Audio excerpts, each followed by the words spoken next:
Good evening, everyone, and welcome to the November 18th, 2025 meeting of the Glendale City Council. May we have roll call? Yes, council members Asadrian. Here. Rotman. Here. Garpetian. Here. Kasakian. Here. Mayor Najarian. Here. Will you all please rise and join me in the flag salute? Repeat after me. I pledge allegiance to the flag of the United States of America and to the republic for which it stands, one nation, under God, indivisible, with liberty and justice for all. Please remain standing for the invocation. We are honored to have with us this evening Archbishop Hovnan Derderian, who is the primate of the Western Diocese of the Armenian Church. Welcome, Archbishop. Thank you. Almighty God, we come before you with grateful hearts, giving thanks for the countless blessings you have bestowed upon us. As we approach the season of Thanksgiving, we are mindful of your abundant grace and the bountiful gifts that enrich our lives, our families, and our beloved community of Glendale. Lord, on November 11th, with deep gratitude, we have remembered the brave veterans who have served our nation with courage and sacrifice. Bless them and their families, and grant eternal rest to those who have given their lives in defense of freedom and peace. We ask your divine wisdom and guidance upon the honorable members of the Glendale City Council. Inspire them to serve the residents of our great city with wholehearted steadfastness, integrity, and compassion. Grant them discernment in their decisions and success in their endeavors, that Glendale, the jewel city, may continue to shine brightly as a beacon of prosperity, unity, and hope. Today we also remember with reverence the late Robert Paul Ignatius, a beloved Armenian American and distinguished son of Glendale, who honorably served as the 59th Secretary of the Navy. His life reminds us of the noble calling to serve both God and country. As Armenian Americans, we share his dream to be exemplary and devoted citizens of the blessed land, the United States of America, for which we give you eternal thanks.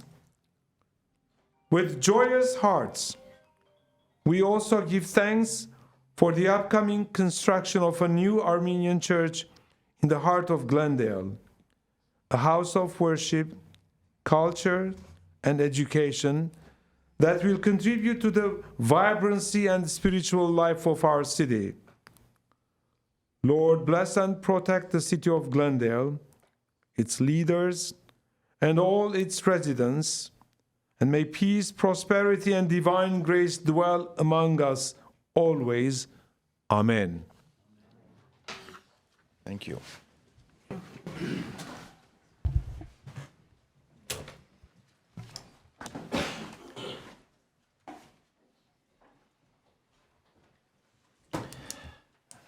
Madam Clerk, may we have your report?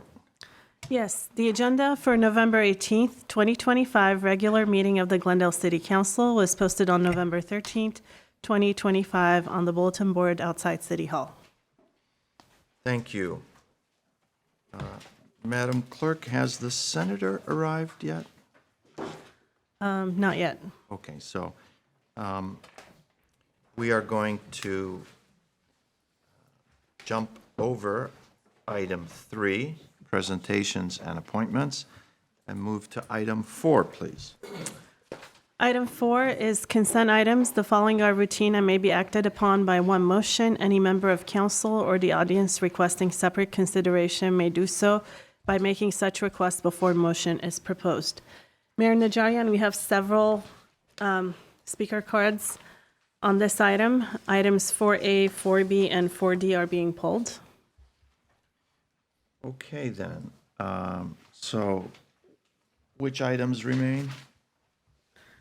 4C and 4E. Okay, will someone move those items? I'll move the remainder. Second. Roll call, please. Council members Asadrian, Yes. Rotman, Yes. Garpetian, Yes. Kasakian, Yes. Mayor Najarian. Yes. Please read 4A. 4A is City Clerk regarding minutes of the City Council meeting of October 28, 2025, and the special City Council meeting of November 4th, 2025. And the speaker is Herbert Milano. You have 3 minutes.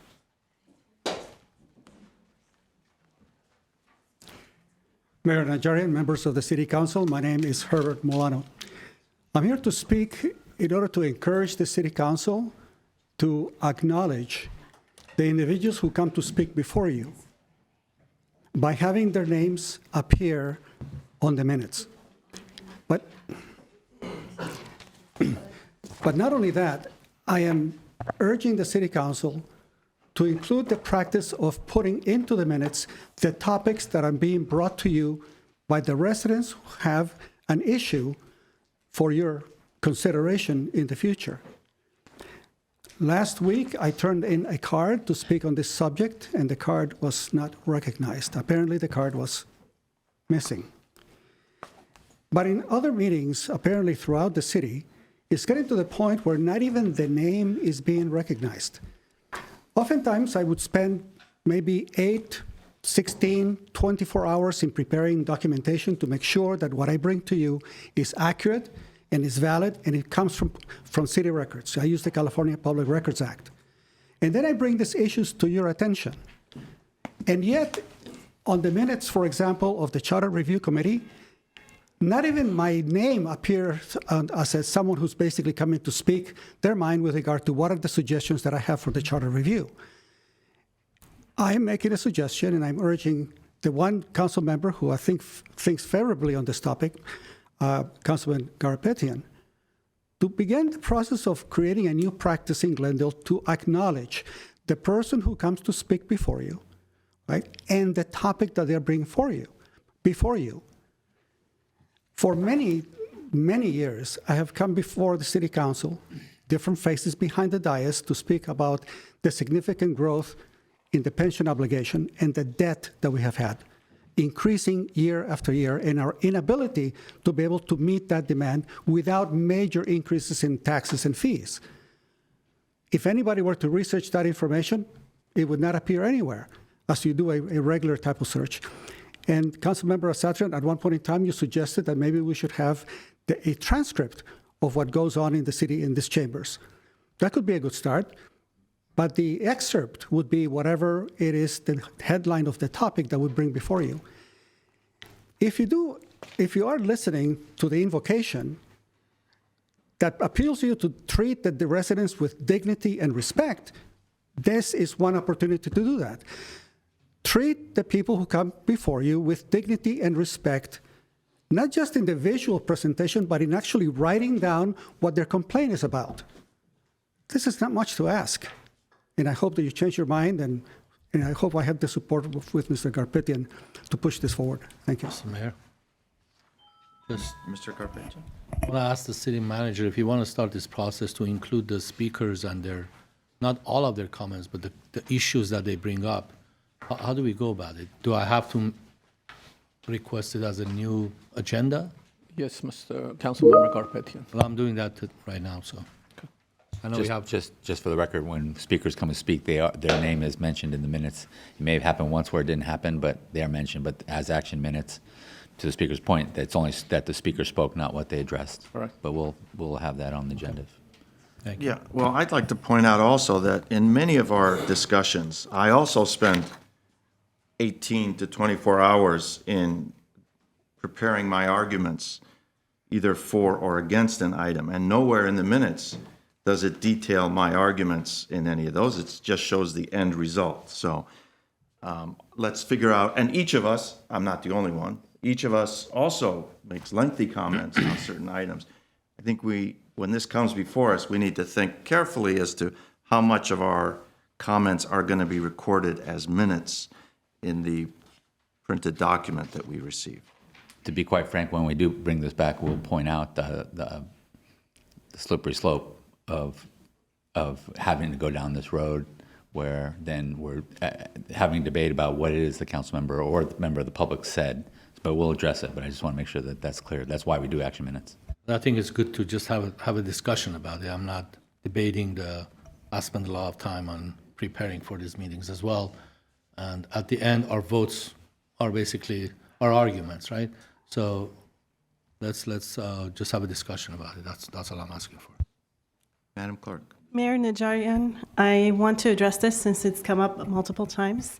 The convention on taking minutes is either to take action minutes or to have full transcriptions of the entire meeting.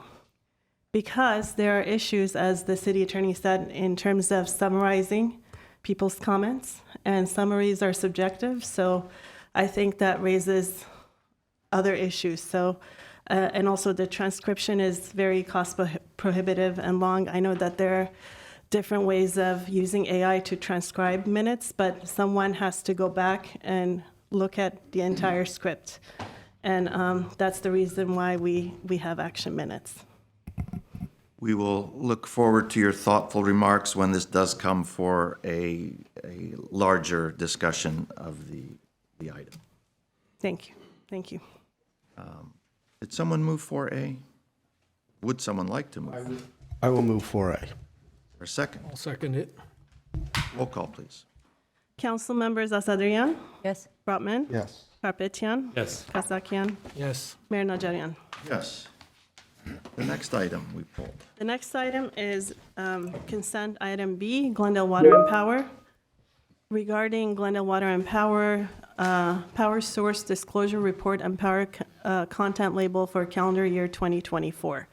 One, motion to note and file the GWP Power Disclosure Report and Power Content Label for calendar year 2024. We have one speaker, Dr. Jackie Gish.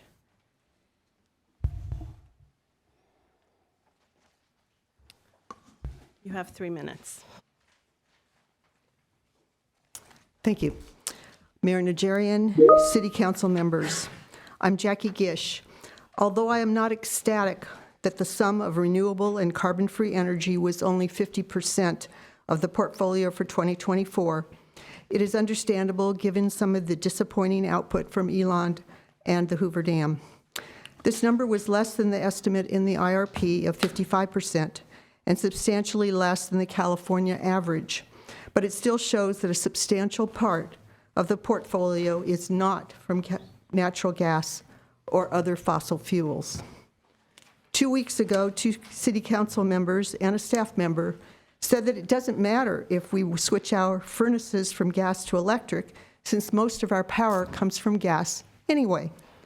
This is clearly not true and will be even less true in the years to come. The estimate of renewals plus carbon-free in the staff report for 2025 is 55 to 60%. It is anticipated that this number will rise in the coming years. The IRP indicates more than 65% in 2025 and closer to 75% in 2026. I would really like it if GWP would tell us what mix of energy is expected for 2025 to account for this increase, since we are only 6 weeks from the end of the year. Will solar be higher? What about wind? What about geothermal? And what might we expect for 2026? Thank you. Thank you. Is there a motion for 4B? I'll move 4B. Roll call? Council members Asadrian, Yes. Brotman, Yes. Karpetian, Yes. Kasakian, Yes. Mayor Najarian. Yes. Next item. Next is item 4D. Will please read that? 4D is Public Works regarding award contract for citywide facility painting project. One, motion authorizing the city manager or his designee to execute a construction contract with Fresh Style Painting for the citywide facility painting project, specification number 3997, in the amount of $78,000 plus a 10% reserve for contingencies of $7,800. And the speaker is Ellen Durham. You have 3 minutes. Thank you. Mayor Najarian, members of the council, I'm Alan Durham. This project involves the repainting of 3 fire stations and the Montrose Library, so it's a large project. It's not a small project. And it caught my eye because Fresh Style Painting, which is the chosen contractor, submitted the lowest bid, which is nice. It's $78,000. The next highest bid was $93,500. The 4th highest was double Fresh Style's bid. It was $160,000 versus $78,000. So I just took a look on the internet and Googled Fresh Style Painting, and I was having trouble finding any such company other than up in Manteca, California, which is Central Valley near Modesto. So since it says that they have an active California contractor's license, I went to the California State Contractors Licensing Board, and it's very searchable. I input Fresh Style. I didn't even put the word painting in, and immediately Fresh Style Painting came up with an active license, but headquartered or located in Manteca, California. And my question, and maybe they have some local branch of this company, but how does a painting contractor in the Central Valley do a 3-month painting project in Glendale, California, and come up with the lowest bid? Do they subcontract it out? I couldn't find that they have any presence in the Los Angeles area. So it just concerned me whether they're a legitimate bidder or not. Thank you. Thank you. Is there a motion for 4D?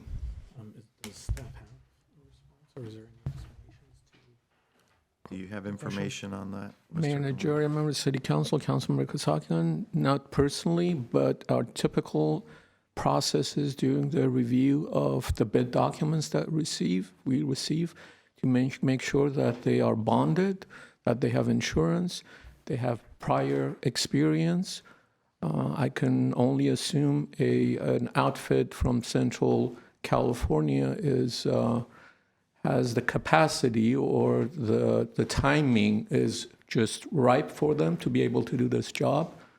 And if they don't, like I said, we can call their bonds and make sure the project gets completed. Okay. Will someone move 4D? I'll move it. Second? Second. Roll call, please. Council members Asadrian, Yes. Brotman, Yes. Karpetian, Yes. Kasakian, Yes. Mayor Najarian. Yes. That concludes the consent calendar. We do have the senator with us now. If you could read item 3 into the, Yes, item 3 is presentations and appointments. A legislative update by California State Senator Sasha Renee Perez. welcome, Senator, to the lovely city of Glendale City Council meetings. Good evening. Why is this on? There we go. Good evening. It's a pleasure to be here with you all tonight, and really an honor to get to represent Glendale up in the California legislature. For those of you that don't know me, I'm Senator Sasha Renee Perez. I'm very proud to be able to represent the 25th Senate District, and very excited tonight to give you all a legislative update. Today I'll be covering major legislative actions that have been taken by the state of California, as well as talk about some of my own bills that we've passed and moved forward.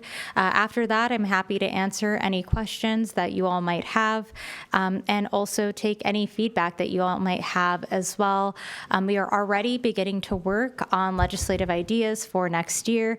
I appreciate how engaged your council and your mayor has been in our work, reaching out, not just sharing thoughts and opinions on bills, but also sharing budget updates and budget requests as well. I was just meeting with some of your constituents earlier, sharing just how engaged and active this council is. They should be very proud to have you all as representatives.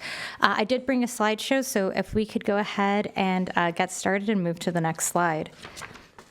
This is an overview of my committee assignments. I serve on 8 committees, which is actually quite a bit.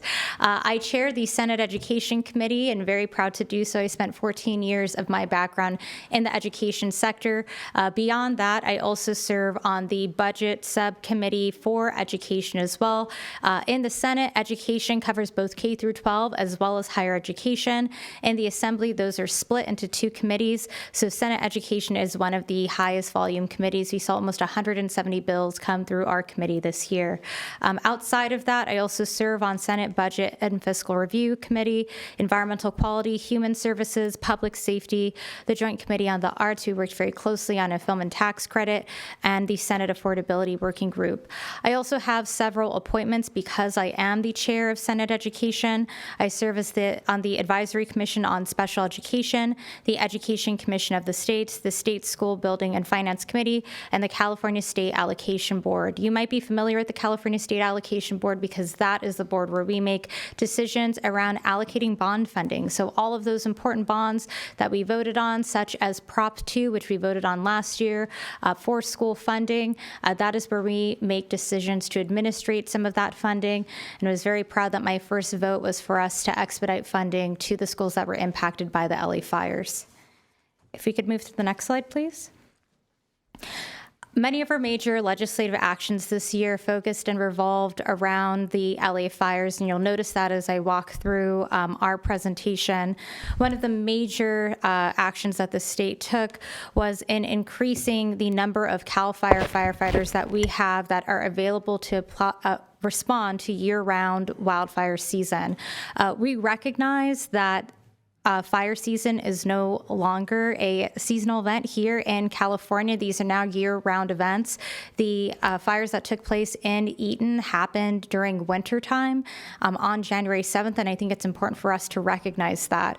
And so what we've done is we've provided $39 million and then an ongoing $78 million to invest in bringing our CAL FIRE firefighters from being seasonal to year-round. Those firefighters are going to be able to provide that critical backup when we know fires are happening in our community, because unfortunately we are starting to see these things more frequently. As you could probably imagine, capacity was spread pretty thin on that night of January 7th because many of our firefighters were working to respond to the Palisades fire. And so making sure that we have that additional capacity is really important. So I was very excited to see this included in the budget. That ask initially started as a bill called the Fight for Firefighters Act. This was a partnership between myself and the Senate Majority Leader, Mike McGuire, who's a Democrat, and the Senate Minority Leader, Brian Jones, who's a Republican. So bipartisan effort to bring this forward, and was very, very happy to see this action take place. In addition to that, housing and homelessness continues to be a top priority for the state.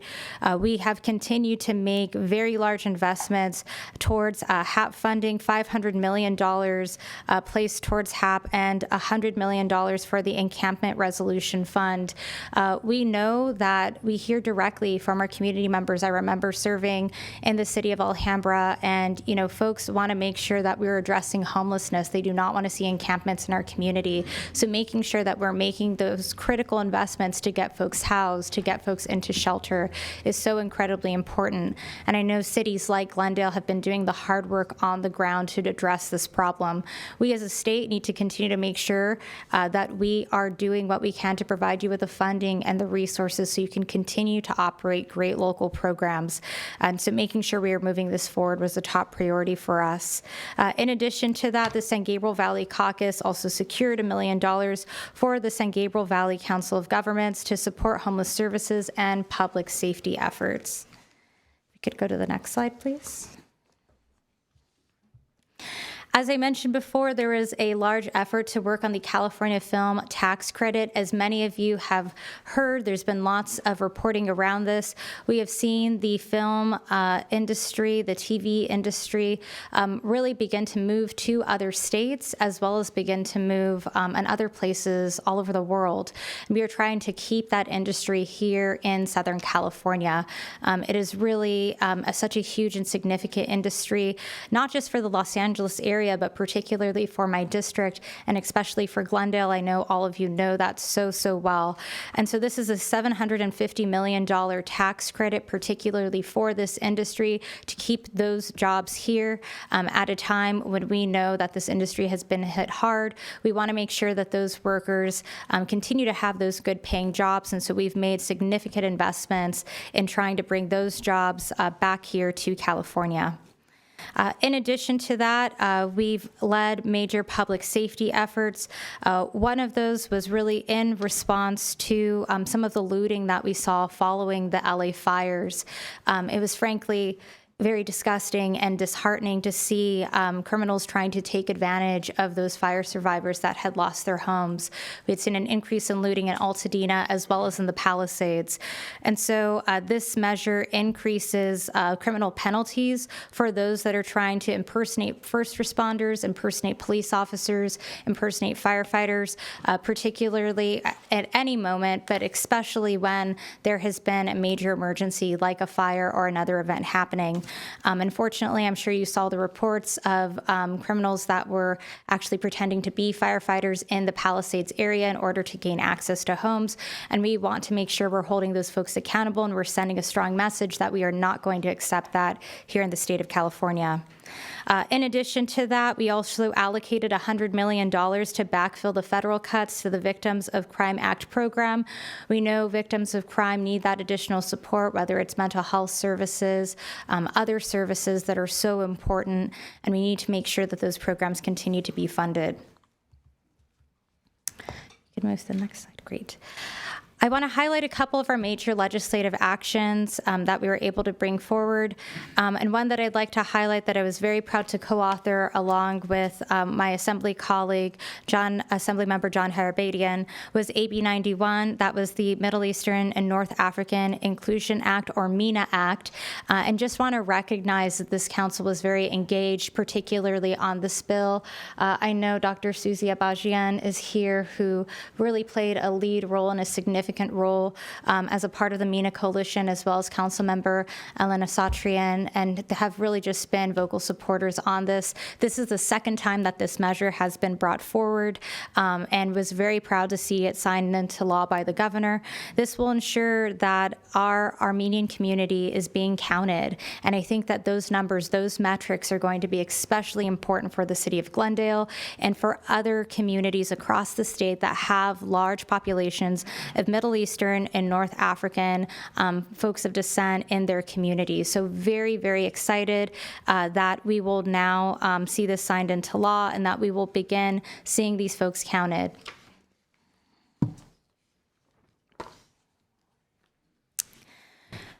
I brought forward 22 bills this year, which is quite a lot. We only get 35 over a 2-year period to give you a sense of how high that volume is.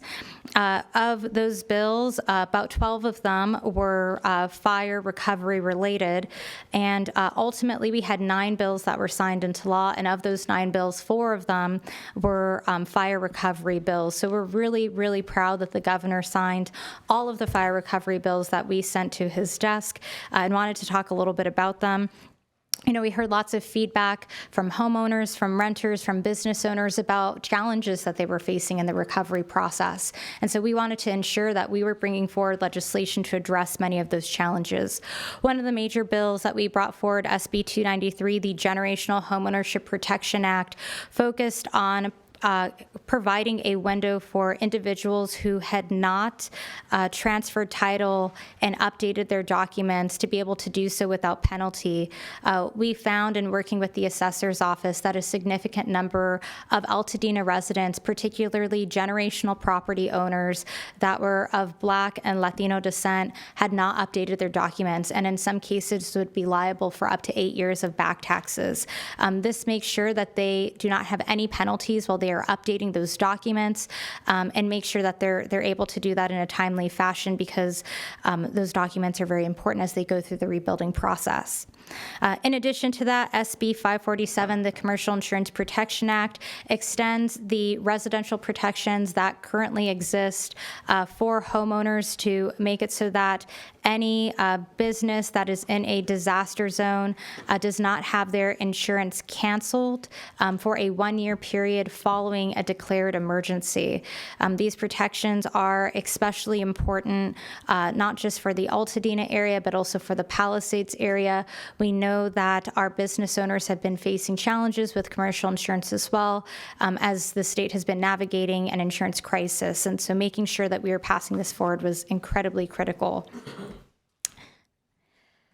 SB 610 was another bill that we brought forward. This was a bill that was focused on responding to the needs of tenants in our communities that have been impacted by the fires. There's a lot of confusion about who was liable for cleaning up smoke and ash damage, who was responsible for doing remediation.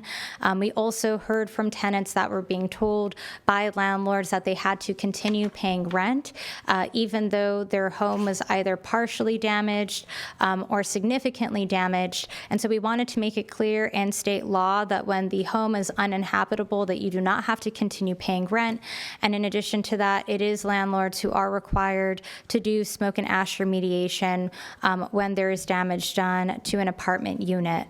And so SB 610 makes that very clear in state law. The county has also taken action around this as well, as a result of lawsuits that have been brought forward by survivors of the Eaton fire. But SB 610 now makes all of that state law for the state of California.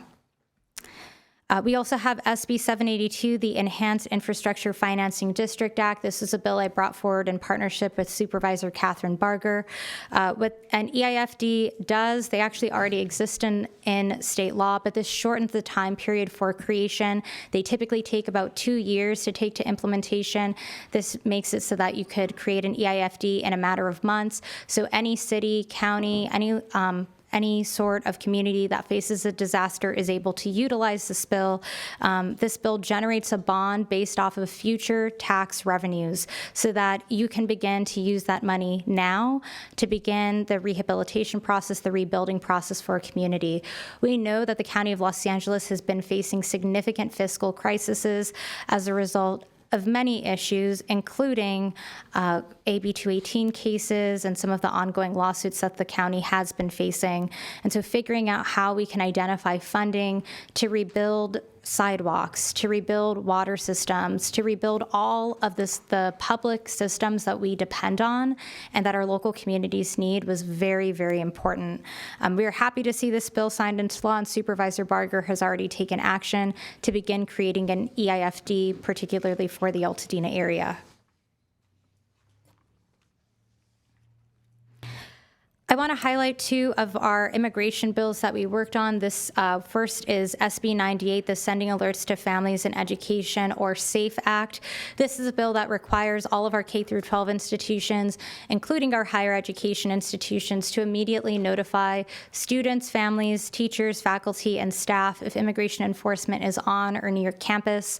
We had heard directly from parents all across the state that were concerned about sending their kids to school during a time when we are seeing increasing discriminatory ICE raids happen across the state.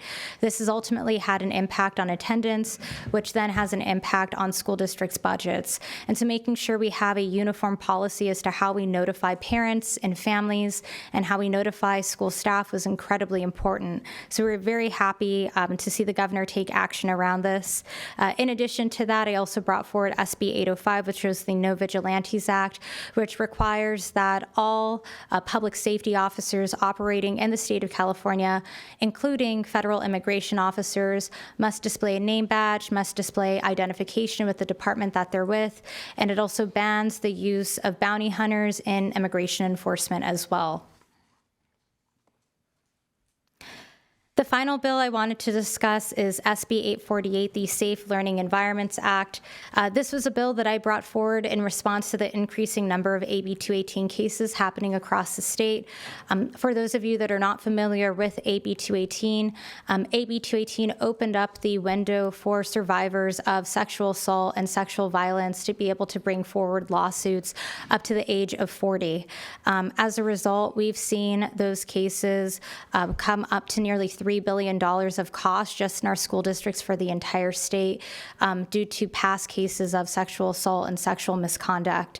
The state then issued a report assessing some of the fiscal cost that we've seen this have for our school districts with an agency known as FCMAT, and provided some recommendations for dealing with the cost, but also provided recommendations for dealing with egregious misconduct.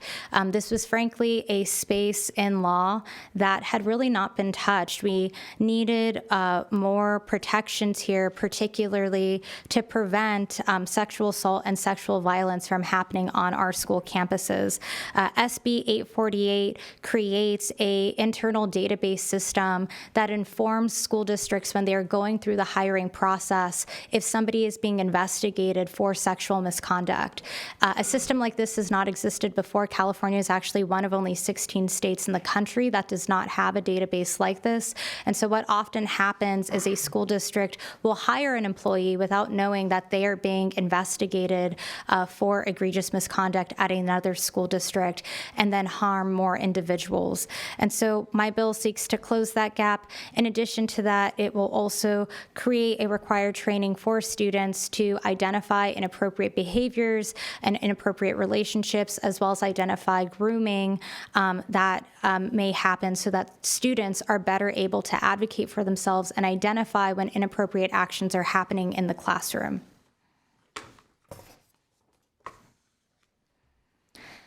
We've made significant investments, particularly on the front of responding to the fire and rebuilding for the fire. You may have heard major investments that were made by the state, $2.5 billion of general fund for that emergency response. A lot of that went towards supporting our CAL FIRE firefighters and the additional fire capacity that we needed here in the Los Angeles area. Over $1 billion in emergency loans were provided to both Los Angeles County as well as the City of Los Angeles to support them with their wildfire recovery efforts.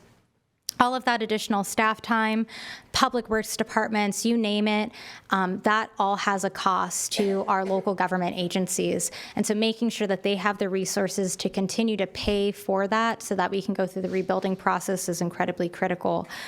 In addition to that, we provided $4 million to City of Los Angeles, City of Pasadena, County of Los Angeles to help with some of that lost property tax revenue from residential properties that were impacted, and $1 million to one-time general fund for both the LAUSD and Pasadena Unified School District and impacted charter schools to assist them with rebuilding. We've also expedited, as I mentioned before, some of those Prop 2 funds to assist with the rebuilding process.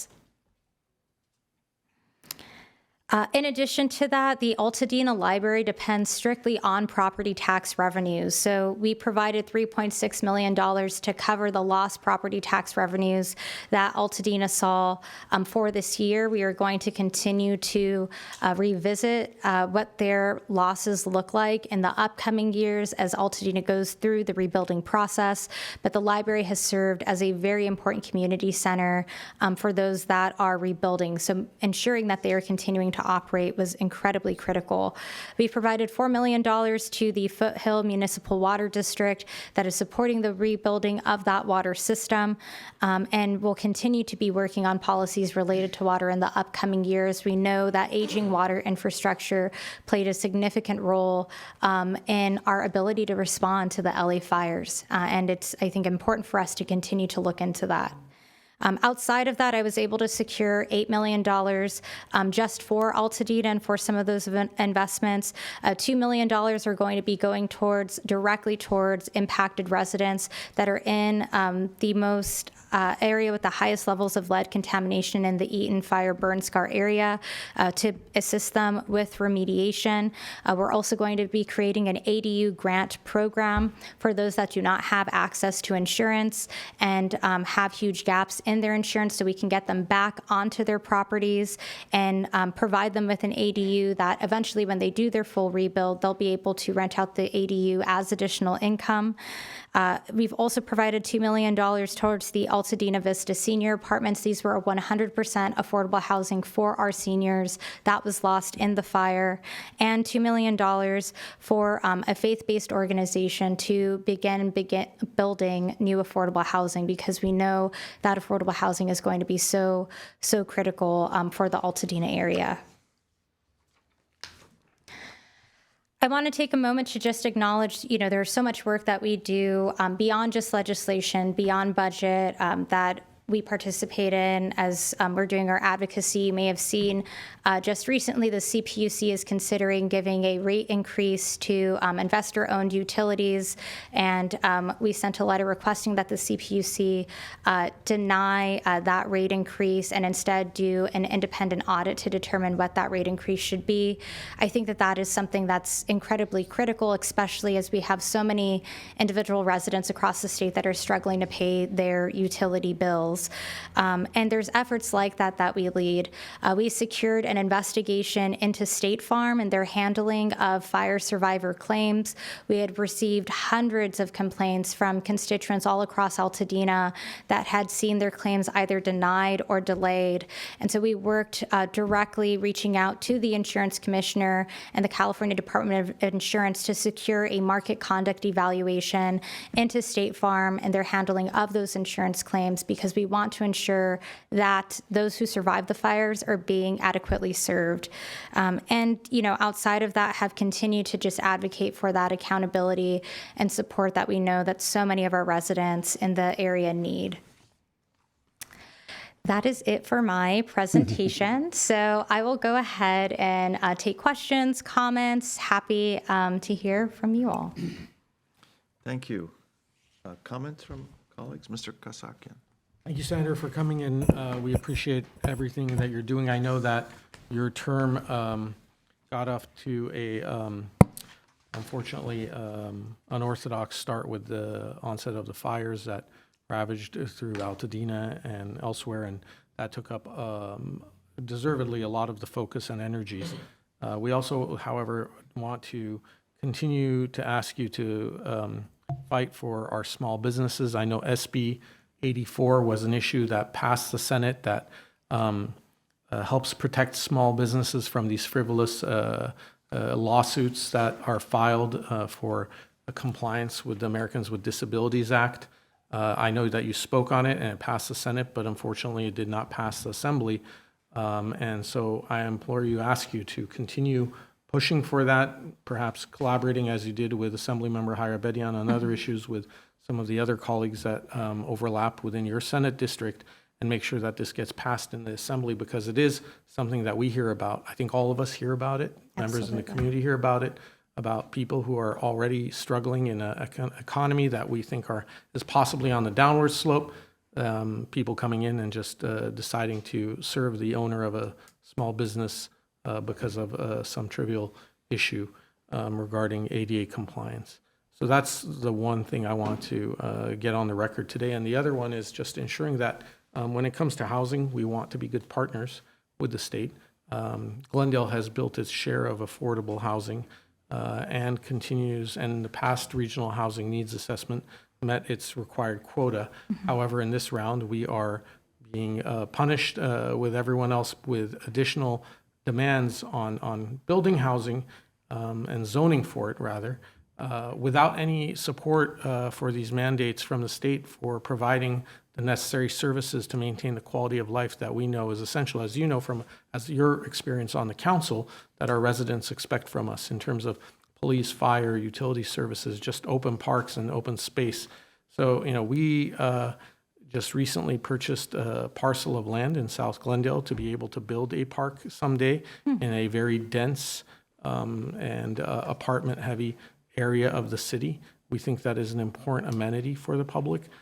But again, when we're asked to build, allow for developers to build more housing, and it seems that the developers hold all the cards, the question is, what do we do to be able to keep up with that growth of development? And we do need support from the state in some regard. We have to impose impact fees oftentimes to pay for these services. And then we hear complaints from the developers saying that the impact fees are too hard. Well, we need something from somewhere to be able to meet these needs.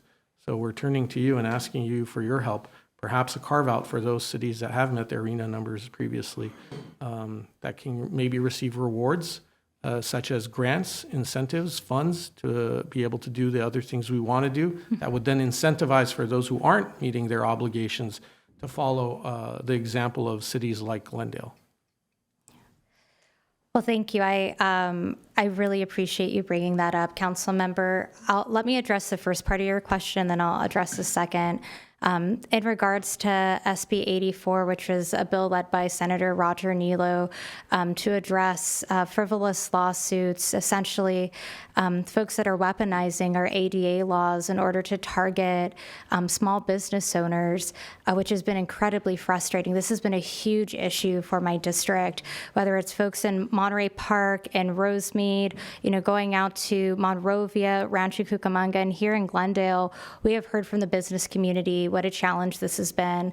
I was very happy to partner with Senator Nilo. This was a bipartisan effort and was a joint author on that bill, and was extremely disappointed that it did not move forward. The Assembly had their own measure that they were trying to move forward, and sometimes our houses fight. We could not come to an agreement. And so neither bill ended up moving forward. I've made very clear that I'm going to continue being a part of those efforts until we see something get passed, even if that means me running my own piece of legislation, because I know how important it is. Watching our business owners be taken advantage of, particularly our Armenian business owners, our Asian business owners, our Latino business owners, those that do not speak English as a first language, who are being targeted unfairly, has been incredibly frustrating. And we certainly want to see resolution to that. So you absolutely have my commitment. We will continue to do work on that front. On the front of housing, I absolutely hear you. You know, I've shared this with folks and we've had conversations, I know even with some of your members of the council. Glendale is one of the few cities in the state who has met their RHNA goals. And I think it's important that we recognize that. It's a huge deal that you all have even met that housing demand. And I do think that you all should be recognized for that with some sort of benefits. I think the state has done a good job of creating penalties, frankly, but they haven't done a good job of describing what those benefits are to cities that are actually meeting the RHNA numbers that they craft up. And even the way some of those numbers were calculated to begin with, I think takes some real looking at. That was a very deep discussion I had with SCAG before my time even in this role. So I'm happy to continue my work in that area and to continue some of those conversations. But you're precisely right and recognize the work that you all have done here in the great city of Glendale. Thank you, Senator. And the last thing I will just say is that there's been a lot of focus on doing construction and development for rental properties. But, you know, we also know that many Americans today build generational wealth by being able to own properties, and condominium construction is not happening anywhere really in the county. And if there's any ways or working with, you know, folks in the industries who are in that sphere to figure out, okay, well, what can we do? How can we perhaps take some of the older housing stock, the apartments, the multifamily units, and allow the residents there? There was talk of this at some point, like at least a decade ago, to help convert those rental units to ownership units for the people who live there, have lived there for a number of years. And whatever else ways we can to incentivize construction of condominiums as well as apartments would be appreciated. Thank you very much. And thank you for coming to our chambers. Thank you. Mr. Kazakian. Mr. Garpetti. I'm sorry. Yeah. Thank you. We get Mr. confused Thank for you, each other Mr. all the Kazakian. time. Mr. Garpetti. Sorry. Our mayor has a good sense of humor. So I'd also like to welcome you and thank you for everything you do for our community. There are several issues that I want to raise. One is the home ownership. The homeowners are under a lot of pressure. Many of the taxes that are generated are placed on parcel taxes. We raise money by implementing parcel tax, and only portion of the community pays for it. They're the homeowners. Also, as far as the insurances go, I think there should be some sort of a regulation or limit on how much your insurance can go up. Insurances doubled almost in many cases with homeowners and all kinds of property owners.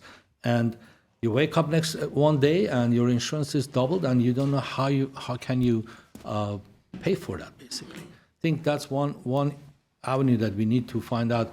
Or canceling, they just cancel your insurance. My insurance got canceled. They said, we're not providing this insurance anymore. They passed it to some other insurance company somewhere in another state, and their rates are out of this world.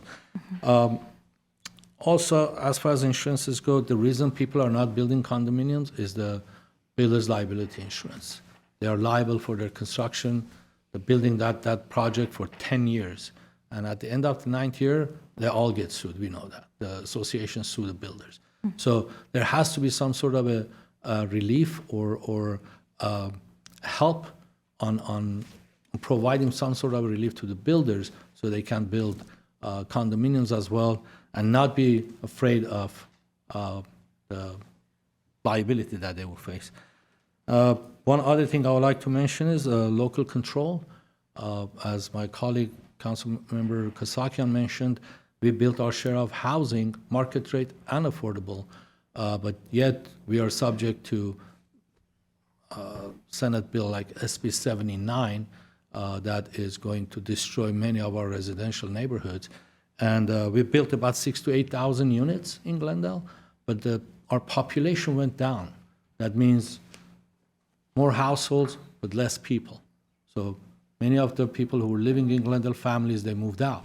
So, and the reason is there's nothing for them to purchase and stay in Glendale, and that goes back to that insurance issue. I think if there are other cities that they haven't done their share of, building affordable housing or market rate housing, when these laws pass, I mean, we have to be exempt from it, basically.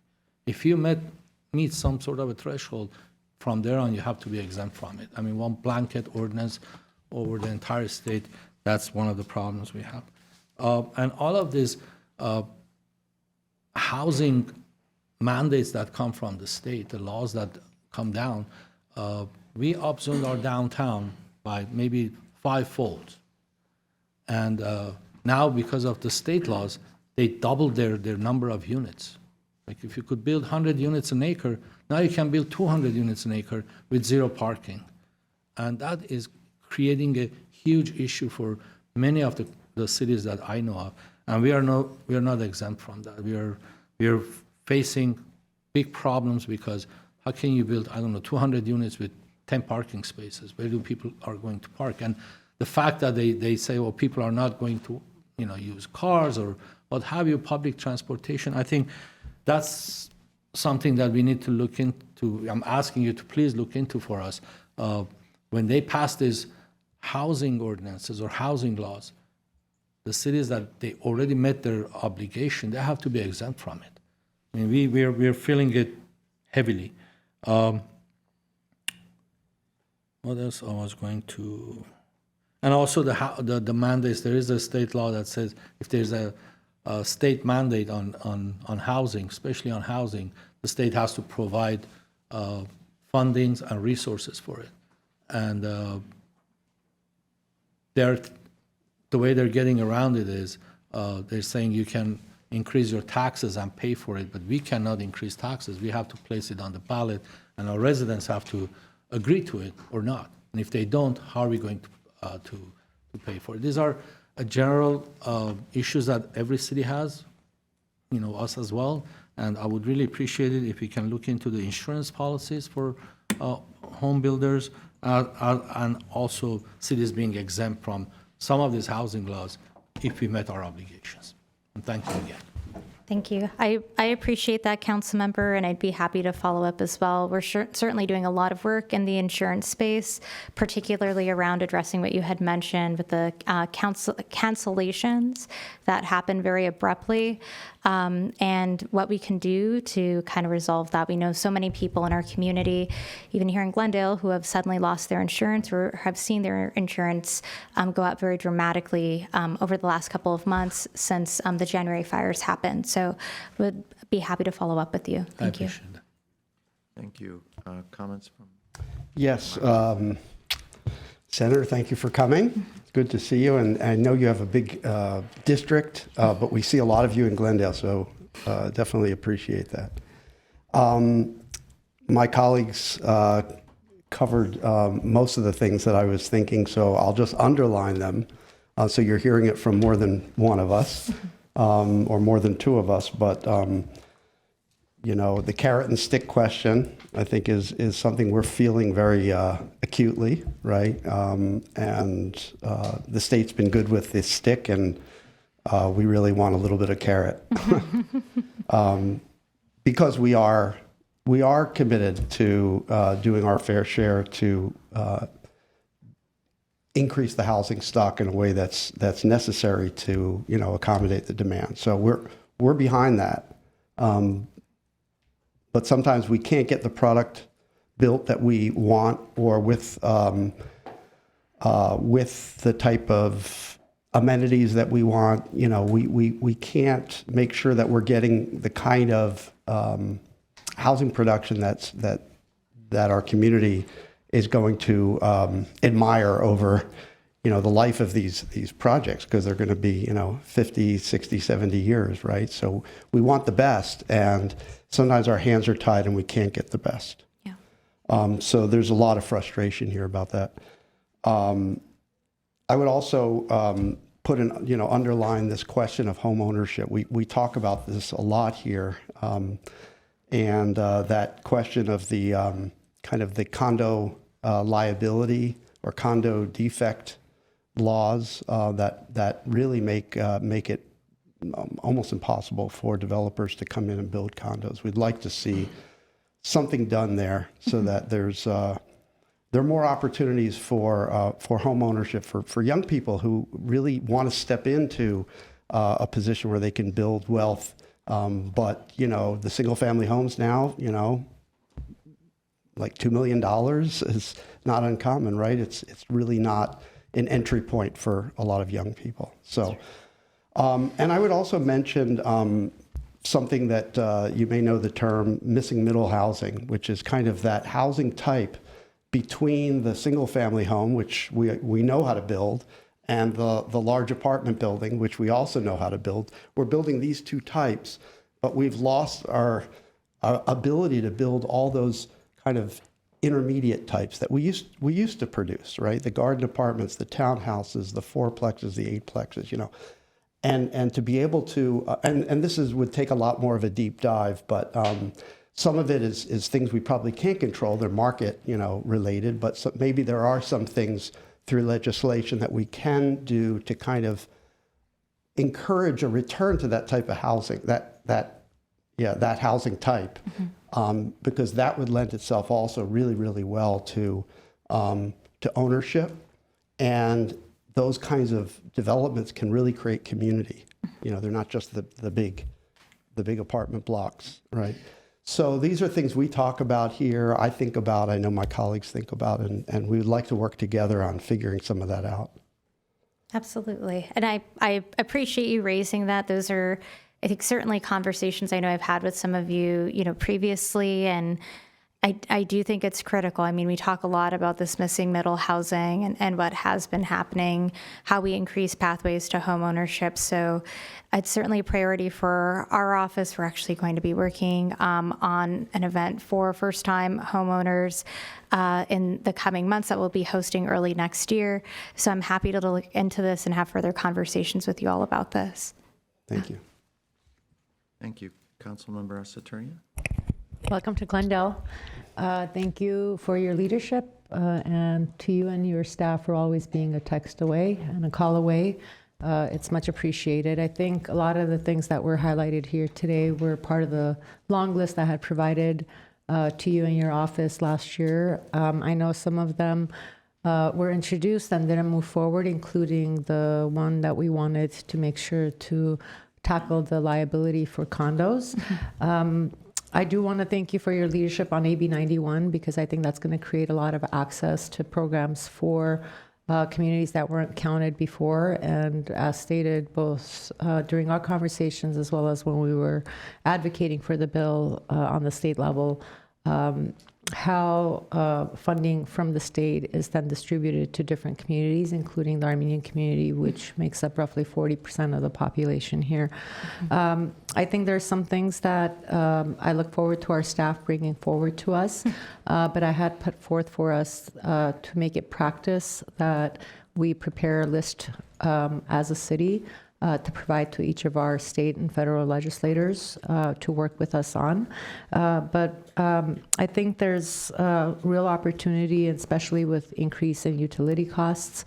One of the big things we talked about was the state rebate programs that are really built backwards, where someone has to make the investment and be able to pay for it and then get the rebate, which really minimizes the number of families and individuals that can apply for these programs.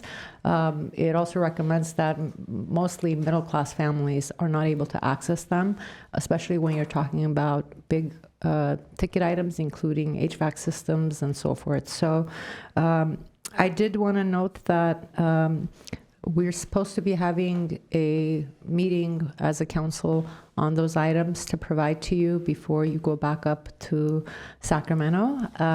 But Mayor, I know that last year we also hosted all of our legislators, state legislators in Glendale, and talking about all of those issues. And I would love the opportunity for us to do that again as a team to both prioritize those things that we want you to advocate for, but also look at things like SB 79 that I know that you and I had talked about, that particularly when it comes to the impact fees, they're never going to be enough for us to cover our police and fire, our infrastructure, our power grid and so forth, and how we work towards a cleanup bill that takes these things into consideration, because they are going to have a huge impact on communities like Glendale, and we take immense pride in being one of the safest cities in the nation. But part of that bill also does not take into account combined housing, right? And so we are not able to have staff provide to us that, it's not just us being able to plan for that one development, for example, that's bringing in 400 units, but how we're planning for our public safety and infrastructure in the combined units that are coming into our city. So I think when we look at some of the cities around Glendale that differ, our planning has been different for Glendale. But with these new state mandates that are coming in, it doesn't allow for us to properly plan for the future of our city. And so I want us to be mindful of that, and I look forward to working together and continuing to work together. Thank you. And I would be happy to, to come and meet with you all again if you wanted to host something as you did last year, with myself as well as Assemblymember Schultz and Assemblymember Caloza. And always happy to come to you guys as well. You just let me know. But it's always helpful feedback, discussions like this. You all have been very active in sharing some of your concerns and ideas, and it's really helpful for me in my office. So I just want to, again, express my gratitude for all of the work that you put in to get to us ahead of time. It certainly means a lot. Thank you. I know you also have a pretty extensive funding request list. And while we were told that members weren't allowed to submit member requests for their districts and items for their districts, I think it was disheartening to see the article that covered so many of the state electeds being able to bring money into their districts for pet projects. And so I don't know what the funding and the budget looks like for next year, but I would love for us to revisit some of our great needs for the city of Glendale, and how perhaps not just with you, but how we partner with all of our legislators in advocating to get some additional funding for our city. Yeah, absolutely. I know the budget was I think tighter this year than we were anticipating. And we did submit a couple of the budget requests that I know that you had made. One of the things we were able to secure movement on around the Horror Village project was opening up that grant opportunity and making more funding opportunities available so that they would be able to then apply for that grant funding. I know we were successful in being able to do that so that we could get some money moving towards that project in particular. So I'm happy to continue to partner as you all identify those things. Yes, yes. Mm-hmm. Thank you. Mm-hmm. Thank you. I'm going to be brief. I know we have some speakers afterwards, and heads up to the speakers, I'm going to permit 2 minutes for each of you rather than the typical 3. Welcome, Senator, to Glendale. I hope your first year has gone well. I do want to let you know that I've lost count of the number of times that this council and our residents have lamented the imposition of central control by the legislature in Sacramento over our local issues. It is very disturbing to this council and very disturbing to the members of our community, regardless of what political party they are from. We are unhappy with AB 130, although I know that was passed in a special method, but laws before that, SB 79, have really ripped the heart out of this community. They're so disappointed. They vote for us because we make representations to them that we're going to help build Glendale in a certain manner, certain modest growth, certain type of design, certain mix of affordable, et cetera. And in the last few years, that has been just taken out of our hands. And the residents are very frustrated. Me as a politician, we're used to being frustrated at times, but I think it's very disappointing to our residents. You may hear some chatter on social media or on some of our council meetings. So it's very disappointing. And I would urge you to try and do your best to preserve the city council's authority and discretion in issues. Some are land use, some are other types of development issues, but please do your best to try and preserve that for us. Yes. The other point I'd like to make is regarding SB 79. And I have a dual role here. I'm also sitting on the Metro Board, where many of these transportation projects are in the planning stages and implementation stages. And although this was perhaps, I know it was Senator Wiener's, authorship, intended to create more housing in the city, in the cities across the state. But I want to let you know, and I wish you'd take it back to Sacramento, but that what this is doing is having a chilling effect on transit. My residents are coming to me and saying, we don't want that bus rapid transit, which is, of course, as you know, it's from North Hollywood through Pasadena, which is planned as a dedicated bus lane, high frequency, very convenient stops, express route. They're coming to me and saying, we don't want that transit because it's going to trigger this high density housing.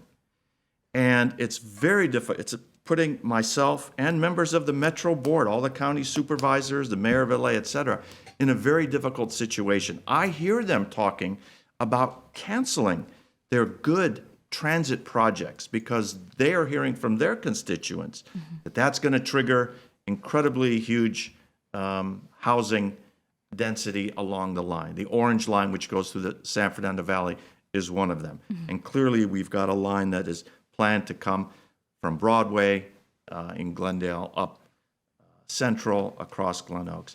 So if you could please take that message back to Senator Wiener. I guess he's the driving force. I understand this. He's been trying this for years. But it is really having unintended negative consequences to what are otherwise very good projects for the region in terms of traffic flow, transportation, air quality, etc. So please help us out by at least expressing to them that there are unintended consequences that are maybe backfiring on what their initial thoughts would be. So I would very much appreciate that if you could express those sentiments to those strong advocates. Absolutely. And I appreciate you raising that, Mayor. I do want to share with you that is certainly a concern that we had even when these discussions were happening. One of the things I want to share that I think is important for leaders like yourself to know, especially given that you serve on the Metro Board, Mayor, is one of the amendments that was made to SB 79 is that it will only apply to existing stations and currently planned stations as of January 1st, 2026. And so I know there's been a lot of talk about, well, what about this other station that we might have an idea around or other funding? So to just give a sense of when it applies and when it doesn't, because anything that is being planned now after that is still in the kind of draft stages, it would not apply to that. So I want to share that because I know that's a question that's come up from some other folks. In addition to that, one of the major things that we fought for was allowing cities the flexibility to be able to identify alternative locations for that density, especially when that density is right next to single-family homes. I heard from many of my cities, including you all here at the city of Glendale, that you wanted to ensure that you all had some flexibility in that. So if there is density that is being applied somewhere that is next to a single-family zoned area, you will have the ability to identify another location. I know that there are city leaders, both mayors and council members, that want to make sure that that amendment that we added in is a bit more clarified, and so we are working on that through cleanup language. So you certainly have my commitment, and I'm happy to follow up with you offline as well to make sure that that's making sense for you as well. Thank you very much, Senator. Of course. And I would invite you to have a seat, and we have members of our community wishing to express their concern. So let's hear from the speakers. The first speaker is Beth Brooks. You have 2 minutes. And as Ms. Brooks makes her way to the podium, let me again just thank the senator for coming here and making herself available and answering questions. And I know that Glendale is important to you. You spend a lot of time here. You have deep family connections here. And we, again, appreciate you coming and speaking to us. Thank you. Thank you. I appreciated everything that the senator had to say. I think she was very eloquent and articulate, and I couldn't have asked better questions than, first, definitely Mr. Kasakian, and also Mr. Najarian. I think that you gave voice to what the community wants to get out of Sacramento. So this was very interesting. I'm just wondering, when I look at it, what is the procedure to get information to the senator? Because I think that she mentioned that she came last year. Does this come once a year? Do you reach out to her through email individually? I mean, what is the pipeline exactly? And how does the lobbyist fit into that as well? Because I think that what you're saying things to her that I would assume she should know. And I'm sure she's hearing it from other, people. And so how does action take place? I mean, because you spelled it out so perfectly. So how do you get that information to her, and then what does she do with that? I would also love to know from the senator, who, again, I thought was extremely articulate and eloquent. So thank you for coming. What she would have voted, yes or no, as opposed to Mr. Schultz, who I guess went to the bathroom, what she would have voted on AB 130 and SB 79 in the state it was in when the vote was there. I'm interested to know what she would have said, just as a hypothetical. Thank you. Next is Glendale Yimby. Following Glendale Yimby is Ejmin Hagopian and Mike Mulhill.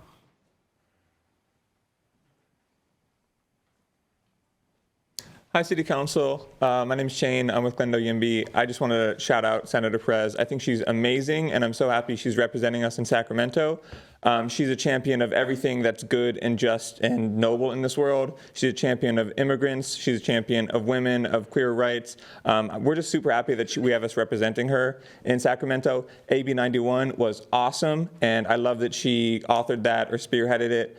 We couldn't ask for a better representative in Sacramento from Senator Perez. She wants to build more housing and help strengthen renter protections, which is also fantastic. As a renter myself, I feel like I finally have a strong ally in Senator Perez.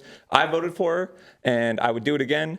I think she's amazing, and we could not ask for a better representative in Sacramento. She's not afraid to stand up to the Trump administration. She put those safeguards for ICE agents. They have to identify themselves. That's good for everybody. We want to make sure that our federal representatives tell us who they are and what they're doing. They should not be able to hide. They should be able to clearly and strongly tell us what they're doing and who they are.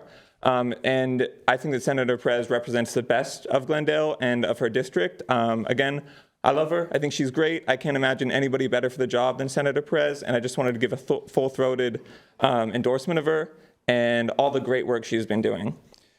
AB 91 was awesome. And then what was that? What was that other one? All right. She's done a bunch of cool stuff, and I think she's great. Thank you so much. Have a good night. Next is Ejmin Hagopian. Following Ejmin is Mike Mulhill. Hello, council members. My name is Ejmin Hakobian. Thank you, Senator Sasha Perez, for being here today. I want to thank you for your leadership on the spearheading funding for the fire relief. However, I'm deeply disappointed with your vote on SB 79. You represented a lot of cities that you served as a city council member, and every city council in your district on SB 79 passed a resolution against SB 79, and you disregarded that.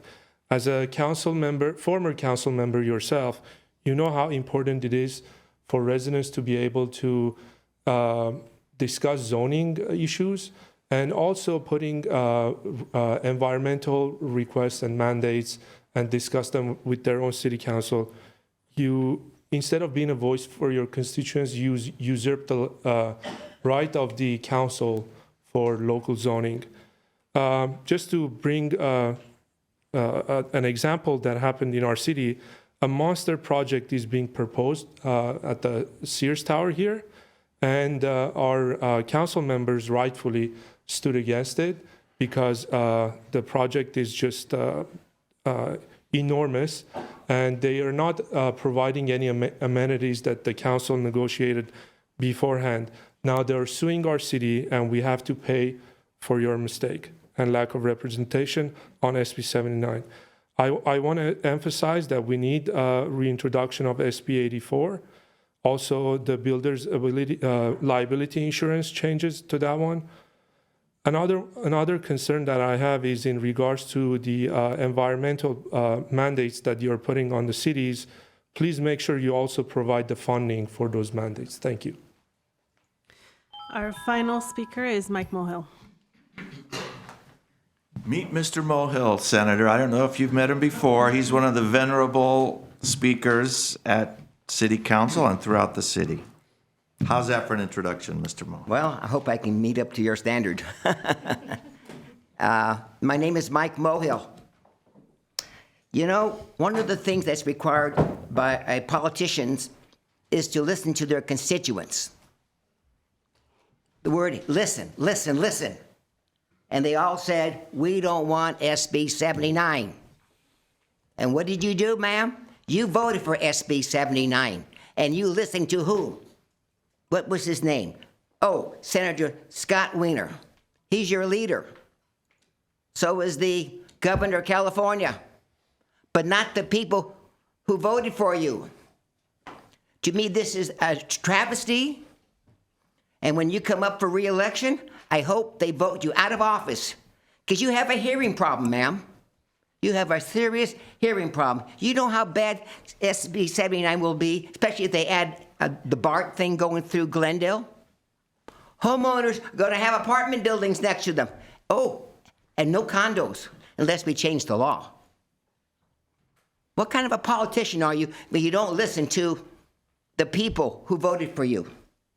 Now, I think you mentioned this TV credit, $750 million tax credit. You know what?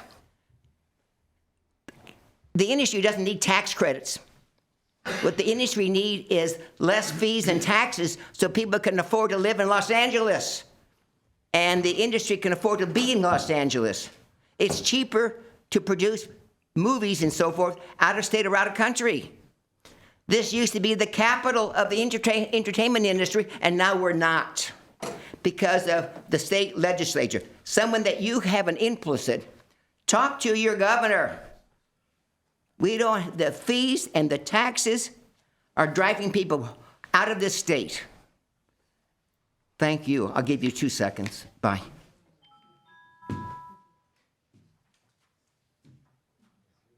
Welcome. Welcome to the club, Senator. Are there any other speakers? That is all. Well, I'd like to thank you, as Mr. Kasakian indicated. Thank you for coming out. You have an invitation proposed by Councilmember Asaturian. We'd love to keep close and closer ties with you as your term continues and as issues important to this community arise. So thank you very much. Let's hear it for the senator, everyone.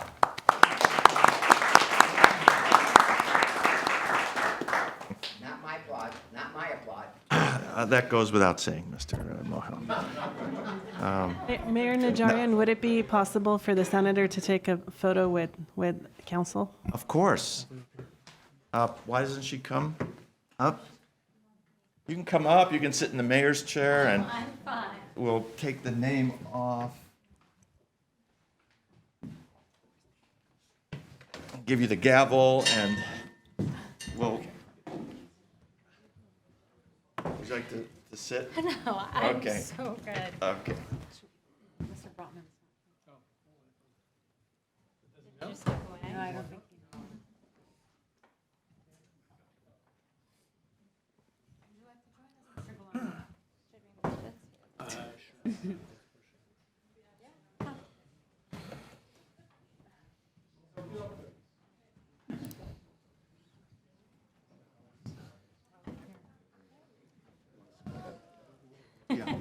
Right, you want to get in there?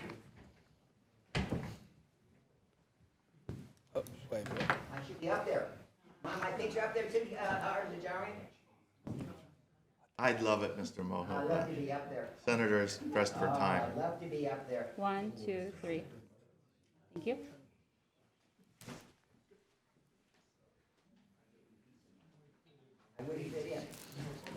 Thank you. Thank you, sir. Welcome to our council. I'm sure. No, I think that's yours.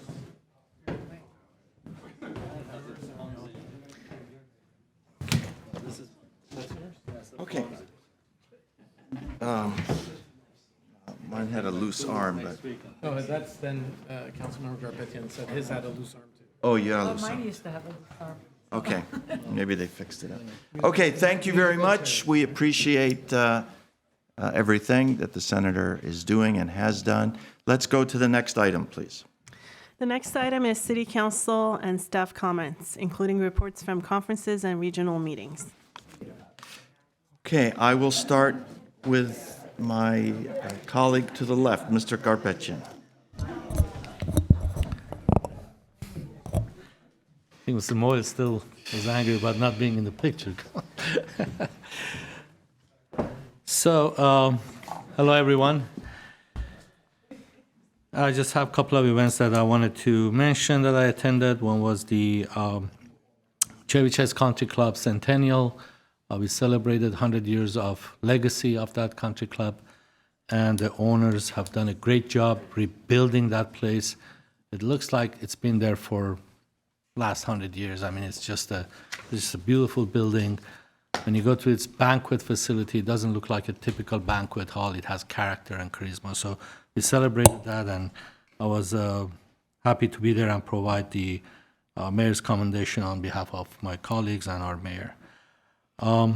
We also had the Veterans Day event for the first year. We had it indoors, and it was a great event. I don't know, over 150, maybe 200 people attended. It was very encouraging to see all our veterans, our members of our community who fought for this country, who gave, everything. They put everything online for our freedoms, and I personally want to thank all of them.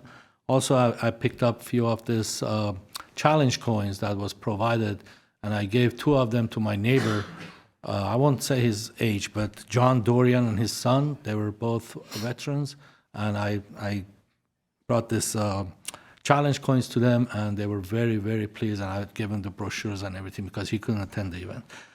A few short items on the requests that I had in the past. One was the fee structure that we had for the condominiums. I don't know, they were supposed to receive, we all were supposed to get a memo on that. This is the, I don't know, 2 or second or third time I'm asking for this. Please provide a memo or bring a report out as to what the fees are, because we gave incentives to condominium developers on fees to build condos instead of just apartments. The other one is the test case that we've been talking about. I'd like to know where we are on that, because that's very important. Everything we talked about here, that may be a solution for us to go through. And I know that other cities, they filed lawsuits, and they went to litigation, and someone won. I've done some research on my own. I hope that we will get this results of the research of our city attorney's office, so we can combine all of it and find a solution to this big problem that we have. Also, a memo on the SB 79 and its carve-outs, because as it was mentioned today, there are few exemptions. We need to know what these carve-outs are, so we don't jump the gun. And to me, it's a bad bill. It's a bad bill all around. But we need to know what those carve-outs are. And the last thing is the BRT. I know that you were trying to contact Metro and see when they're ready or available to come in and make a presentation, and basically in basic English tell people what that project is all about. I'd like to have a answer on that as well. Maybe not today, maybe on the next meeting that we have, but we need to know when they can come in and present bring a presentation. I know they've done it a few months back, but I heard that it's 60% complete and it's moving forward. They're doing some of their underground work, but let's have a report for our community so they know what they're facing, basically. The route and everything else that goes with it. Thank you. Mr. Kasakian. All right, thank you very much. Thank you, Mayor. Again, congratulations, as Councilmember Garpetian mentioned, to the Chevy Chase Country Club. I remember when that changed ownership, and I know that there were folks that perhaps had concerns as to what was going to happen and what it would look like. And, the current ownership has just knocked it out of the park with that remodel and the benefit it has to the whole community. I wasn't able to attend the event, unfortunately, because I was at the scouting, or what was used to be known as Boy Scouts Verdugo Hills Council's event, which was at the Castaway. I had the honor and privilege of emceeing the event, and the purpose of it was to raise awareness and raise funds for a very important youth program that provides mentorship and teaches values and leadership and all the principles of scouting to young people in our communities. And for those who may not know, the Scouts are now co-ed as well. You can be a boy, a girl, and I know traditionally it was always Boy Scouts and then Girl Scouts. Girl Scouts had the monopoly on the sales of the cookies. Boy Scouts didn't get the same privileges, but now everything is combined. They're still Girl Scouts, but anyone can join the Boy Scouts. So they had a great event. Congratulations to them. And lastly, I want to bring up two things. One is I have received a number of emails from an individual and heard from a few other folks on Arden Avenue between Pacific and Central about the amount of speeding that occurs, car accidents that happen. The folks there have said that they do want some traffic calming measures because it's used as a way for people to get from one major thoroughfare to the other. And I have forwarded the emails with the videos that this person has taken of numerous near misses and accidents that have happened there, and I'd like us to look into what we can do to improve the situation there. And lastly, as we get into the holiday shopping season, next week we have Thanksgiving. Happy early Thanksgiving to everyone. I'd like us to consider doing something in Glendale that promotes, and this was a suggestion that was brought by someone who came to one of my community coffees or my office hours on Fridays. They said, we should promote the keeping of our purchasing dollars here in Glendale. So many of you already know that about a quarter of our overall funds that we use to provide the services to our residents come from the proceeds of sales tax, and sales tax is a critical part of that. And I think as the Christmas shopping season soon comes upon us, the holiday shopping season, that we encourage people to buy Glendale. Something as simple as just buy Glendale. Other cities have done this. We've heard about it at the League of California Cities or the Cal Cities Conference. I'd like us to consider doing something like that for our city, so people know that every dollar they spend here in the city goes to help provide the services that we've come to count on. Thank you. That's all. Thank you. Councilmember Asaturi. Sure. There were too many events. I know we have a long meeting ahead of us, so I'm not going to go through all of them, but I did want to say a very special thank you to the staff that put together the Veterans Day event. We definitely did it different in Glendale.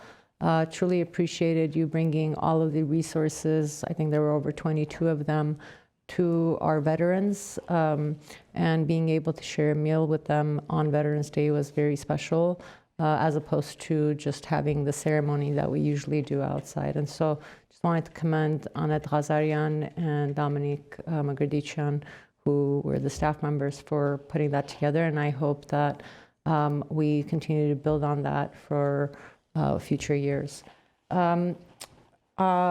Yesterday's Burbank Airport Authority meeting, there was an item on the agenda to approve a contract with the company that's going to be doing advertisement, and one of the things that I proposed on there was to include through the authority space on those advertisements for each of the 3 cities equally to advertise our city, to visit and shop and dine.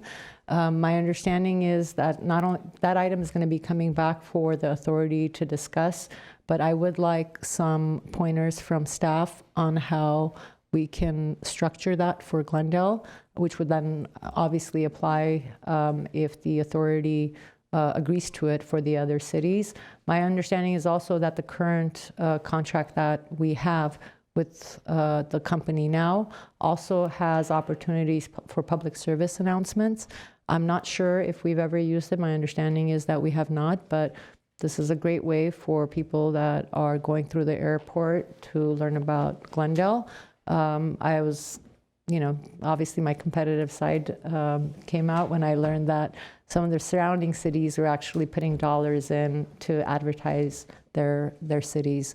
And my hope is that the 3 cities that own the airport are able to get this for free at the airport. Mayor, I had also noted that I had a statement to make, if you will. I just want to take a moment to address something that has caused significant disruption to me personally, to small business owners in our city, and to the important work that we're doing here. For the past 3 years, I have been the target of repeated disinformation and false accusations from the same small group of people. Most recently, one of them, Mr. Alex Balikian, who has announced his candidacy for the 2026 City Council race, publicly accused me of corruption and then filed a police report. As most people understand, anyone can file a police report. I can go to the police department right now and file a report noting that Mr. Balikian is an alien who has landed from a UFO. That does not make the allegations true. To ensure no perception of conflict interest in matters involving city council members, our police department took the report and documents, and the intake was forwarded to the appropriate independent public integrity unit for review. I welcomed and respected the process, and I stayed silent.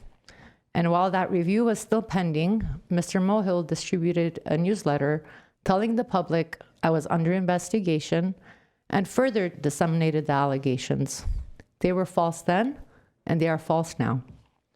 Last week, the formal determination, specifically the rejection, was issued by that reviewing body. No misconduct, and the allegations were so baseless, they did not even warrant an investigation.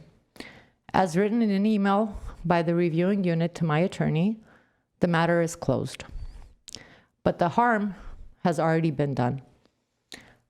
Understanding the seriousness of these false allegations and damage, not just to me, but the integrity of this council's work, I retained legal counsel. And the damage is real. Reputational harm and emotional distress, not just to me, but to my family, staff, and small business owners and residents of our city. Undermining a much-needed community project and dragging innocent small business owners running local restaurants into political attacks and causing material damage at a time of inflation and rising rent costs. This is not just about me. It affects the credibility of this institution and the ability of this council to do its work without constant distractions fueled by misinformation and disinformation. And this is part of a larger pattern. Amongst others, the same individuals, Mr. Alex Balikian, Mr. Alex Balikian's husband, James Clark, Mr. Mohill, Mr. Jordan Henry, all of whom have ran for office and failed, attempted a recall campaign against me last year. This is not leadership. This is not service to the public. This is disruption of the sake of political gain. I have time and again said, I will double down every single time because I have nothing to hide. I have spoken about the Civic Auditorium since my time on the Parks Commission. It is deeply irresponsible and a disservice to this city and community to allow a building to be in this condition when our city desperately needs that space for community. So let me be absolutely clear here tonight. I will continue to serve this community with transparency, integrity, and accountability. But I will also protect my name, my work, and the people harmed by these false narratives. Defamation is not protected speech. And I will close with this. Mr. Belekian, trying to tear others down to lift yourself up speaks volumes about what you would offer to this city and to this community. And to everyone who reached out, who checked in, thank you. Your support meant more than you know. I hope we can put this behind us. Thank you. And thank you, Mayor, for giving me the time. Thank you, of course. Mr. Brotman. Thank you for that statement. I have nothing that I want to raise. I just want to wish everybody a happy Thanksgiving. I will be visiting family on the East Coast, and I'll be spending a few extra days, so I'm going to miss the Christmas tree lighting, unfortunately. Apologies in advance, but just hope everybody has a wonderful time with their loved ones, and each to their heart's content. Thank you. Do we meet next week, Mr. Galania? No, sir, we're dark next Tuesday. We're dark.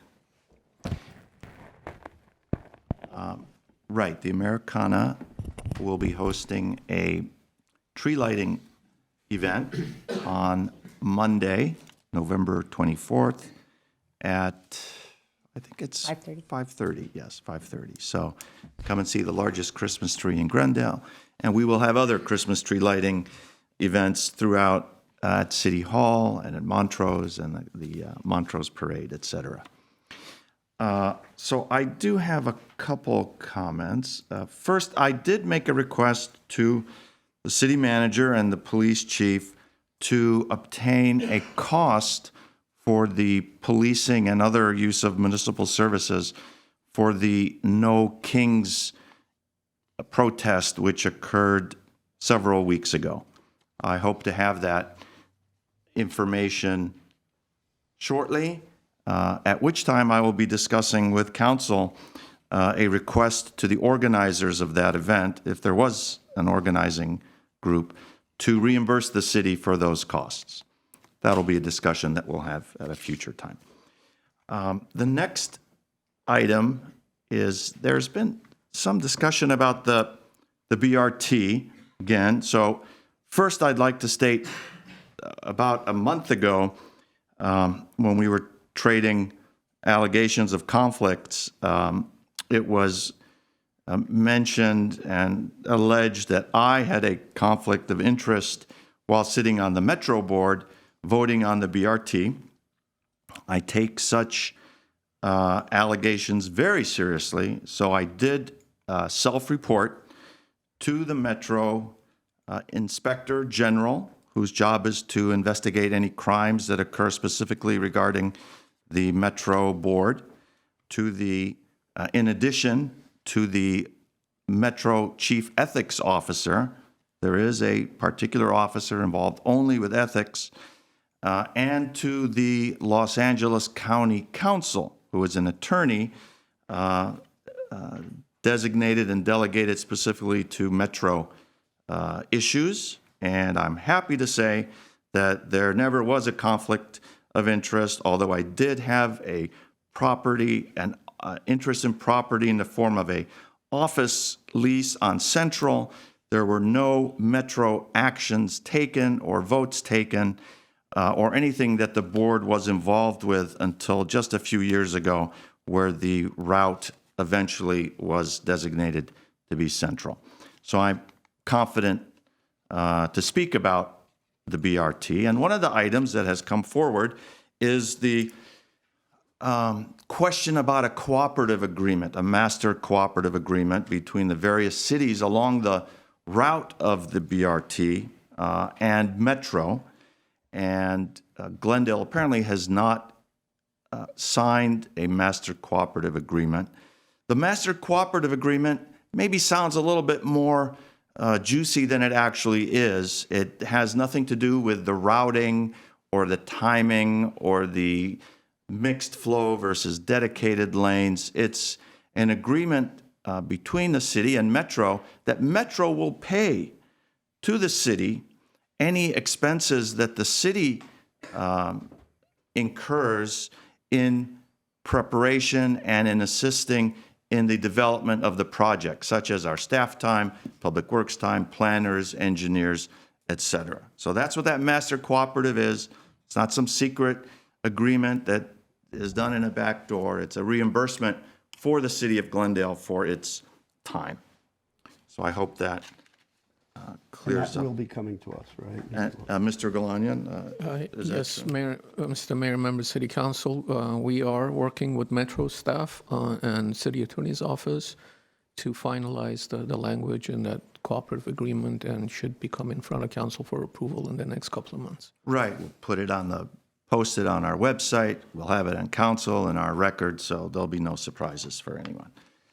The last thing I'd like to discuss is I have just returned from a 9-day trip to visit our sister cities in Korea at no expense to Glendale taxpayers or Glendale General Fund or any other fund in the city of Glendale.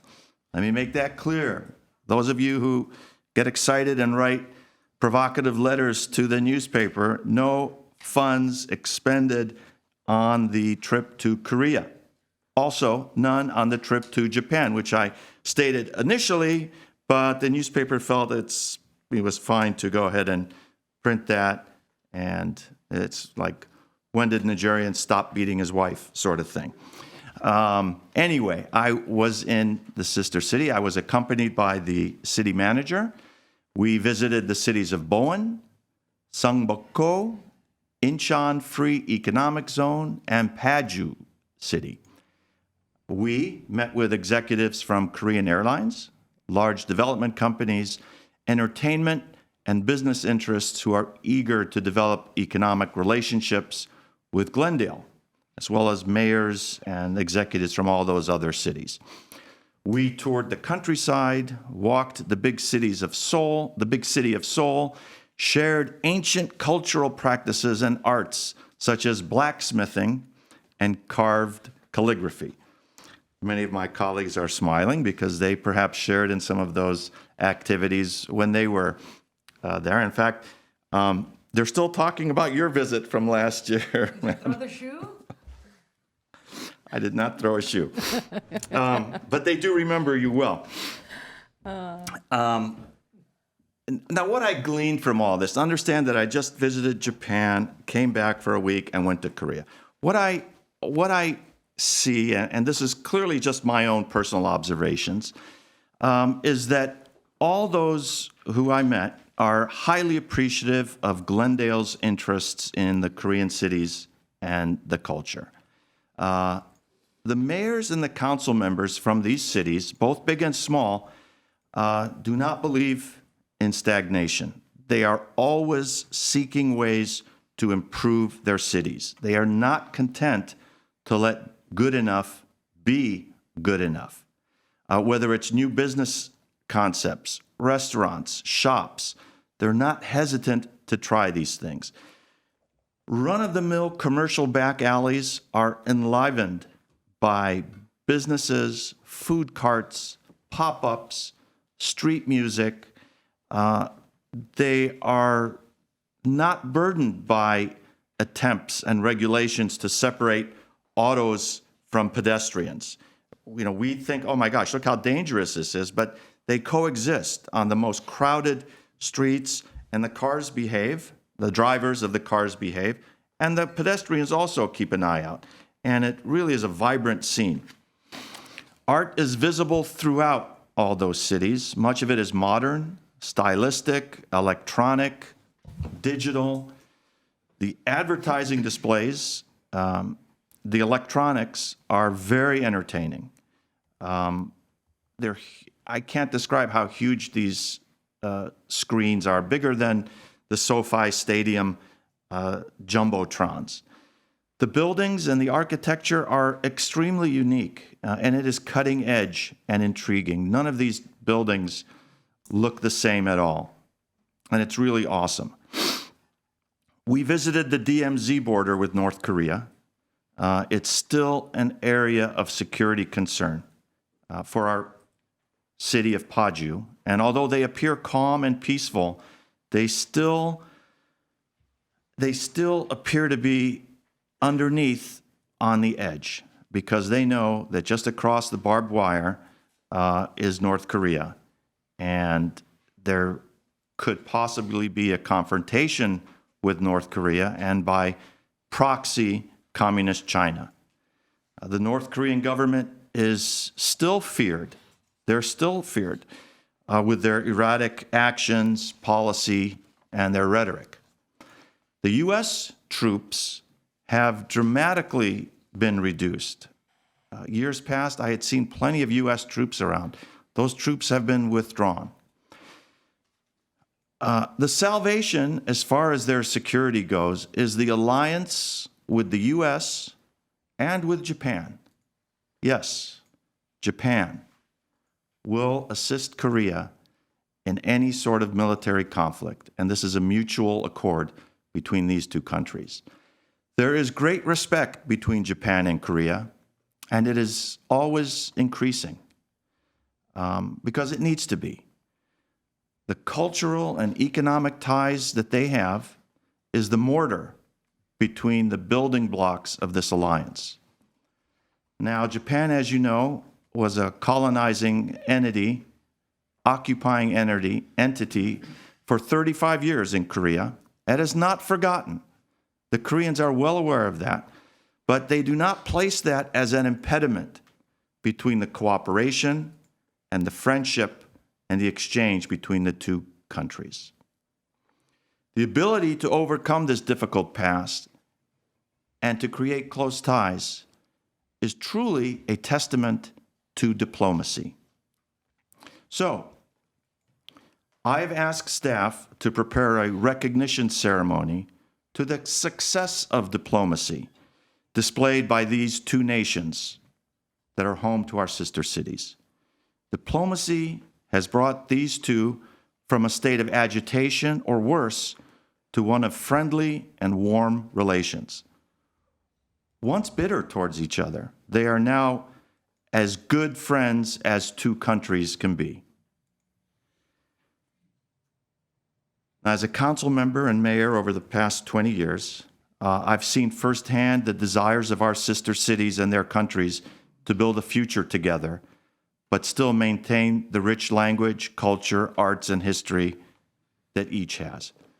So I will say more about these two countries later, and perhaps the U.S. involvement in this as well. But let us, in the near future, acknowledge and celebrate with our sister cities and their governments the great strides that diplomacy has created in this region. Thank you. Interesting. Well, Yeah, no, that's it's very interesting. you need to think about it, and it's Mr. Golanyan. Do you? That was good. No. So at some point we'll schedule. I'd like to invite the consul generals because they have accomplished a lot through difficult diplomacy in creating close ties. And we, as a city with sister cities on both sides, and of course we have good connections with both consul generals, I think owe them the recognition that hasn't been recognized as well. Mr. Galanin, do you have anything to add? Mr. Did I Mayor? behave myself in Korea? Because that's the next letter to the editor. Most definitely. Thank you. Yes, Mr. Calvert has a couple of announcements to make that be of interest to the public. Good evening, Mayor and council members. We're very excited. We are nearing our opening, the grand opening of the Pioneer Village. It's become the official name of this project at 515 Pioneer. At one point, this was the largest 100% affordable housing development in the state.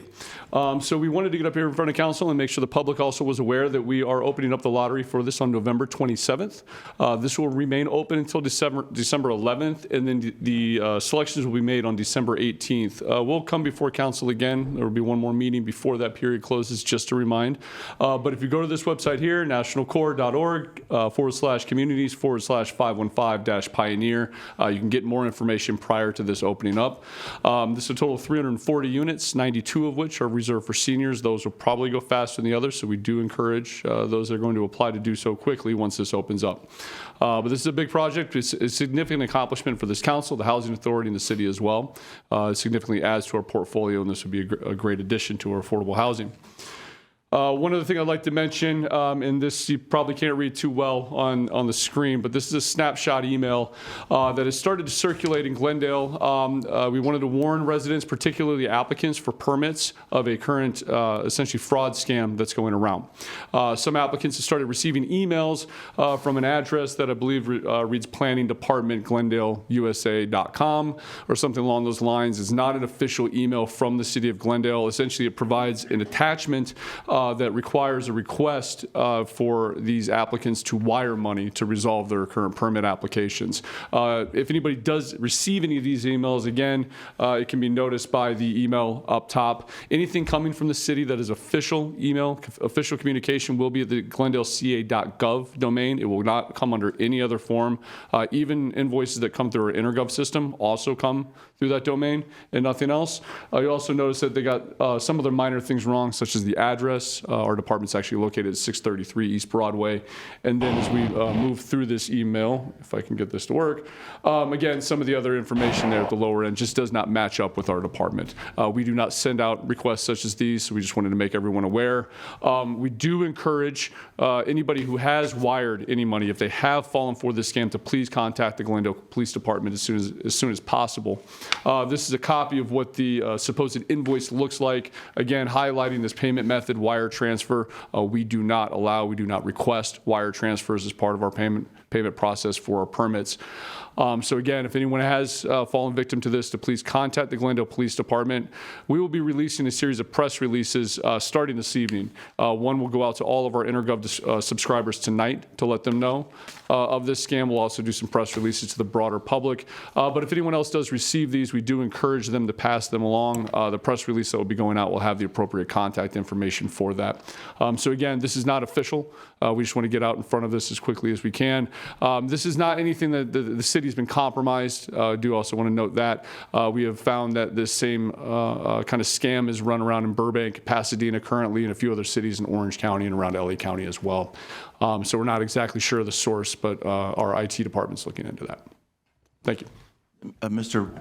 Calvert, we on council are all concerned about possible scams that pop up during the selection process of the Pioneer, what's it called, Pioneer Village? Pioneer Village, yeah.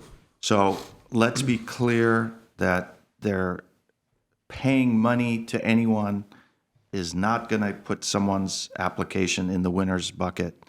And we should put that on our website in all of our languages. So we hear about these stories about, you know, these most vulnerable in our community hearing that there's a chance to get what they've been so desperately looking for, the affordable housing. But there is no way that anyone should pay any money to any person claiming to be a facilitator, have an inside track, friends with a council member or mayor, that just does not exist. And elaborate on that, please, as you give a warning. Maybe the police department can give a stamp of approval, maybe put a badge next to it, so we know that that shouldn't occur. It's all, you know, a formal application project overseen by HUD's rules, and just so we don't get any desperate people. Correct, and thank you for bringing that up, Mayor. That is handled by a third party. It also follows all of the strict guidelines and rules that we are required to, and we have had that instance before. In fact, somebody has been sent to jail over this. They were soliciting that, offering that they could get them kind of an inside track, and that should serve as a cautionary tale to anyone who thinks that they might be able to do that with this project as well, is that our team does stay on top of that, police and housing. If anyone does have any interactions such as those that you described, to please contact either our housing division or the police department. Councilmember Asseter. Thank you, Mr. Calvert. I think if it's not part of the plan, would be worthwhile to either send text messages or emails to anybody that's on a Section 8 list or housing list, not just putting out press releases, but I know we have a pretty extensive list of community members that could potentially be looking at these things, yes. And especially those that have signed up to receive updates on affordable housing would be a great start. And I'm confident that you will be doing this in different languages with the Correct. ethnic medias as well? Okay. I failed to mention, there will be flyers that will go out, that will be posted. We will be emailing our interested party list to anyone who signed up for that. This will go out as wide and as far as we possibly can, both in print and through email. Thank you. Thank you. Mr. Mayor? Mr. Carpeccia. Yeah, Mr. Calvert, do we know how long has it been since this false invoice, if you will, has been circulated? The first one that we were made aware of came late last week, and then we found another one early this week. Yeah, because whoever this is says City of Glendale Planning Commission. Correct. That's also one of the incorrect headers that's on that email. It refers to this as the Glendale Planning Commission, not the Community Development Department. Again, things don't come from our planning department. That does not exist. We have a planning division, a development services division, actually, and community development department. That's where those things come from. Okay. Thank you. Thank you. Thank you. Mr. Galanian, anything else? No, thank you, From the Mr. city? Mayor. Thank you. Let's move on to the next item. The next item is community event announcements, 3 minutes per speaker. Members of the public will be permitted to announce upcoming events taking place in the community. Mayor Najarian, we do have one speaker card on this item. It's Dr. Jackie Gish. You have 3 minutes.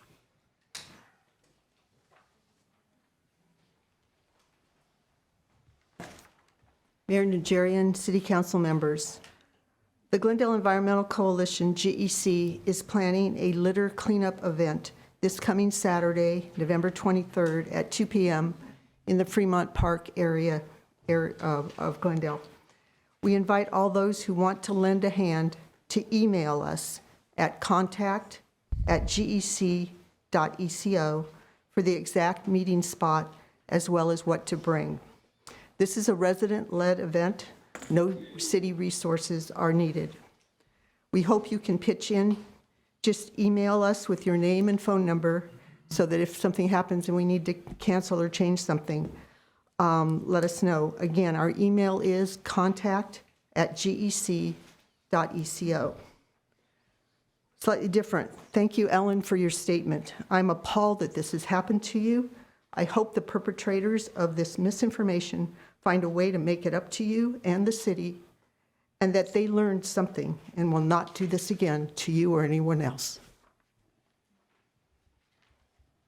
I have a question on that. I think the last community cleanup I had seen, I had asked if we can use our social media platforms to notify the larger community about cleanups. I know that the last time they hosted that, the Public Works Department was also assisting with some items. I'm not sure if it's similar to it this time around, but you know, it's a feel good, and I know that at least some of the youth organizations that had seen it last time wanted to participate. They just weren't aware, and so would be a great way to partner. Thank you for hosting. Thank you. And the next item. The next item is the first period of oral communications, maximum 3 minutes per speaker, 30-minute aggregate speaking time limit. Members of the public may address the council on agenda items or non-agenda items within the city council's subject matter jurisdiction. If a speaker addresses the council on an agenda item during the first period of oral communications, they may not speak again when the agenda item is called. A speaker who addresses the council on non-agenda items during the first period of oral communications may not speak during the second period of oral communications. Mayor Najarian, we have 11 speaker cards and 1 caller. We'll do 3 minutes. Very well.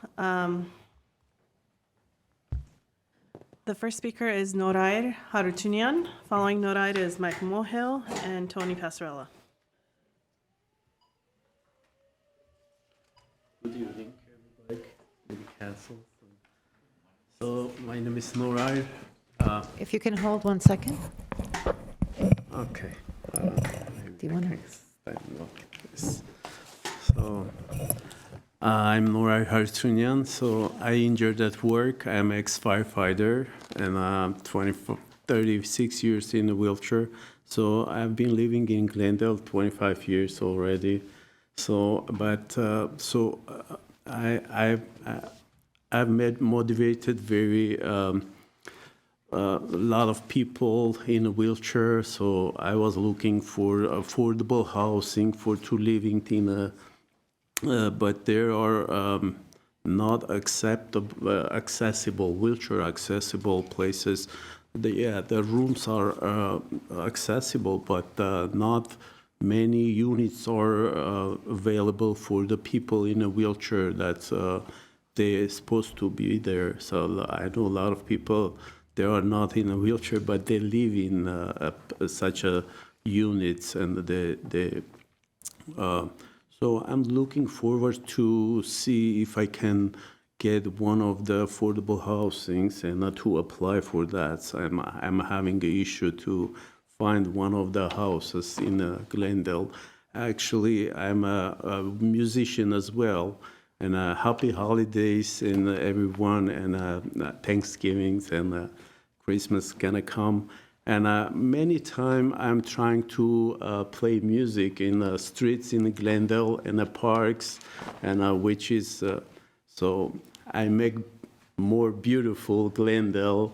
And thank you, you, and for your work and such making Glendale very beautiful. And but the music makes more beautiful on the streets when you pass through. And so, but many times the policeman or the people on the streets took me out from the place where I try to play music.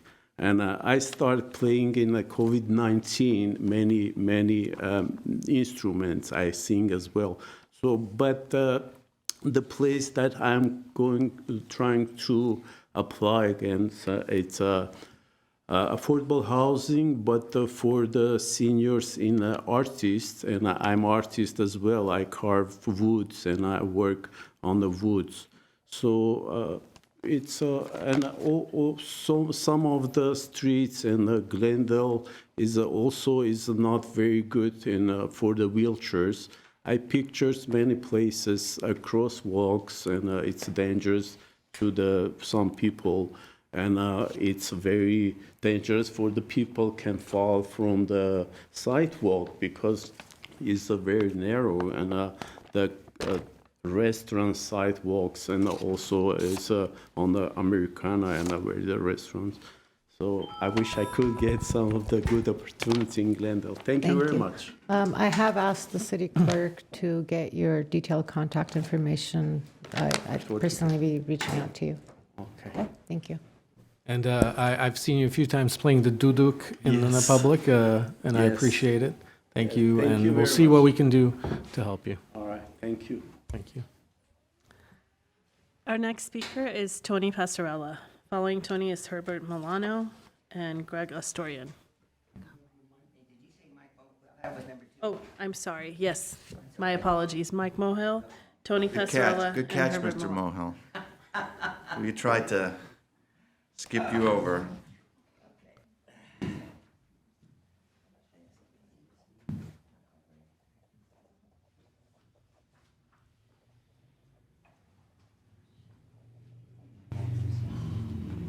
Tony, are you next, or is Mr. Mohill next? Mr. Mohill.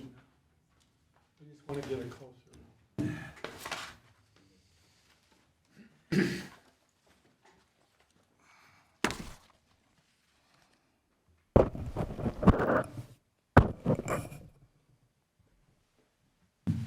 Good evening, council members. My name is Mike Mohill. I happen to be a Vietnam veteran.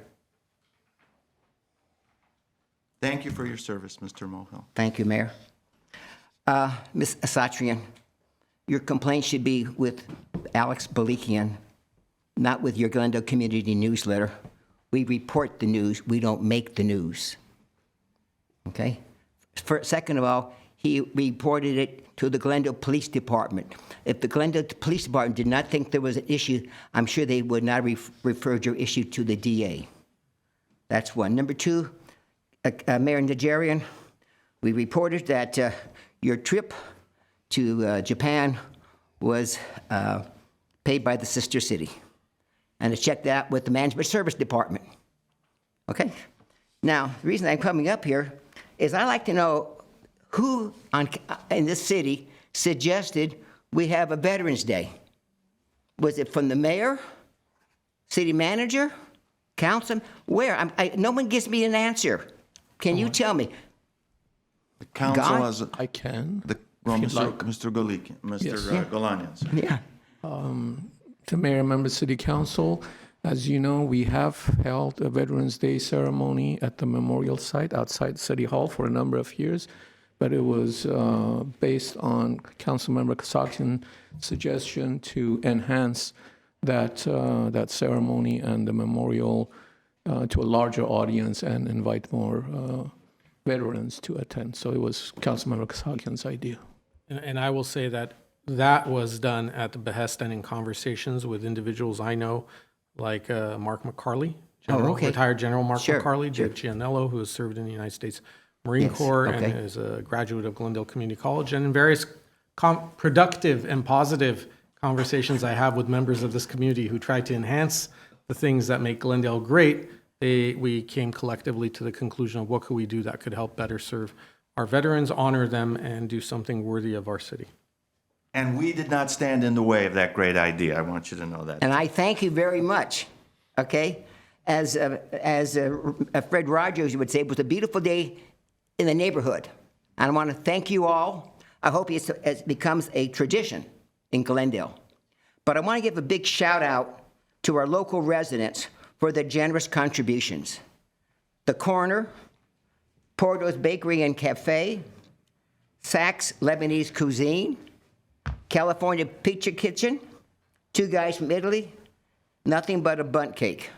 Scaffs, not facts. What's that? Scaffs, you mean. Yeah, Scaffs, okay. Also, I want to say this, that on Veterans Day, we are not Republicans on Veterans Day, and we're not Democrats. We're not council members who have political viewpoints. We are all Americans on Veterans Day. And Mayor, I'm not going to go there, but that's an important point. We are all Americans. I get another minute? Okay. Your words are so sweet, Mr. Mulder. We're going to let you go for another minute because we interrupted you with a question. Okay. So my point is this, that it was very meaningful. And someone asked me, what was the most important event that you saw during the whole procedure? And my conclusion was, everything was great. The speakers, the singers, the poem, everything. And I wish more people would show up next year. I think there's over 200 people. And I don't know what to say. I was amazed, aghast. People coming up to me saying, thank you for your service. That was nice. We soldiers never hear that often enough. Never often enough.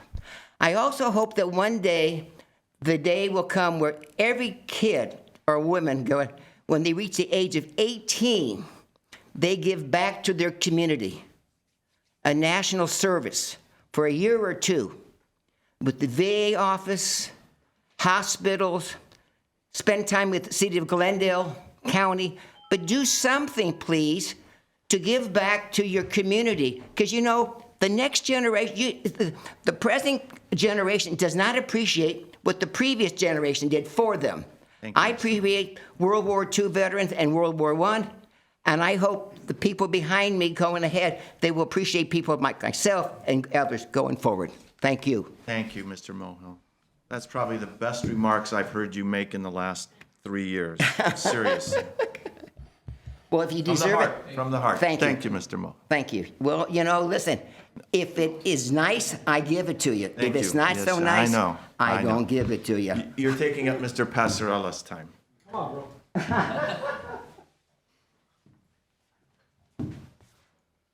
Good evening, Council. Tony Passarella. Health and safety watchdog strikes again. This is an issue, an ongoing issue for many years. I don't think it's ever been properly addressed or taken care of. I used to be in contact with Artie Kasakian about this, and it's about the smoking in public parks. These men playing these board games, they stay there half the day and part of the night and just toss their cigarette butts anywhere and everywhere. I frequent Fremont Park As you know, I live in the area, and what I've noticed there, one day actually I was sitting on the bench there, and there was a gentleman, his name was Anthony. I introduced myself and called him over. I was very impressed about how he was picking up trash everywhere with a little, very detailed. And so we talked a little bit, and I told him about what I noticed. On Patterson, adjacent to the soccer field, these men stand there, and even in the parking lot and across the street, and they smoke and they throw the butts in the gutter. It's disgusting. I've witnessed families, mothers with babies, they get off right there to go to the soccer practice where there's lots of kids doing that, and they're smoking there. We all know this is a health and environmental issue, and it needs to be addressed finally, I think. My idea, it's going to be difficult, but my idea is to have a code enforcement officer or a police cruiser patrol there and stake out maybe and catch these guys. I mean, what they're doing is illegal. They're smoking maybe not in the public park, but adjacent near it. And of course, the littering, and that's illegal. And maybe it's even a loitering situation. So that's my idea. If they could cite somebody, and then the word might get around, and then have that person be the cleanup for community service. Other than that, I don't know if Public Works or Parks and Rec can send a detail there and clean that up. Anthony told me the street cleaner comes, but every time I walk over there, 3 or 4 times a week, cigarette butts, not just in the gutter, over by the barbecue and on the park grounds. It's disgusting, and please, it needs to be taken care of once and for all. Thank you so much. Our next public comment is by Herbert Milano. Following Herbert Milano is Greg Astorian and Eddie Minassian.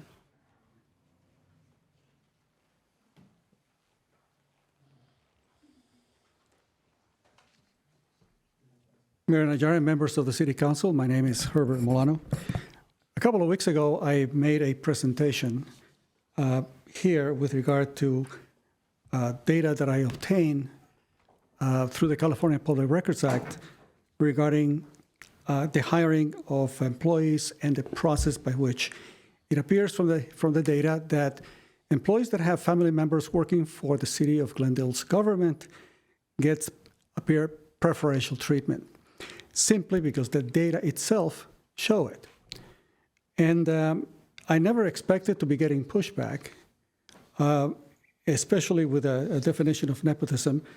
I wasn't saying that they were unqualified. I simply said that given qualified individuals who apply, when you have nepotism, is something akin to a comparison of someone being given a basketball to qualify, and the regular applicant shoots from the other end of the court. The person with the family member shoots from the free throw line, and the person whose relative is a city official stands on a ladder right next to the hoop and shoots the ball down. I brought a couple of things, quotes from respected entities. Here's the definition: is the practice of those with power or influence of favoring relatives, friends, or associates, especially by giving them jobs. The next one. Now, the objective of our civil service system is basically to protect the process of fair hiring. The civil service created to dismantle the spoils system where jobs and promotions were handed out as favors. Glendale's hiring practices echo that discredited model. Next page. Transparency International considers nepotism that it undermines meritocracy, erodes public trust, and perpetuates systemic inequity. Next page. From the American Economic Review, government hiring practices that favor insiders reduce efficiency and distort labor markets. Next page. Economic and Environmental Studies, this is a magazine. Nepotism reduces efficiency, discourages investment, and undermines meritocracy.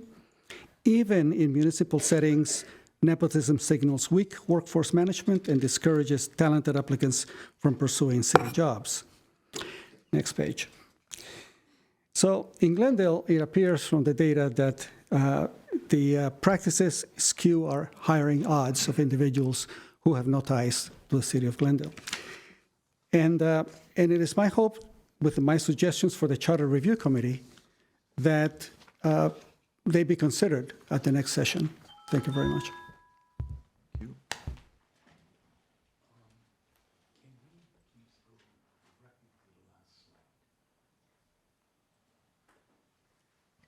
Next is Greg Astorian. And, That's me. Directly to the last slide because I lost two of my co-presenters. Okay. So in the month of September 2025, Glendale Association conducted a community survey under the Smart Growth Survey, and we were given grants from NAR, National Association of Realtors, and we wanted to find out about the attitudes and the sentiments of the community members, the voters of Glendale, about some of the issues that you all are facing, we all are facing. Bike lanes, BRT, districting, oh yeah, and so forth and so on. We intended to give you a presentation tonight on 3 or 4 of the subject areas, but unfortunately, as I said, the time was short and 2 of my presenters were not able to stay. The QR code that you're seeing will take you directly to our website, Glendale Association of Realtors, or GAOR.org, and this survey is available to everyone in our community. In fact, it was intended to be available to everyone, whether you're a business organization, whether you're the city, or your staff, or the community members. The idea was to take the conversation, let the council and everybody else know how the community feels about some of these important issues. Now, having said that, I'd also like to tell you that the survey, the sample, random sample, was about 400 of Glendale voters, registered voters, and the survey was done on September 2nd and September 3rd. We hope you enjoy it. We hope you will use it to good practice. And I have also to say something about your planning department. When we researched HCD, your planning department was so proactive in providing information about units built, and I will speak about that in the next council meeting, that it was unbelievable. City of Burbank doesn't do it, City of Pasadena doesn't do it, but being as proactive and as transparent as they have been, and the information that they have provided, we have been able to do some research on some of the issues that you discussed tonight about housing, and we may be able to offer some help and insight on those issues to you in the next session. With that, I appreciate your time. Thank you. Thank you. Mayor Najarian, I think Mr. Astorian was referring to the next 2 speakers. I just want to state their name just in case. Is it Eddie Minassian and Sevak Zohrabian? So I did not know the rules of the game. I didn't know if they could have given me their time or not, but I think we've done enough damage for one night. Thank you. The next speaker is Nick Doom. Following Nick is Patrick Masihi and Ejmin Hagopian.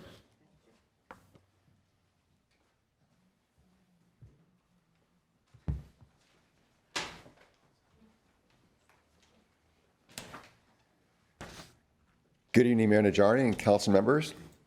My name is Nick Doom, and I'm a lifelong resident of Glendale. I'm a teacher at Clark McGill High School, and I wish to thank all the veterans present and know to Mr. Mohill that there are those of us who still teach about Veterans Day to students, as well as the service of many members to our community. I'm here tonight as a member of the Glendale Teachers Association Political Action Committee, to announce to us and to our public and viewing audience that the GTA will be endorsing candidates for next year's election, which are soon coming up. And while we wish to endorse, let all of you know, we'll do this in 2 phases. One being, of course, for the Glendale Unified School Board.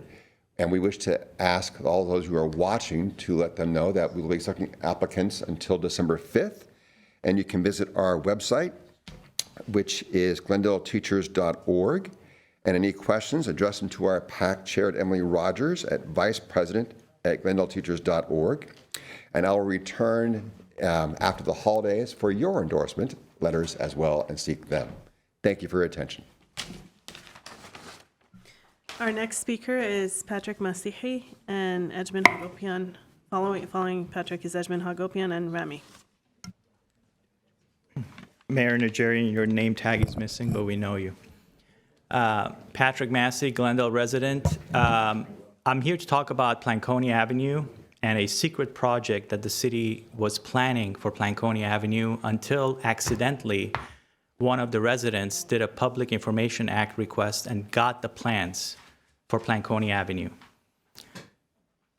This came about because a city employee accidentally said, oh, we got plans for Planconia Avenue. We're putting a bike lane on Planconia Avenue. The residents had no clue.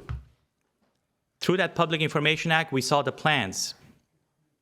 You guys are doing bump outs at Glen Oaks and Planconia, narrowing the road down on a wonderful, beautiful street. People invested on Planconia Avenue because it's a wide street.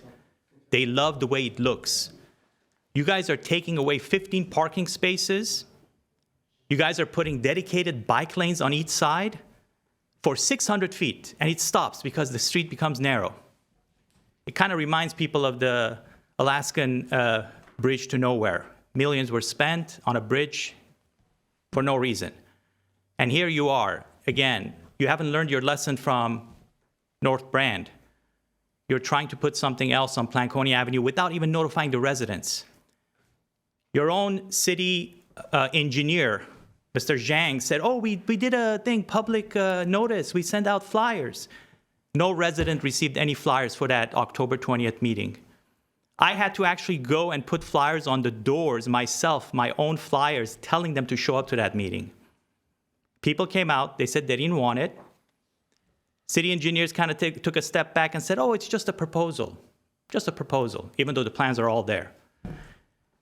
So I'm here tonight officially to ask the city to give us our new pavement without the dedicated bike lanes or those bump outs.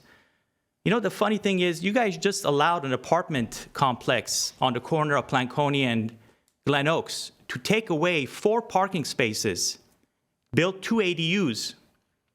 That apartment building has 0 parking spaces. In front of that apartment complex, you're now proposing to do a bump out, taking additional 2 parking spaces away. That's minus 6 parking spaces on just that one corner.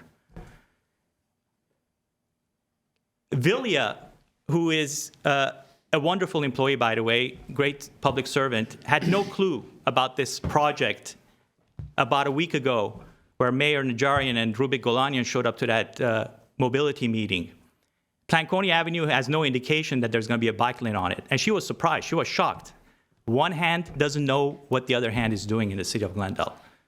Please just give us our asphalt. That's all we're asking for. Thank you. Thank you. Mr. Kosaki. So I live on the next street over. Mr. Garcia, does that conflict me from commenting on this issue? Because I do have some questions. It may. So perhaps I could look at that. If you have questions for staff after I look at it, then you can do so.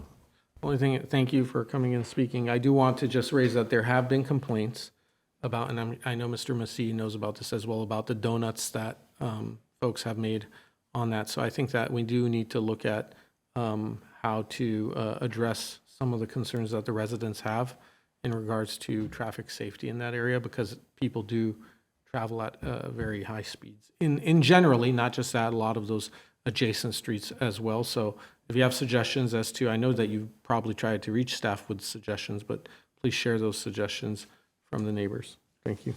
And I'll just hold my tongue on anything else. This is the first I've heard of this, so I'd appreciate a paragraph or 2 explaining what exactly is out there. Mr. Carpenter. Yeah, I just wanted to ask the same thing. Is this true? What's going on with this project? I mean, the project is being designed and done without residents being notified, or none of us know. This is the first time I hear about this. So I'd like to have an answer as to what's going on with it. So as mentioned by the mayor, I mean, we can connect with the engineering staff, and the speakers mentioned the community outreach or the open house that we recently had. So we can provide a paragraph to what the concern was, so that we can clarify the speaker's comments. Appreciate it. If Mr. Galania. But no, the question is, I think it's best for staff to meet and discuss internally and then provide a response to council. This information. Thank you. yeah, I'm sorry, one more thing to add to that report, if you will. I'd like to know, how did this project came about? Who made the decision on it? How's it designed? When it was designed? When it was approved? And who approved it? Because I have no idea about it. And I don't think any of us did. So within that report, I'd like to know who decided for that project to be designed the way it was designed. Okay, I'm sure that can be included without much difficulty. Thank you. Next speaker. Edmund Hagopian. Thank you. I thought you were delaying it so you don't hear about what I have to say. I just wanted to thank you all for the amazing event that we had for the Veterans Day. Thank you, Councilmember Kasakian, for suggesting a new format for the event. It brought everyone together, and it was an amazing event honoring the best our country has to offer, which are the veterans. Thank you for your personalized comments, and please extend my gratitude to your brother, Mayor Najarian, for his remarks as well. I wanted to highlight two outstanding employees that were working really hard that day, and that would be Annette Ghazarian and Dominika Magardichian. They were running around all day, and it's not... All right, thanks. They did an amazing job. The city of Glendale, we are who we are because of our residents, but also because of outstanding employees such as these two individuals. We are blessed to have many of them. Also, I have to highlight, given the remarks today, I want to highlight something that I noticed that day, and that was Councilmember Elena Asatrian. She was standing there, she served everyone, and then made sure everyone was fed, and then she got food and she sat down. That speaks to your character. It was that you are very gracious, and that was an exemplary move. So I also wanted to say, I hope every resident that attended that meeting, we were very pleased to see all council members are unified, and I hope you take the same spirit and continue with your work at the City Council. Thank you. Our next speaker is Rami. Rami? Ramella. Oh, Ramella.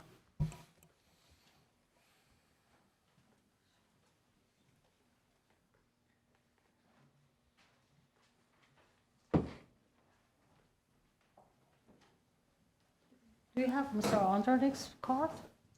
Mr. Andronick's card? Sorry?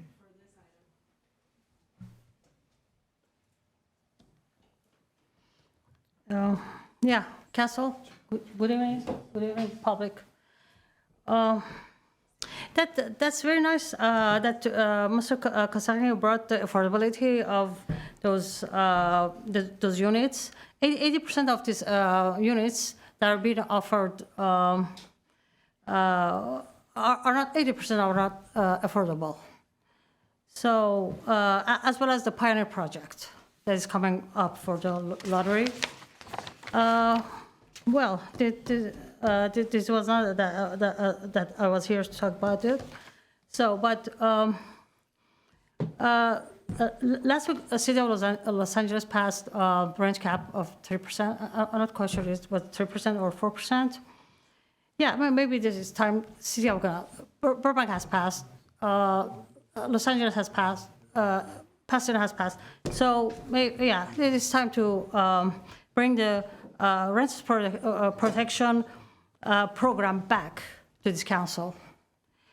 Yeah, protections like, rent cap of 3%, right to counsel for the tenants, and renters registry.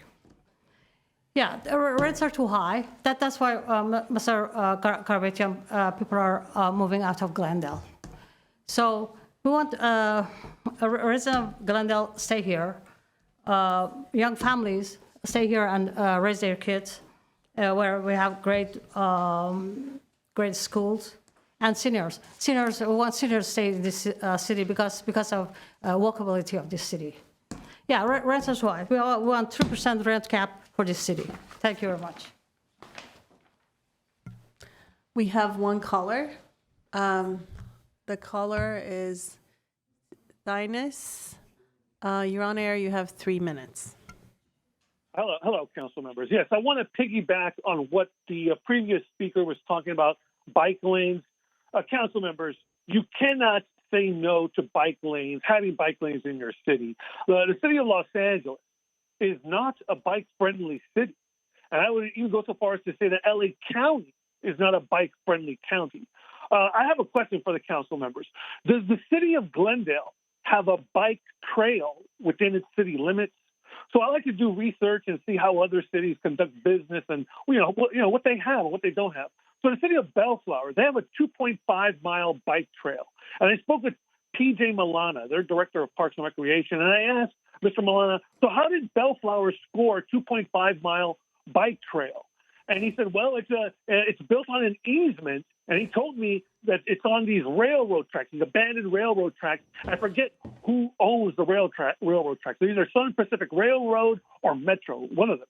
So they're built on this abandoned railroad tracks by either Southern Pacific Railroad or Metro, and it runs for 2.5 miles. And I asked Mr. Milana, well, is it all lit up from start to finish? Does it have lighting? He said, yeah, it's all lit up. Not a problem. So then I called Linwood. Linwood is, and I asked their director of Parks and Recreation, well, their deputy director of Parks and Recreation, Jose Trejo, does Linwood have a bike trail? He said, oh, yeah, we got a bike trail. It's 1 mile in length, and it runs alongside the 105 freeway, and it's on a street called 41 Avenue. And I asked him the same question. I asked Mr. Trejo, how did you guys score a 1 mile bike trail for Linwood? He said, well, it's on an easement. The whole property, the whole stretch is on Caltrans property. So, and I asked him, well, is it all lit up also? Is it similar as to what Bellflower has? Does it have lighting? He said, well, the infrastructure is there, but they ripped out all the wiring. It's all trash, but the infrastructure is there.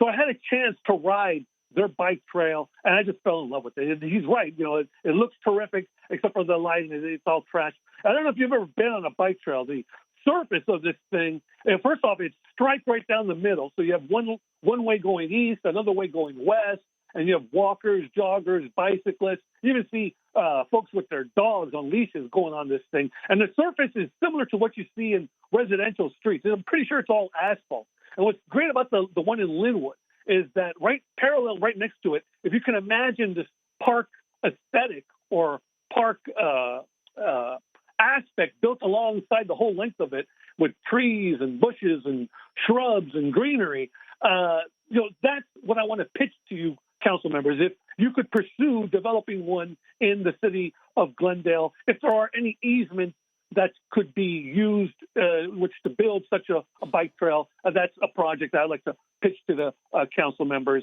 And again, yes, please don't say no to bike lanes. We're in need of them, and this is really the fault of Caltrans and Metro. They have done a piss poor job in investing in this type of infrastructure. And if you go to Europe, I mean, this is commonplace. These Europeans, they're zipping and zigging and zagging all over the place with their bicycles, and we need more of this here in LA County. All right, that's all I have. Thank you. And that is all. Thank you. Let's move on to the next item. The next item is adoption of ordinances, item 8.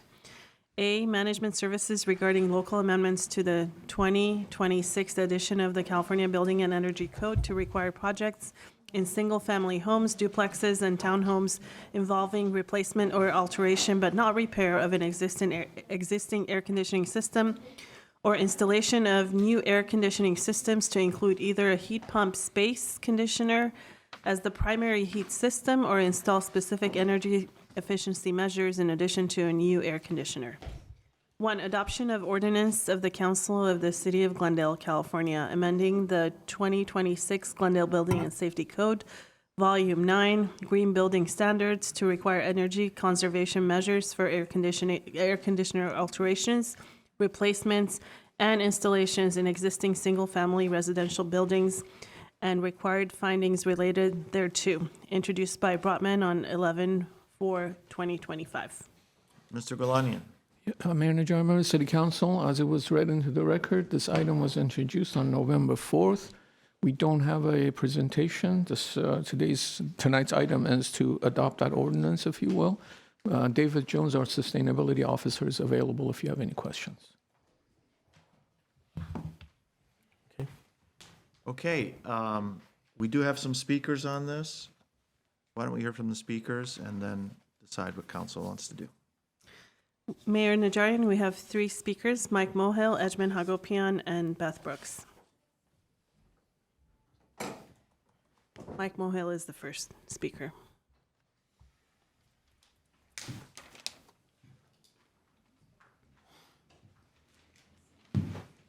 Evening, council members. My name is Mike Mohill. You know, this concerns me. I'm a retiree. Retirees have money in the house, but cash poor. If I have to go ahead and retrofit my air conditioning unit, it's going to cost me thousands of dollars. This is not user-friendly. Listen, we should have a choice. The government should not be telling the people, you should do this. That was my mother's and my father's job. You're supposed to represent us, not our mothers and fathers. This is the environment. Well, guess what? Mr. Bill Gates said the extremists of the environmental movement is wrong. The leader himself, Bill Gates, says wrong, wrong, wrong. Fossil fuels are here to go, here to stay. You can have all the electricity you want. People want to go electric, God bless them, let them go electric. I'm not going to stop you. You can have electric cars if you want. You can have a Tesla, good for you. But I want to stick with fossil fuel. That's my choice. And I think this council should let people make the choice. You're not God. We elect you to listen to us. And many people tell me they want choice. They don't want to be told that you should do this when your air conditioning unit goes out. Thank you. Next is Edmund Hagopian. Following Edmund is Beth Brooks. Hi. I'm in opposition of this ordinance, and I appreciate the amendment that the council took last time to have a report coming back in a year. I would like to ask the supporting council members to emphasize what type of measurable data that's going to be in this report. If we can have the permits that have been issued this year, so we can compare it to the permits next year to see if people are stopping from requesting for permits, to see if this ordinance has an impact on people asking for permits. Also, it would be great to see the total cost of replacement, so we know not just the AC to heat pump, but also the entire, it requires additional cost. Something that the city, I forgot the name of the staff that was presenting last time. He was the gentleman from the permitting department. Also, you have seen in our Glendale resident survey that we do have permitting delays and permitting issues.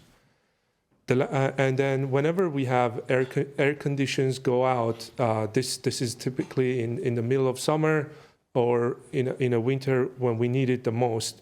And if we do have permitting issues and it takes a really long time, I would like to get some assurance from the city to see how they would respond to that problem before approving this ordinance. Lastly, I really appreciate I really appreciate the opportunity to speak to a couple of residents that are strongly supporting this ordinance, and I understand they have good intentions. If you have looked at any reports recently on data science, data centers, AI, you would know that in the last week in California, there are data centers sitting there idle and because they cannot be energized. The city of San Jose, they recently got 2,000 gigawatt power capacity, and it's already being allocated to data centers. So if one of the reasons that this ordinance was pushed forward, the thinking behind it is eventually the cost of electricity will come down. I highly doubt it, given the forecast for the capacity that we are building in California, and the demand for electricity. This would be a good ordinance. Thank you for your consideration. Our last speaker is Beth Brooks.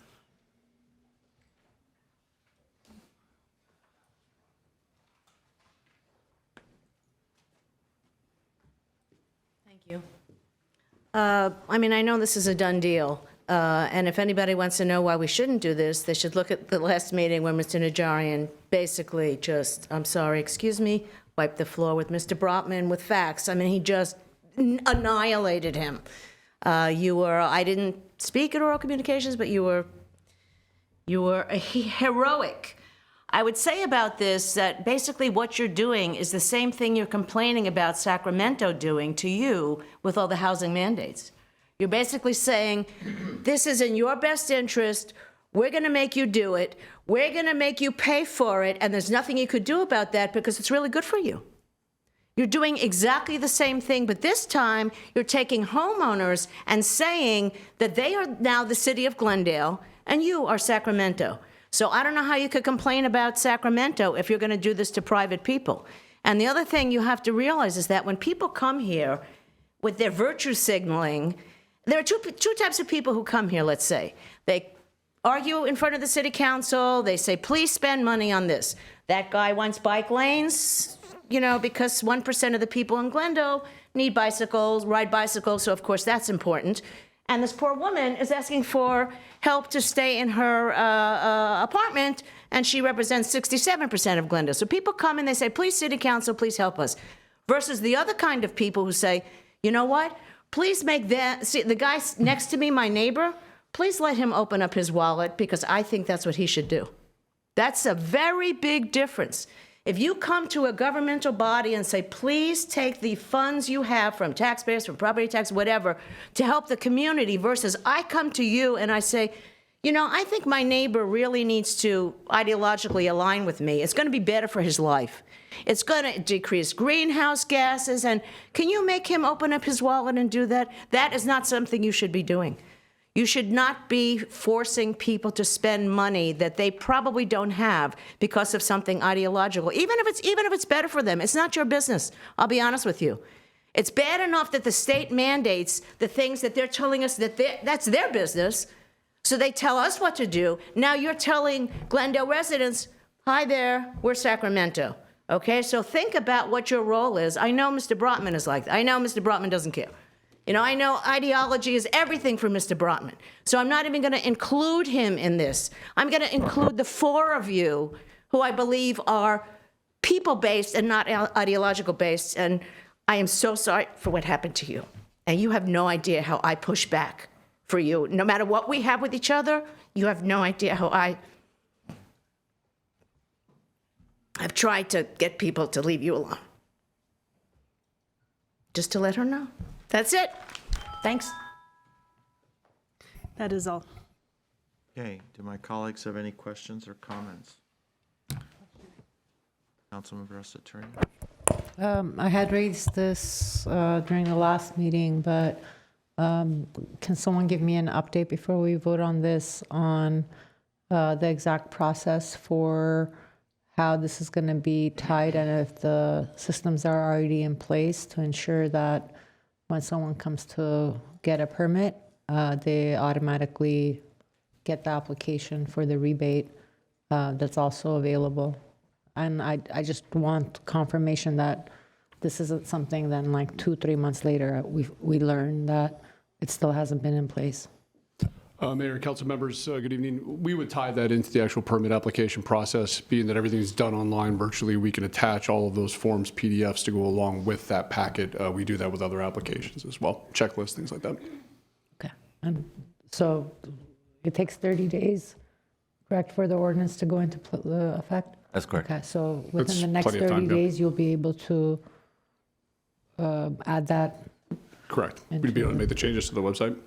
Yes, okay.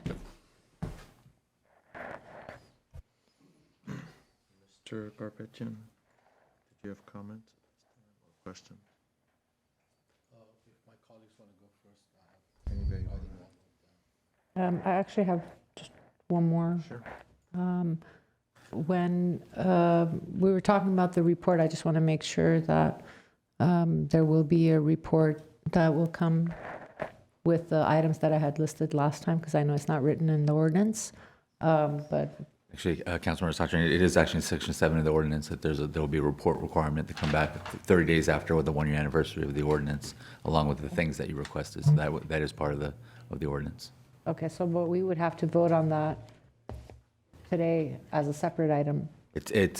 We took the direction that was as part of the introduction incorporated into the ordinance. Okay, all right. I'm good, thanks.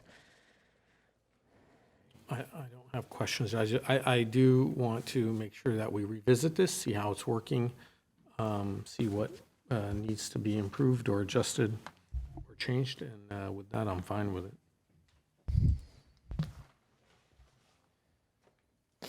Garpetian? Yes. One suggestion first about our reports, the way they're being written. It says on August 12th, the City Council directed staff to begin developing an air conditioner or heat pump ordinance. The way it's written is like the entire council voted for it and gave direction to staff. This report's either they have to say the majority of the council or the voting records. It was 3-2 or what have you, because this creates a false impression in people's minds that every time you have to go back and say, I vote for this and I didn't vote for the other one, and I voted for this and I didn't vote for the other one. And there's a why it's written here that the council directed people. So this is one thing that we need to look into. I'm going to be brief, but I asked about what the reason of this ordinance is, and no one wants to give me a clear answer. Of course, it's indicated in there, it's a reduction of greenhouse gas emissions. And I want to refer to our survey that climate change was one before the last on people's priority list. And that is not being taken into consideration here. If this ordinance was, or this move was so good, you didn't have to subsidize it by $1,000 per ton for every air conditioning unit that apartment building tenants, they have to pay for it, basically. And we are taking the voluntary measures that the state has and making it mandatory. And I don't understand why. This is not a big deal in general, but it's being, every little single thing is being pushed and pushed and pushed. We have 100 units that's being replaced. They pull permits for replacement, 100 a year. Do you think that is going to make a difference on the climate change in the world or in Glendale? No, it won't. We all know it doesn't. But we say, oh, we have to do something. Of course, but this is putting a lot of burden on people who don't have the money to go through all the other issues that they have to take care of in order to keep their gas furnace. And I don't think that's fair. This is all about having choices, and we're taking that away from them.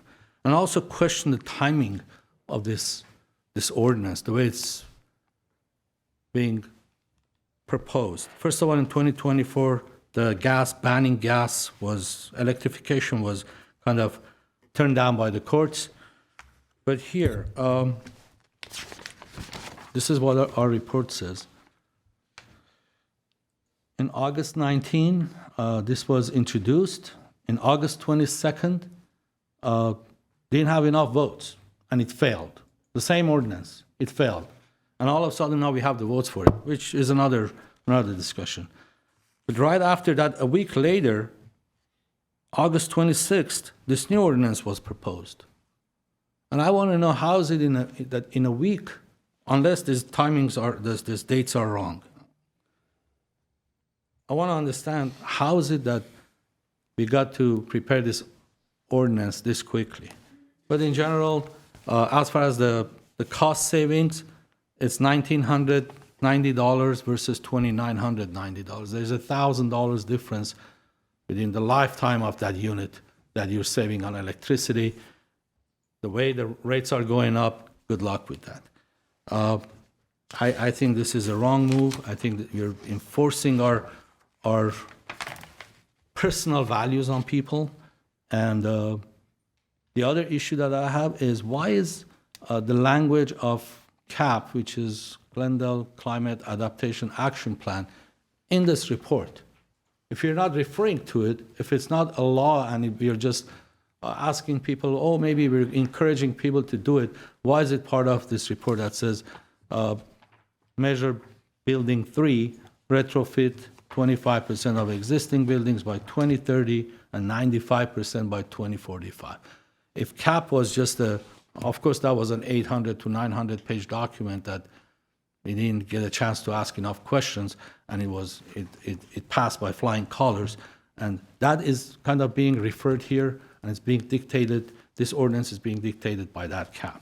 So again, when I say that everything is being done because of this push that's coming through, I'm absolutely right. And people who are predicting the future, all of our elected officials or former elected officials, people who are advocates that they predict the future eventually catches up with them. In early 2000, mid-2000s, Al Gore had predictions that half the Florida will be under seawater and everything else. People will be dying of heat, and we won't have any ice in the ice pack will be gone. None of it happened. And they're all walking back from their statements. Al Gore, John Kerry, Bill Gates, all of them. So I don't know what we're trying to do with this ordinance. All I'm saying is we're putting a lot of burden and hardship on the residents. And that $4,000 that you're giving to them, and I'm disappointed that this failed and all of a sudden the votes changed and it's moving forward.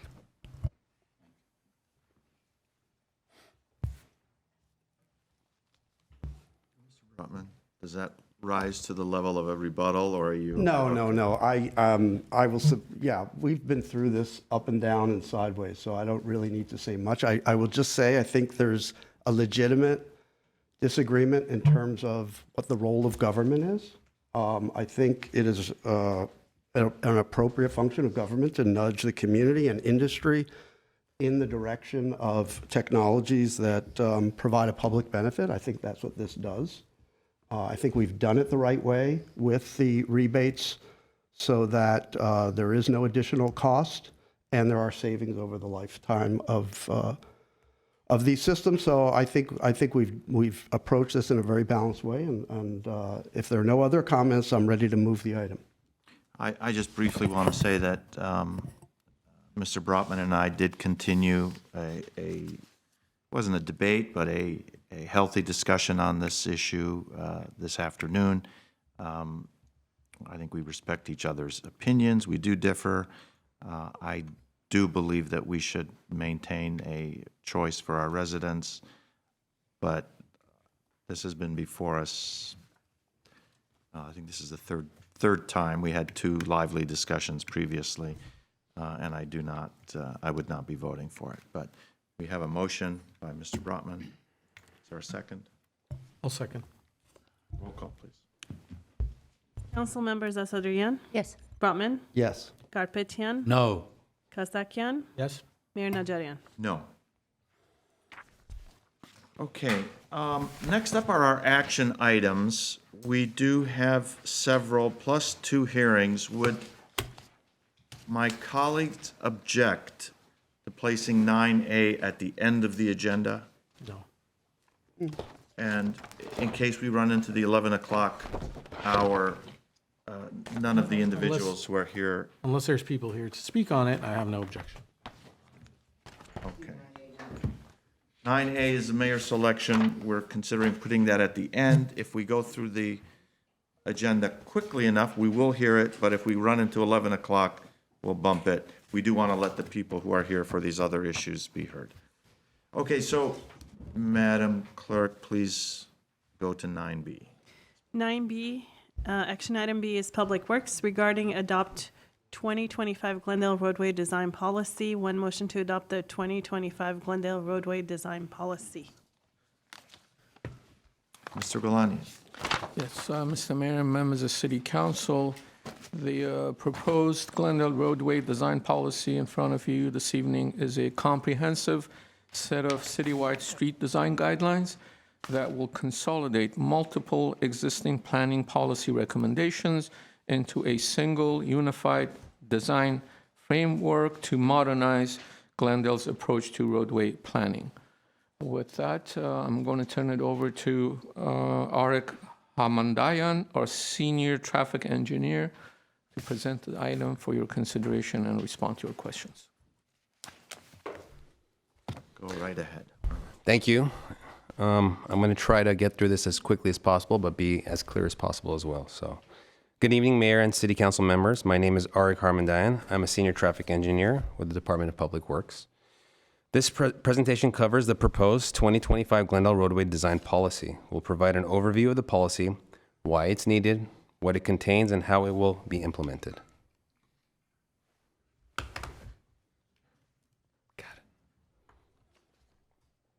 Can you go back one? Got it. Perfect. Glendale has a very diverse street network. Historically, we've had multiple documents and plans that recommend changes, but each project still needed its own analysis and approvals. This piecemeal approach made it slower and more expensive to deliver projects. Meanwhile, the community has signaled that street safety is a top priority, while also indicated their preferences on street design impacts from recently completed projects and the community satisfaction survey. This points to the need for a more proactive, standardized approach to street designs that outlines the data-driven, feasible and infeasible options based on traffic engineering and community metrics that are outlined in this one document.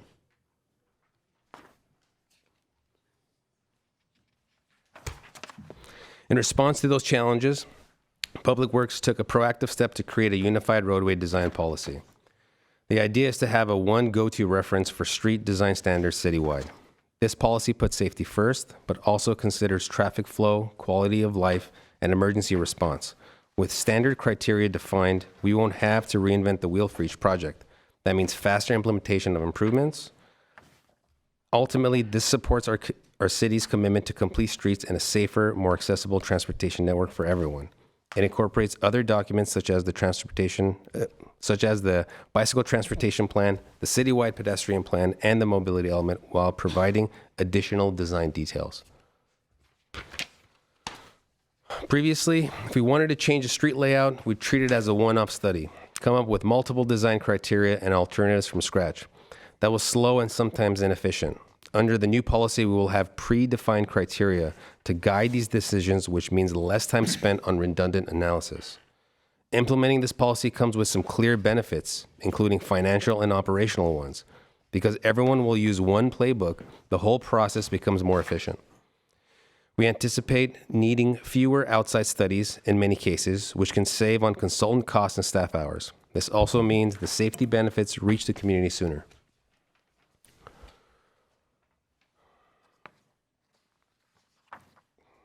Let's talk about what the policy covers. In short, it's comprehensive. It'll guide any type of street project in Glendale, whether it's a simple restriping or a major roadway overhaul. The policy lays out design standards like how wide lanes should be and how to accommodate pedestrians, cyclists, vehicles, transit, and emergency vehicles. Listed here are some key objectives behind the policy. First and foremost is safety. We want to engineer streets that reduce collisions and make walking and biking safer. The policy is also aligned with our broader city goals, like the mobility elements call for less congestion and more transportation options. It embodies a complete streets philosophy, designing for all modes of travel. Importantly, this doesn't mean forgetting about emergency vehicles. We make sure fire trucks and ambulances can still get through. Finally, we built the policy by looking at what worked elsewhere, but more importantly, here at home. It reflects best practices from federal and state guidelines and neighboring cities, as well as lessons learned from Glendale's recent projects. So we're using strategies that are proven to work. The design policy bridges the gap between planning, design, and construction, while delivering specific site-responsive solutions. With Glendale's limited street widths, we can't always squeeze lanes below standard widths just to fit something else. That's not always safe or advisable. The policy emphasizes adding bike lanes and pedestrian facilities, enhancing pedestrian safety elements, and ADA-compliant curb ramps. And for traffic calming, the policy supports bulb outs and median islands. All these criteria help engineers design streets that are safer and more user-friendly. It's important to note that this policy is meant to be context sensitive. That means while we have standards, we can adjust within reasonable ranges to fit what a particular street needs. We all know that every neighborhood is different. What works on a downtown street might not be right on a hillside residential street. So the policy gives guidance, but is also flexible. One key component of the policy is the formal lane reduction guidelines. This document is not a lane reduction policy, but rather it provides lane reduction guidelines based on industry standards, lesson learned from past practices, and community sentiment. This is for cases where we consider removing a travel lane and using the space for something else, like bike lanes, parking, or sidewalks. The policy lays out when that's appropriate. As a rule of thumb, if a 4-lane road carries 16,000 vehicles a day or fewer, it might be a good candidate for a lane reduction. 16,000 vehicles a day roughly means the road isn't too congested and not near the road's capacity. Daily and peak hour volumes, collision history, vehicle miles traveled, and percentage of cut-through traffic diversions are some of the data-driven criteria the policy considers when determining whether a lane reduction will likely be feasible. We shouldn't reduce a travel lane if it would create noticeable traffic impacts or push traffic onto the adjacent neighborhood. The policy either requires mitigation measures or states that the lane removal is not feasible. If a lane reduction is deemed feasible, there can be multiple design alternatives within a consistent right-of-way width. This slide illustrates one scenario. The road goes from 4 lanes to 2 lanes, ultimately 1 in each direction, and the space is used for new bike lanes while retaining parking and minimum lane widths. Bike lanes are just one of several design options made possible once a lane reduction meets feasibility standards. The top cross-section shows space reallocated for outdoor dining, transit stops, and a center turn lane, improving pedestrian activity and transit amenities in commercial areas. The bottom cross-section illustrates how a roadway could accommodate bus rapid transit lanes without a reduction in parking.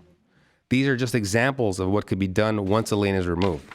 The final configuration depends on planning objectives and must still comply with the policy's requirements and the needs of the community. We want to briefly highlight how past Glendale efforts have influenced this policy. Last year, the city implemented a complete streets demonstration on North Brand Boulevard between Glen Oaks and Mountain. In that pilot, we reduced the number of travel lanes and added protected bike lanes and other safety features to see how it would work. We learned a lot from North Brand about the traffic impacts, what design elements worked or didn't, and about the public's reaction, both support and concerns. The city ultimately reverted the corridor back to its original alignments, reinstating the travel lanes, wider parking stalls, and removing the bike lanes. Those lessons directly informed the criteria in the roadway design policy. Additionally, our robust community outreach efforts through the past several years on projects such as San Fernando Road Phase 1 and the La Crescenta Avenue rehabilitation projects have also helped inform this new policy. We can apply the same kind of complete streets improvements more broadly, using the policy guidelines instead of reinventing the process each time, knowing what works and, more importantly, what the community will support and want.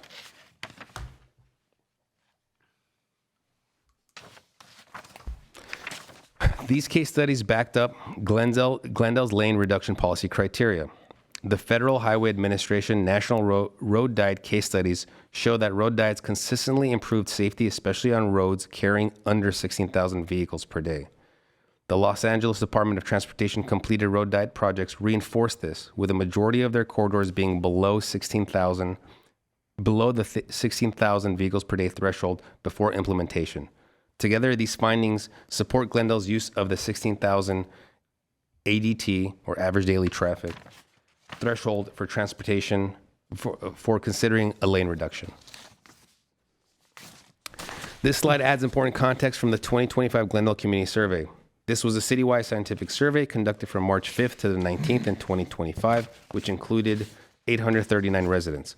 Speeding and unsafe driving was ranked one of the most serious issues identified by Glendale residents, with 82% describing it as a very or somewhat serious problem. The roadway design policy directly responds to this concern by prioritizing safety as the foundation for every roadway decision. Through a safety-first lens, this policy aims to address the community's concerns by recommending design elements discussed in previous slides. Another slide from the 2025 Glendale Community Survey is policy priorities. Ranked highest is repairing local fire stations at 83%. To rank lowest is installing more public art in the city at 35%. I would like to highlight that installing protected bike lanes by removing a lane was one of the lowest ranked priorities with 39%. Supporting this policy and establishing bike lanes on some streets was ranked slightly higher. It means the public is supportive of bike lanes where appropriate and feasible, but cautious about replacing travel and parking lanes. Our roadway design policy reflects this reality. Sorry, the clicker is having a hard time. How will this policy actually be put into practice? The goal is to integrate it into our project development process. That means anytime we initiate a project, whether it's repaving a street, adding a bike lane, or a big capital improvement project, our engineers will consult the roadway design policy. That also includes all the projects currently in design and planning. Next is coordination. The policy isn't just a public works document. We involve other departments when applying it. For instance, we always loop in fire and police departments on things like lane reductions or big traffic calming changes. They'll review to make sure emergency response times won't be affected and the fire trucks can still get through. Community engagement is a major part of implementing this policy and a city council priority. Engineering solutions work best when the community is on board, so the policy emphasizes bringing stakeholders in early. For any significant street redesign, we'll reach out to those affected and explain the why. For example, if we added a traffic circle or removed a lane or added a bike facility, we'll present the data and safety reasons so people understand the benefits.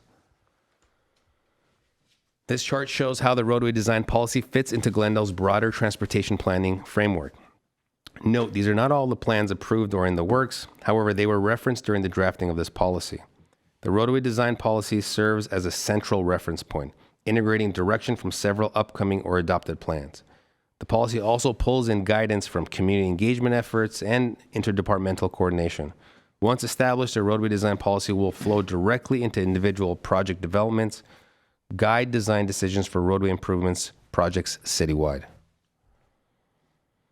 Finally, last slide. It's important to note that adopting the policy does not require new funding, so there is no direct fiscal impact associated with its approval.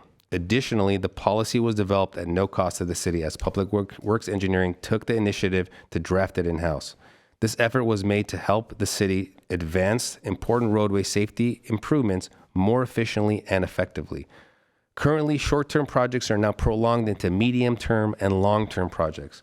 The roadway design policy will truly help us keep on schedule with all upcoming projects. We consider the roadway design policy a living document. It's not static. As we gather more data or as new best practices come out, we will update our policy accordingly. The Public Works Department thanks you for all your time and your attention. Thank you. Do we have public speakers on this? This one? Okay.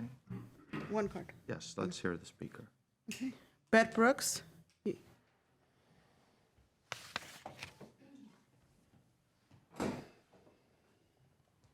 have 3 minutes. I think that this is yet another, you got a 51-page document, a very important document on a Thursday, late in the afternoon, because we've discussed this so many times. If you have to read more than 10 pages of something so technical, you should not be voting on it at the same time that you've gotten it on a Thursday, and Tuesday you should be voting on it. Especially this particular document. It was 51 pages that seems to incorporate, all the different elements that says it's a living document, yet at the same time says we're streamlining everything and we're just putting it in this policy document. A document that also, by the way, says, while the recently conducted community satisfaction survey found that replacing travel or parking lanes with protected bicycle lanes was a low policy priority, lane repurposing guidelines establish a uniform process for doing it. So it's like, it's like slipping it in, even though, you're getting community feedback. You had the community feedback. People do not want the traffic lanes removed. You had a speaker come here. Everybody knows that. You want to avoid that? Fine, avoid it. You want to keep slipping this in? Slip it in. People don't want a dedicated bus lane. They don't want car lanes removed. It's not safe. And here's the other thing. If you have a document like this that's supposed to streamline processes, when it comes to new development, it's going to be very, very important for any kind of decisions or any kind of pushback, on developers to take a case-by-case basis of what that new development is now bringing to that neighborhood and how it will affect traffic. And will it affect safety? So if you have a policy document that's supposedly sort of general guidelines streamlining everything and you're not doing things case by case, you better be careful of that. I'm just saying that this is too important of a document, and it's 51 pages. It should not be voted on today. It should be that you pass something where you say, beyond 10 pages, we get 2 weeks to do this, because this is crazy. This just is crazy. I'm sorry. You can't just say, well, staff knows what they're doing, so we're going to rubber stamp this. We're going to say, okay, we're just going to do that. You can't do that, and you should not be getting documents like this. This can't go on, because the public doesn't think that you are.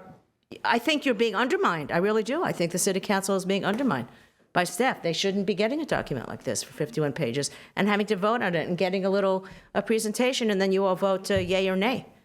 I don't think that's fair to the public. I don't think that's fair to you. Thank you. Okay, no other speakers? No other speakers. Okay, let me go to my colleagues for questions or comments. Mr. I Brown? have comments, no questions. Okay, let's go to questions first. Councilmember Asaturian. So the 16,000 number that you've indicated several times now in your report, I think there's been also studies that show where our population will be in 5 years, 10 years, 15 years. I know there are projections, but how does this document work with the realities of the times? At what point do you bring it back or reassess whether or not, if something at that time was, say, 15,000, and fast forward 5 years from now, that number is no longer 15,000. At what point do you reassess streets based on this policy that you have? I think the best way to approach it would be when projects are funded, we have a design, so in the moment. There's only so much we could predict when it comes to growth. So if we had a crystal ball, we'll say that, in 5 or 10 years, it might hit that 16,000, and therefore it may or may not be considered feasible. But when would we revisit the policy and see if that number needs to be adjusted? It really depends on to see if the predicted growth in Glendale actually becomes a reality and where those certain areas actually grow.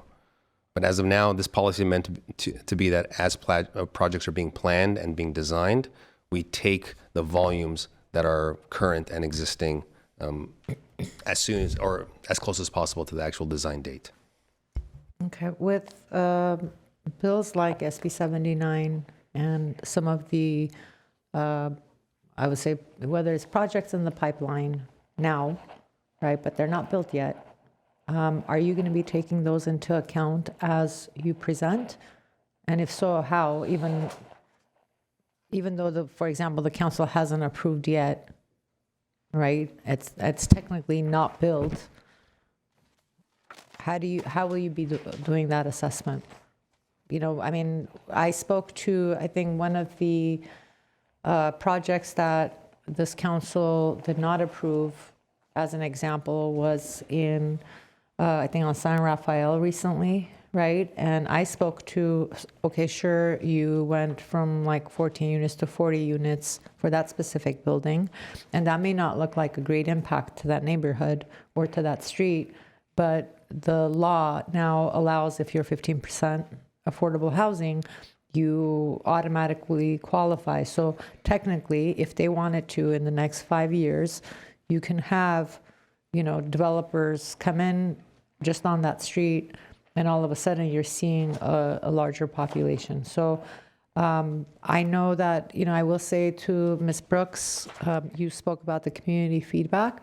One of the top things on that community feedback is pedestrian safety and speeding. I mean, I can't tell you the number of emails I receive and the daily conversations I have with residents who are concerned about walking with their children or the speeding. And I don't think there's anybody in this city, regardless of where you live in the city, that can't speak to the speeding, right? And so part of that includes engineering for the streets, and as well as how we're taking into account what would be the anticipated development growth in our city to ensure that our sidewalks are wider for people to walk, that you do have your local markets so not everyone's driving everywhere or going downtown or to the specific markets that are across town to be able to get food and daily necessities, right? And so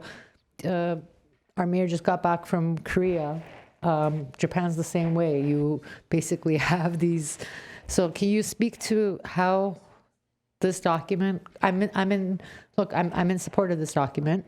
I believe that we need to have policies in place that not only streamline, but really take into account really what was one of the top priorities as part of the community feedback, which is speeding and pedestrian safety. But the implementation of this policy and how you are assessing this and how you are working with our planning department is where I have questions. So I believe there's a few questions in there, but I'll try to answer them as best as I can. The roadway reconfiguration or a road diet is one of many tools that we have to redesign a street or to improve safety or to add bicycle facilities or pedestrian facilities. So to your point of, the community is asking for slower speeds and safer streets, roadway reconfiguration is just one of many tools that engineers have. We try our best as much as we can to be data-driven, to be rooted in engineering best practices. And so how do we kind of future-proof our city to allow the most amount of flexibility? We went back and forth with not just CDD, with long-range planning. We looked at other cities, what they've done, and to try to find something that's as comprehensive as possible, but still unique or, I guess, adopted for Glendale specifically. And again, how do you factor in future growth? That's a great question. I mean, we just have to, like I said, look at what the data is given to us today. We could make some assumptions and predictions, but growth is just something that we have to try our best to predict and to plan for. But like I said, if it's something significant enough that we need to revisit and come back and update the policy, we could always do that as well. Will you be taking into account projects that are in the pipeline if you are bringing or you're reassessing a certain street for reconfiguration? So to answer that question, if there is an approved project that's in the pipeline and we have a project that is adjacent to that, we would be taking their traffic study into consideration in terms of what they're predicting in terms of increased volume. So we would be working with the planning department in terms of the study that's being produced if we have a project adjacent to that development.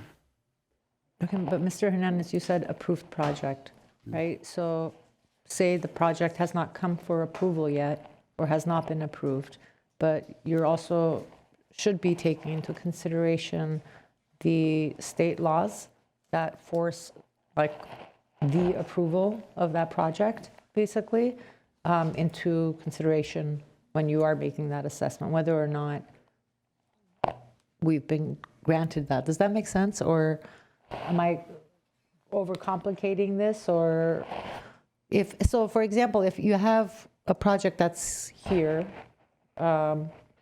it's been submitted, the state law will require for them to, it's by right based on whatever they've submitted, but it hasn't technically come for approval and hasn't been approved yet. Right.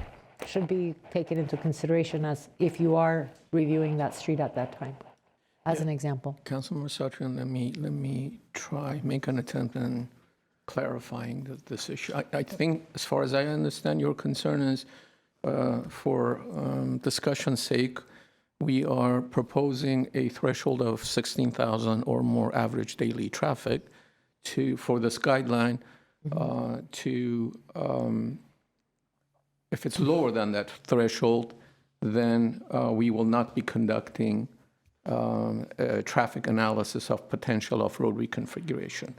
Your question is, what happens if a development comes in and it puts this average daily traffic, because now there's increased travel, right, above that threshold, right? Right now we're saying 16,000, but it could be higher. If this proposed guidelines gets approved, let's say, projects, as you know, unfortunately, take a long time. So within a framework of 2, 3, 4 years, we will have new average daily traffic volumes. And regardless of where this threshold is, at the time of considering plans for a roadway redesign, they will take into account the average daily volume at the time, right? Yeah. So between now and when the project becomes a reality, we will have developments and we'll have additional volumes. They will take that into account applying this guideline. I would also like to point out page 30 of the roadway design policy. We do have conditions where if a project or ADTs or certain criteria is too close to where we're considering as the feasible threshold, we allow, or we ask that the city engineer to analyze it further, and for our department or for Public Works to conduct additional feasibility studies. And one of the criteria listed is current and future traffic forecasting. So to your point, if there's a big development coming in, we'll work with planning to see what are our impacts looking like. If we're at 15,500 and the developer is, going to add another 1,000, 2,000 vehicles per day, it might go above that threshold. We can readjust accordingly. But the whole point of this policy is not to, it's to really provide some clear definitions for us, some clear guidelines. And so for the cases that are clearly under, we have a very quick path forward. We have a safe and reliable path forward. For those conditions that are borderline scenarios, we can always reassess. But that's, again, we have so many tools in our toolbox, but that's our intent, is if there's some that are too close to call, then we could always add a additional level of analysis, which would include future forecasting. Okay, I have one more question. So part of this is the sidewalks, right? And every time I'm kind of walking around town, I think about the number of people it can take and thinking through growth. Based on the certain setbacks that we have on the planning side and our building and safety and so forth, how are these two going to be working together where you're assessing it as a need, for example, for it to have, that area to have wider sidewalks, whereas the code that we have in place says that a setback has to be X, Y, or Z, or there's a state requirement that's allowing the developer to come in with a certain setback.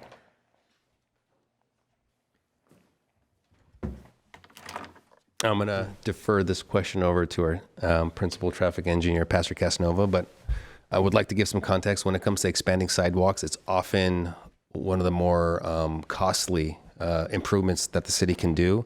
And so for those, we would need special consideration, right? There would need to be a lot of data and evidence to suggest that pedestrian safety is a critical element here, or pedestrian volumes are, seen to increase in this area. But those are pretty specific cases. Again, we're just looking for a policy to help us answer 90 to 95% of those design questions, or to not even to give us some kind of efficient option forward. But Pastor, please. Thank you. Pastor Casanova, Principal Traffic Engineer in Public Works, Mayor Najarian, members of the council, and Councilmember Asatrian. As Mr. Harmandayan mentioned, really this document is focused for Public Works to be able to implement, deploy projects. There really isn't a focus on developers. So it sounds like there may be a concern that when there's dedication involved or setbacks and what have you, that this policy may guide those comments or directions, and that's definitely not the intent. This is the intent is to be able to move forward effectively and efficiently with public works type projects. And if I may, also, I'd like to add some information to the previous question that you had, I think regarding future traffic volumes. So at the time that an analysis maybe would occur, or a public works project would be evaluated, we would look at the traffic volumes at that time, but we are also going to have information available on what traffic volumes are going to look like in the next 10 years. We're working on that effort separately as part of a different project that will make its way towards council relatively soon, in the beginning of next year. And that project was essentially following the path of the mobility element. So we're kind of waiting for some decisions to be made there so that the model could be updated, and we can then look at those future volumes. So we'll have, in short, we'll have those future volumes available to be able to assess what traffic is like now and what it's going to be like in the future on that particular corridor or street. Okay, I appreciate you, and just for the record, I'm not concerned about the developers. I would prefer that we have larger sidewalks for pedestrians and then have them to deal with, maybe going higher. So there's more room for pedestrians to be able to walk on the street, especially if you're going to have larger volumes of individuals in that area. So just context-wise. I appreciate you both. Thank you. Okay, who'd like to go next? I'm going to encourage my colleagues to be crisp in their remarks, because I'm afraid we're going to be running past the 11 o'clock, and we have consultants and homeowners who have issues before us. Mr. Rutman, yes. Yeah, I don't have questions. I want to say that I really appreciate the work that you've all done, and I especially appreciate how you took this to the Transportation and Parking Commission. You got feedback from them. You've heard comments. I know I've made comments here on the dais about my interest in, kind of balancing the kind of adding flexibility, and so balancing kind of the rules-based, the need for a set of rules so that you're not reinventing the wheel every single time you look at a situation along with flexibility. So I appreciate how you incorporate all that, and I think you did a great job. To Ms. Brooks' comment about, this big document being new, it is important for people to recognize that this did go to the Transportation and Parking Commission. There was a very lengthy and robust discussion there. We saw the document that was several months ago, so we have all had time to look at that. There were some small modifications. I think some important modifications, but you didn't rewrite the thing. I mean, it was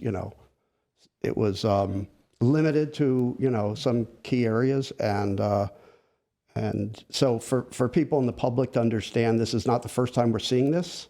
It did go through the commission. We also do get our briefings, and so at least I feel I have had enough time to dig into this and understand it.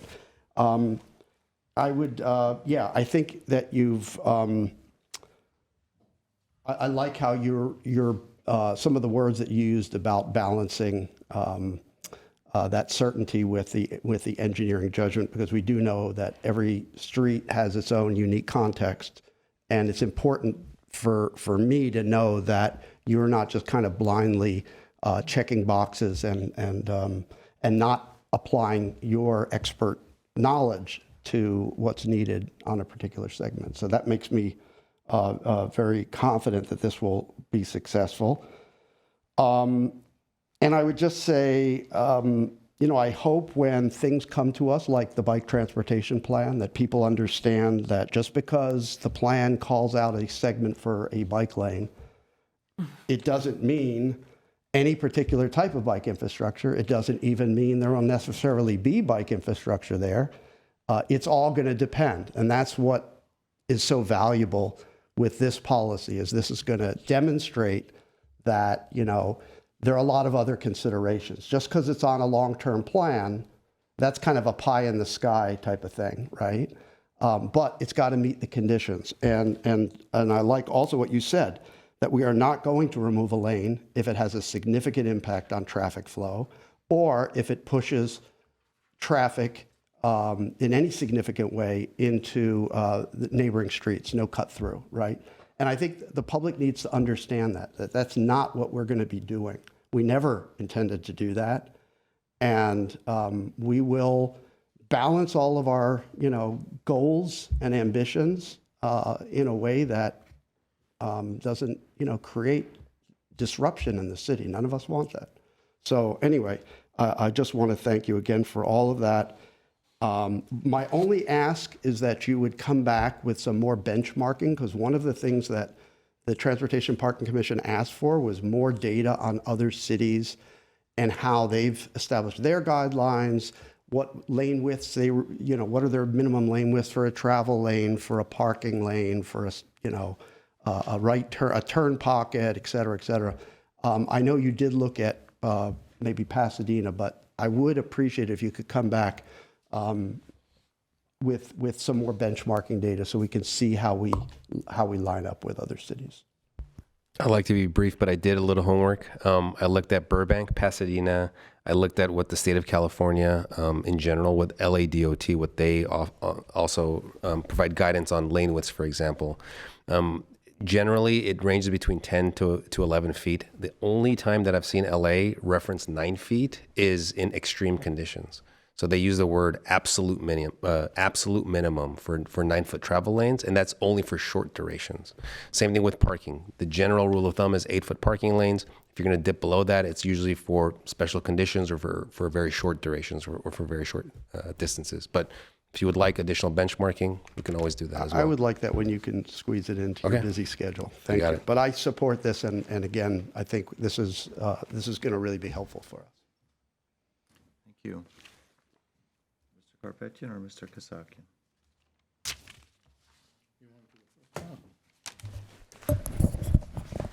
Okay, thank you for your comprehensive report, and thank you for the briefing. It cleared many issues that I had, because when you read these documents, sometimes the different information coming at you at the same time, and you think that one contradicts the other. I want to thank you for mentioning the survey that we had here in any shape or form or way. I also watched the TPC's meeting, and the draft was 15,000 count, basically, right?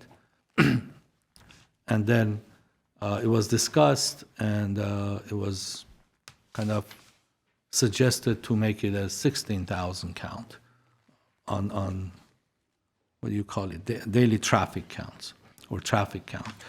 So my suggestion is sometimes these commission meetings get out of hand in general. I'm not talking about that specific meeting, in general. So I think this report should have come to us as a report, the draft, what the draft said, and then said this is a recommendation of the commission. So it could be adopted at that time. But again, there is not a big difference between 15,000 and 16,000. And Mr. Mayor, I don't know how do we go about this, that with that 5-minute rule that we have here, it has to apply every single commission that we have.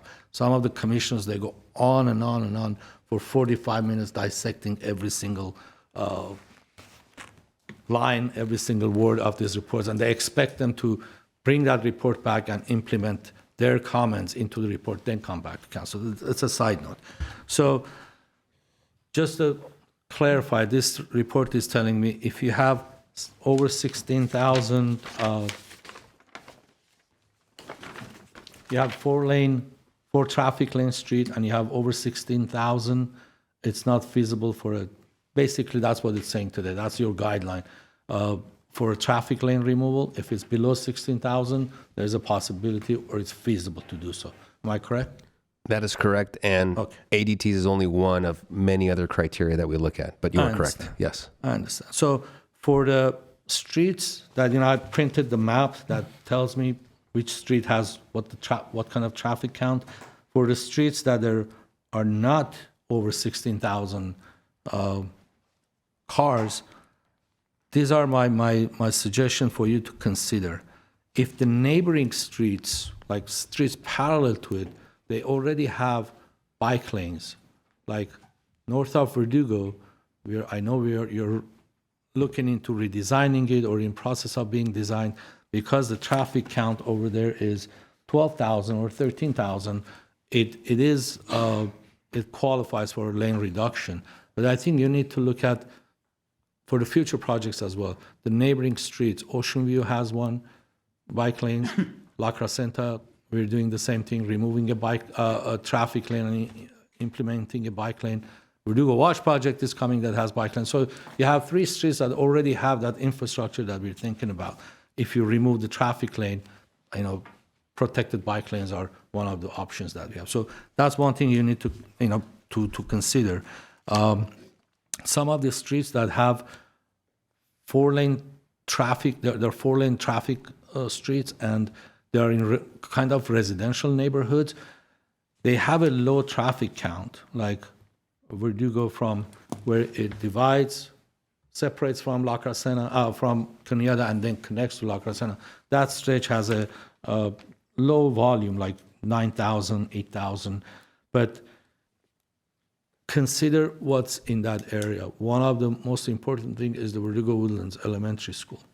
Drop-off time and pick-up time. If you remove a traffic lane, I don't know how they're going to drop off and pick up the kids. And this goes for every school that we have. It's not only for one specific one. That's another suggestion. Some of these 4-lane streets that start from residential area and then kind of gradually change to semi-commercial residential, then heavy commercial, like Broadway. So starts from east, when it goes to west and gets to downtown area, it's really congested, and it doesn't have even street parking on that area when it gets to Brand part of it.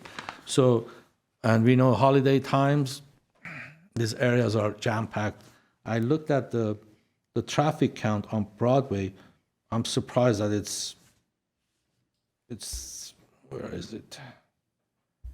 Yeah, downtown area is 16,000, then it's 14,000, then it's 12,000. One other thing is, are you going to kind of average out the traffic and decide which way you're going to go as far as removing a lane or not? Because it is below that 16,000 threshold. These are suggestions. I'm just, if you want to call it direction or suggestion, these are the things that I think I would be concerned about when we want to redesign the roadways. Community engagement is very important. As you saw with our survey, they voiced their opinion about public safety and traffic safety, pedestrian safety, and bicycle safety, but removing a traffic lane was not in their priority list. I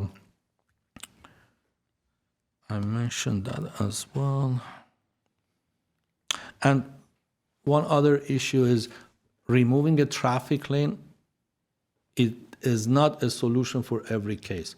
Just we had community members coming here and complaining on speeding and traffic accidents on Chevy Chase, which is a 1-lane travel lane. But because it's downhill, because it's a windy road, people drive fast. So that is a 1-lane road and still has that speeding issue, still has that accident issue and safety issue for pedestrians and also drivers. So this is another issue that we need to consider as to how are we going to mitigate some of the streets that are already a one-lane, travel lane on each side, but we still have that problem. So these are my suggestions, but I want to make sure, again, this is basically your guideline, that if the street is below 16,000 VPD, it is feasible. If it's over, it's not feasible. That is correct. That's all I have to say. And thank you for the feedback. Yeah, and I We wanted to appreciate be it. on the record, and I wanted this to be on the record, so I asked the question so public will be clear as well. And this is for four travel lane streets, 4 lane on, 4 total lanes, 2 travel lanes in each direction, correct? okay. Thank you. Thank you, Mr. Almundayan, for the report and for the work and thought put into this. I appreciate that you're taking approaches and policies from different parts of the city to try and distill it into one comprehensive, I guess, guiding tool for us to improve the safety of transportation and mobility in the city. What I would like to ask is when certain improvements do come to us for us after you've done and implemented, or as your staff, Mr. Casanova, has applied these guidelines, and I've mentioned this before in one of our briefings, for me visually it is easier. It is easier for me to understand road conditions visually, and as much as you can use the tools available, and I think you may have shown me one of those during a briefing we had with your staff, the animation of traffic, because when you say this many cars, over what period of time, when are the peaks, when are the lulls in that, what happens when we narrow the road, what happens to those travel speeds, trying to use whatever software is available to us to understand that, so we can show people as well that, you may have, instead of 2 cars waiting at a light under these conditions, that may be 3 or 4. I thought that there were some good lessons that came out of the brand project, the test pilot project that we did, and I'm glad that we've taken those into consideration developing what you have here. One of the things that I thought was a failure on our part as a city is when we implemented that. I know that there were folks saying that, well, there's still accidents or near accidents happening, and part of that came from the frustrations I think people had with the changes without any of the, I guess, outreach, education, but most importantly, the enforcement. When we talk about engineering, education, and enforcement, really, I didn't see much of a police presence in that area. And we do know that when people see our police officers out there in force, they drive better. I mean, I know that as a fact, as an indisputable fact, that the first week of school, throughout the city, when parents are getting back to drop their kids off, is a blank show until we have police officers showing up, and then all of a sudden, all of the parents seem to become better drivers and remember what they learned in driver's ed, right? So I think that anytime, anywhere we're implementing a significant change, so people don't feel that they need to go into that middle lane and do something completely illegal, which can end up in a horrific accident costing someone's life, we need to have enforcement there for a significant period of time until the new habits stick with people. I do also appreciate that you're going to monitor what the spillover is going to be of some of these changes into neighborhoods, because that is something of deep concern for me. I do want to make sure that, I've always said, let's empower folks to have speed bumps and traffic calming measures in their neighborhoods, because they know their neighborhoods better than us. So whatever methodology we've used in the past to determine that, I think we need to have more trust in what the neighbors are saying, just like we heard at least one of the people come in today and talk about the impacts of reducing parking and bump outs. We need to listen.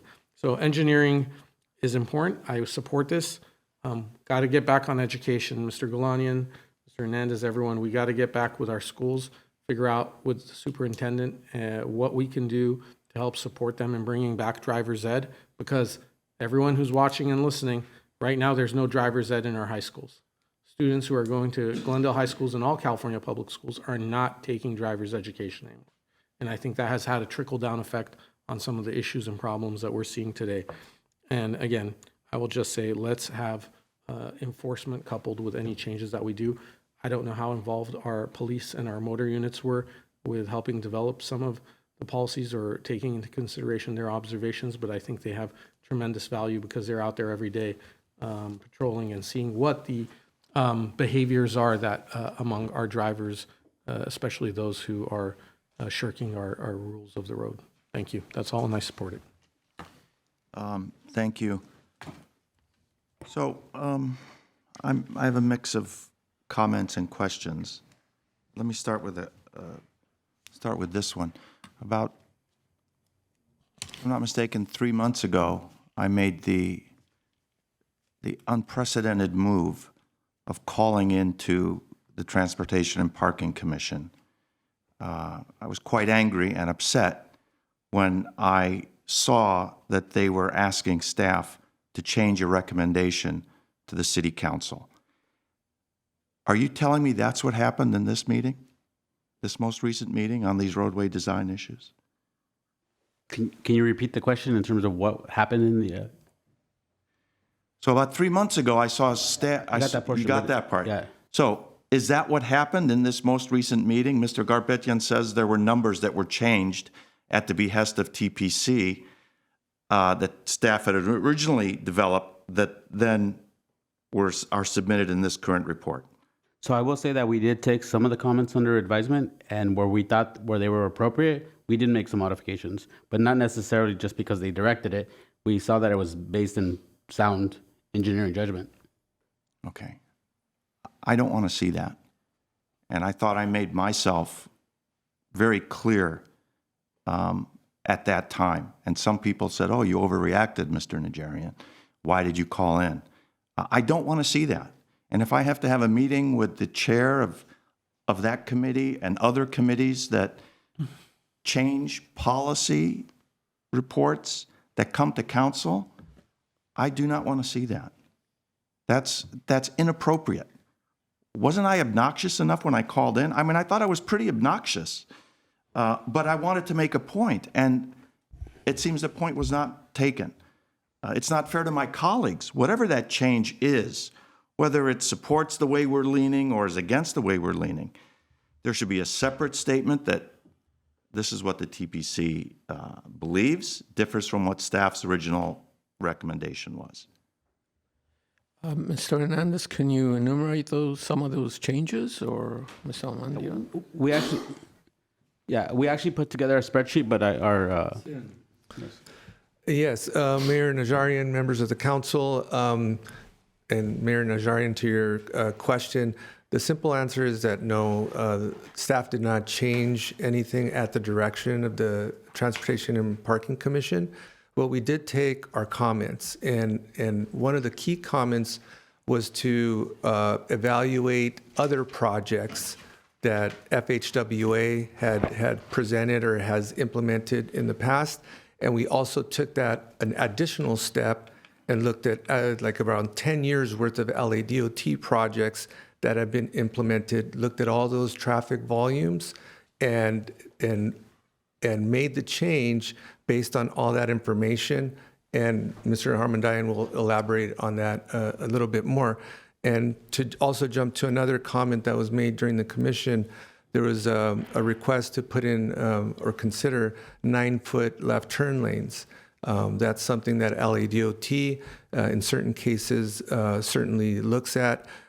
We at this time didn't feel comfortable in putting that into the document. It's always something that can be considered an engineering judgment in a specific design situation, but that change wasn't made, as an example. Why is the Los Angeles City Department of Transportation policies playing such a strong role in what we, as an independent city of Glendale, doing?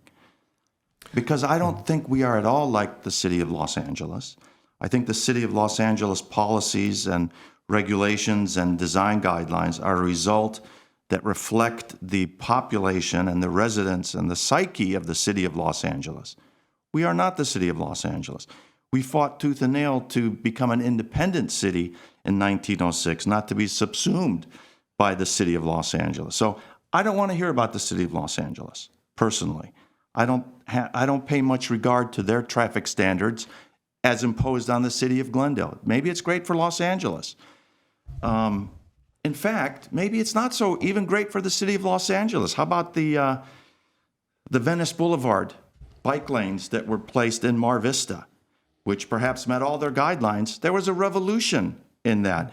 It led to the demise and the ill health of the council member that proposed that, Council Member Bonin. So I don't want that sort of thinking to be imposed on Glendale. And if I'm wrong, if the people of Glendale want to use the city of Los Angeles in any way as a template or a reference for what we should be doing, I think that's wrong. So call me parochial. You can call me parochial. I don't want to see that.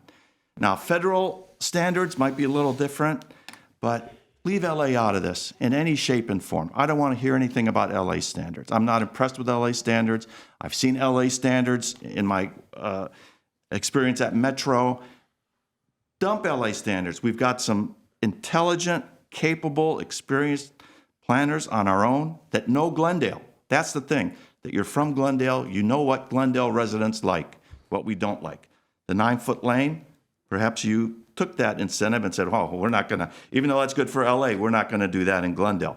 Bravo, I appreciate that. In fact, dump everything from the City of LA Department of Transportation in the trash, as far as I'm concerned.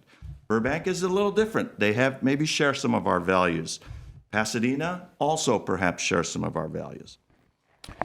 Mr. Kesson, I apologize to Mayor. Can you confirm that the staff also reviewed and considered other cities' best practices and policies? Yes, he did. Certainly, and if Mr. just said he Armendarian did. can be given a moment, he can go over some. No, you don't have to go through this. Okay, We're running late. You then- did say Burbank, you said Pasadena, you said federal. I appreciate that. Correct. And with the LA, really it's data that's looked at. Certainly, we always filter it through the context of City of Glendale.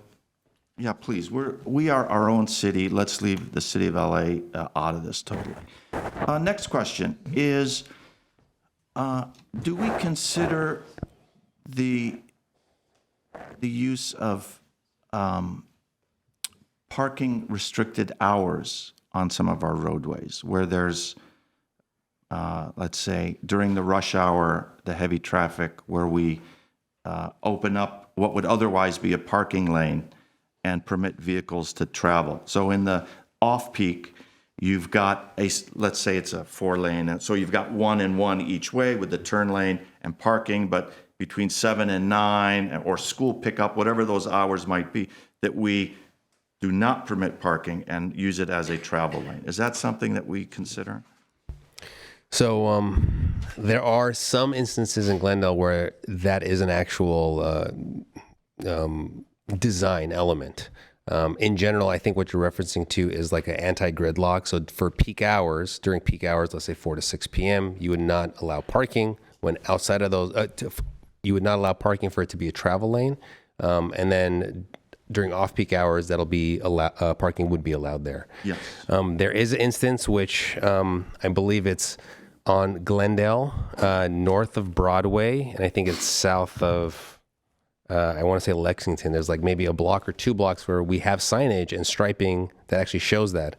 I think it's an issue of combination of residents not being informed that this is a 3rd lane, albeit temporarily during peak hours. And the other issue is also when it comes to if a single person parks there during those peak hours, it basically eliminates that entire lane as a travel lane. So in combination of, yes, we could design those things. Yes, there technically is one in Glendale like that. It's something that we have obviously considered in the past to implement. It's kind of a tricky subject because of the amount of residents' awareness you need to instill, and also with enforcement when it comes to towing those vehicles. As soon as that enforcement period becomes, during the peak hours, you need to tow all the cars there if they're still there. Otherwise, the whole operation doesn't work. So it's kind of complicated. Okay. When we were in Korea, the city manager and myself saw extensive use of speed cameras. Not just speed cameras, but actually parking cameras as well. I think especially around the airport.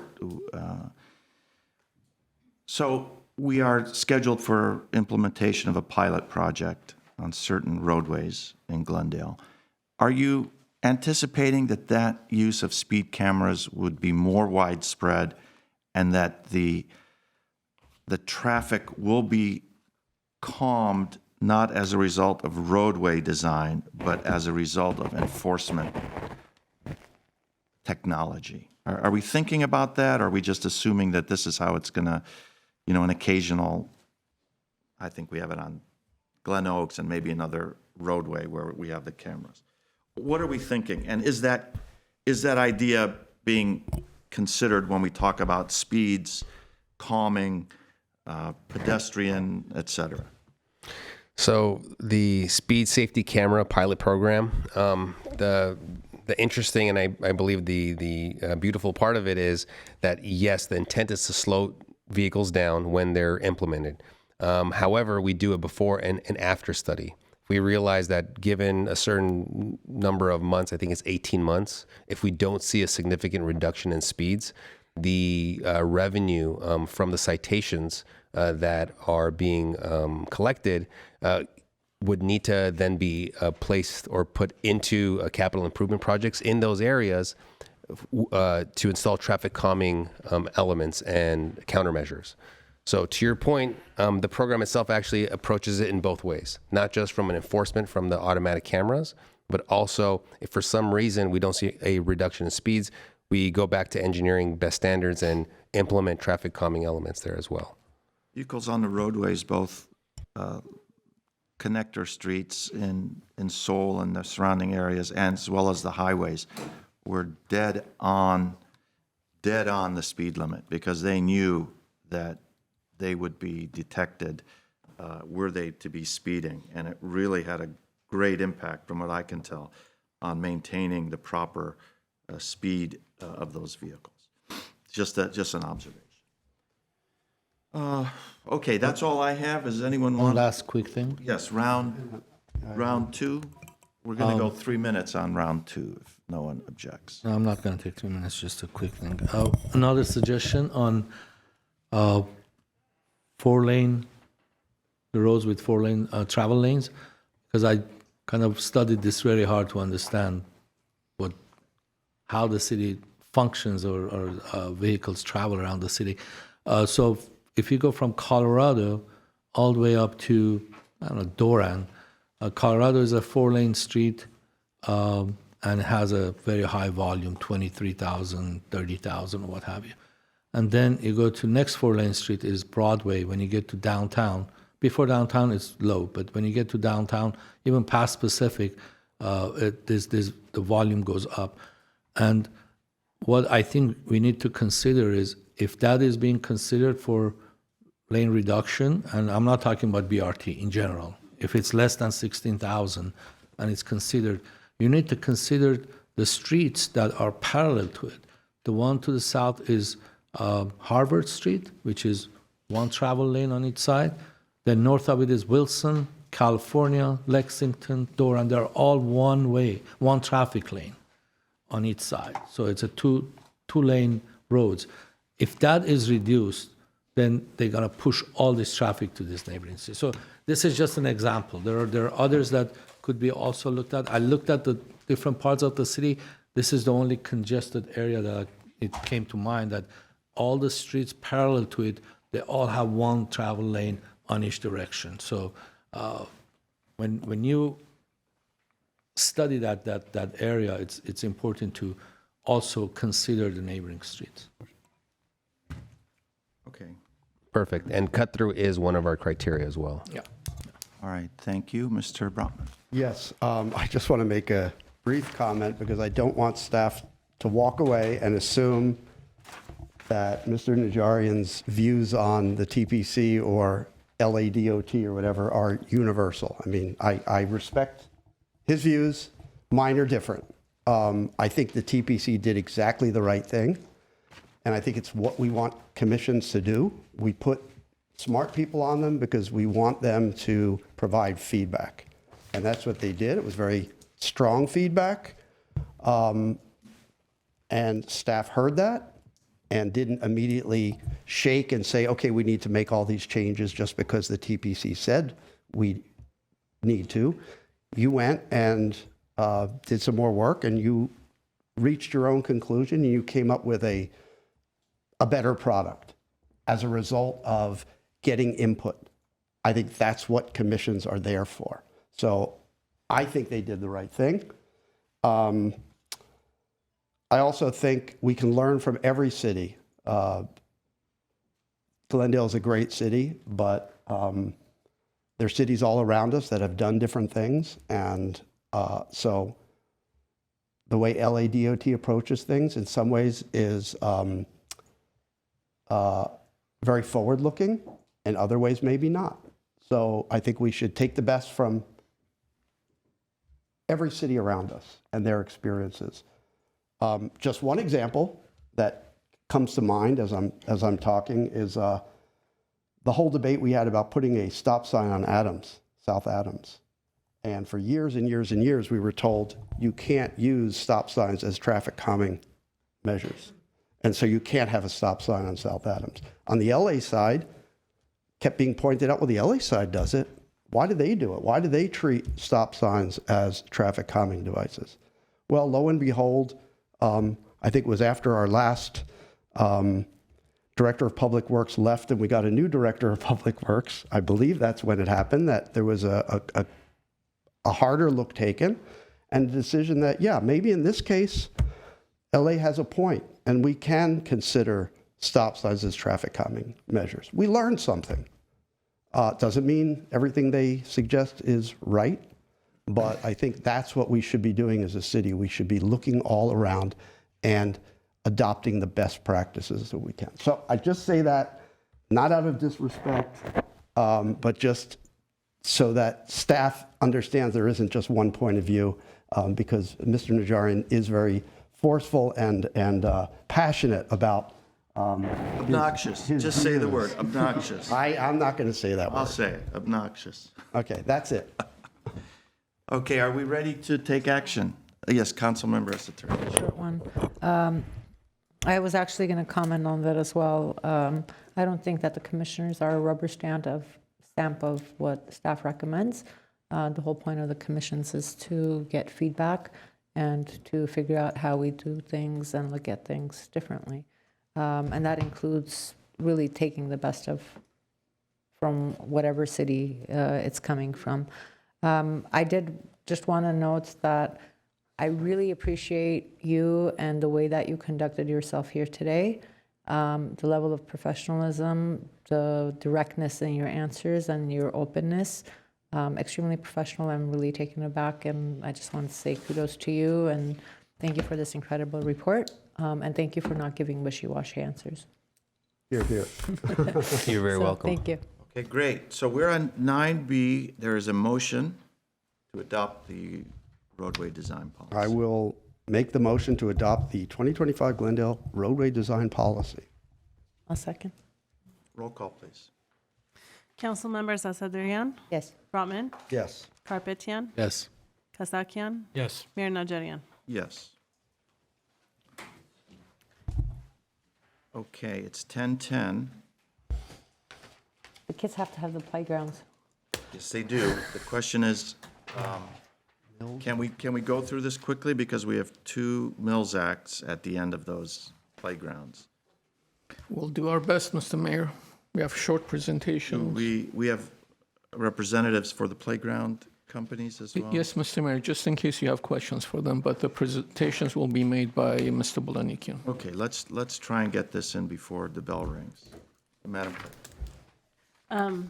Item 9C, Community Services and Parks regarding Wilson Mini Park Playground Replacement Project.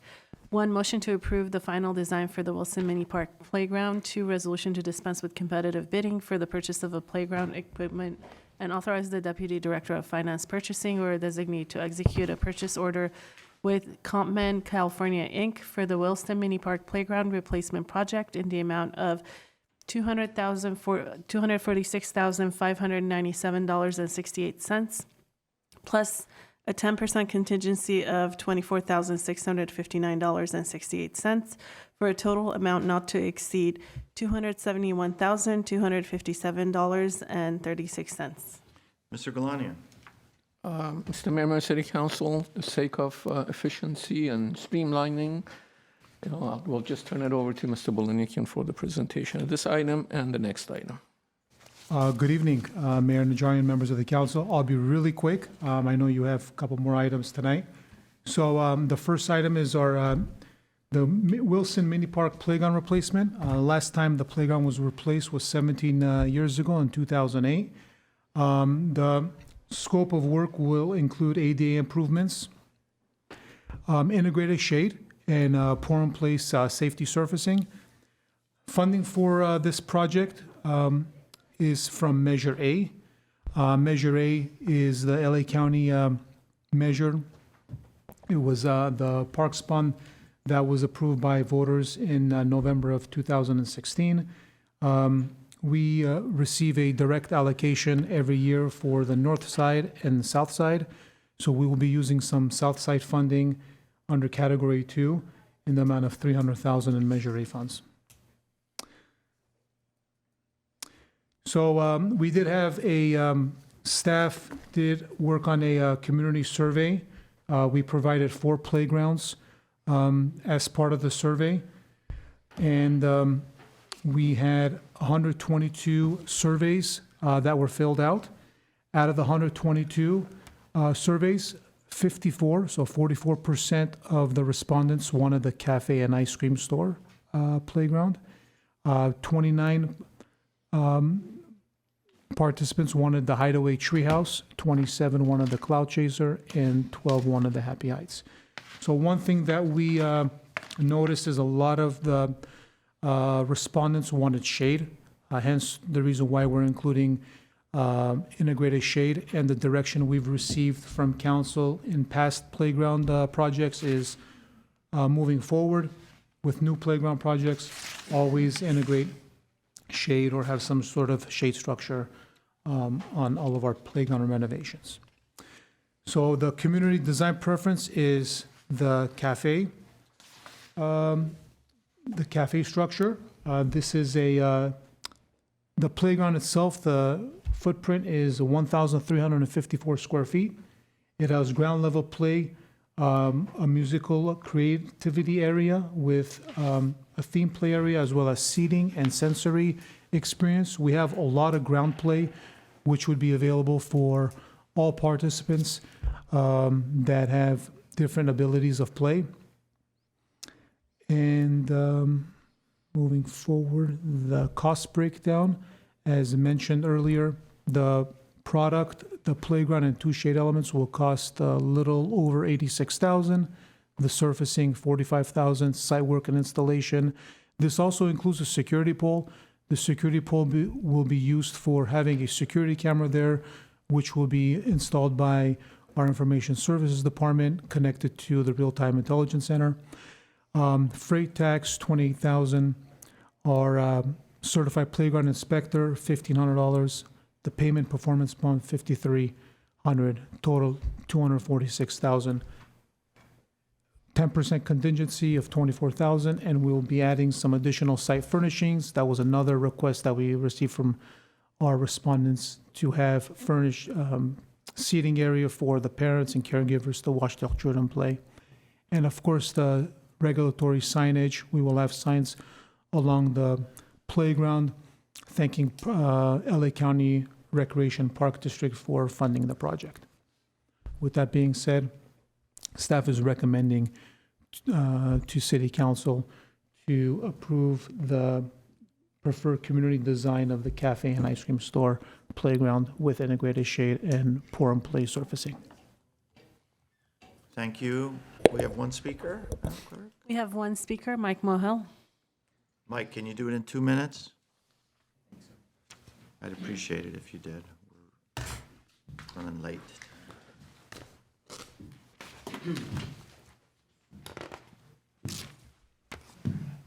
Evening, council members. Name is Mike Mohill. I'd like to give a brief shout out to our Parks and Recreation Department, Wilson Mini Park, Elk Mini Park, Fremont Park, Glen Oaks Canyon. They've all been terrific. And I want to thank the city staff for the job well done. Surprise, but they're all just very nice, and thank you very much for making our city beautiful. Thank you, sir. Thank you. Thank you, Mike. Okay, colleagues, any questions? No, if there is no questions or comments, I'll move the item. I'll second. Okay with that? Everyone wants to. Yes, Okay. absolutely. Thank you, sir. Thank you. Are we doing a little dance? Let's take roll call. Not yet, I got another Not one. yet? Okay. all right. Okay.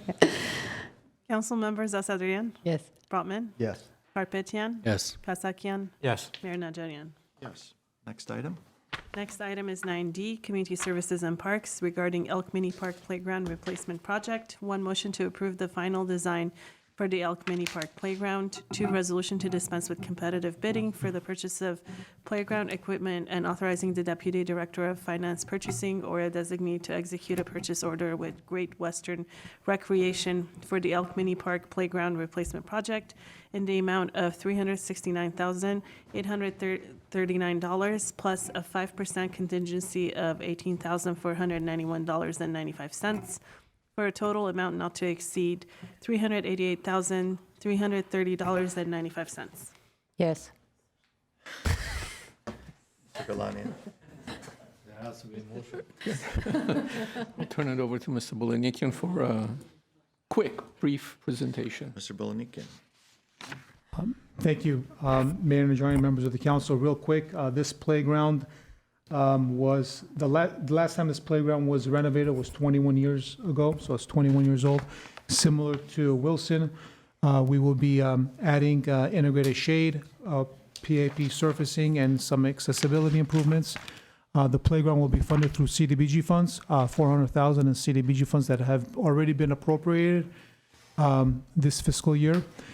We did also do a community survey to determine the preferred playground design, and we were awarded a grant from CPRS as part of the statewide Healthy Play Funding Initiative for 2025.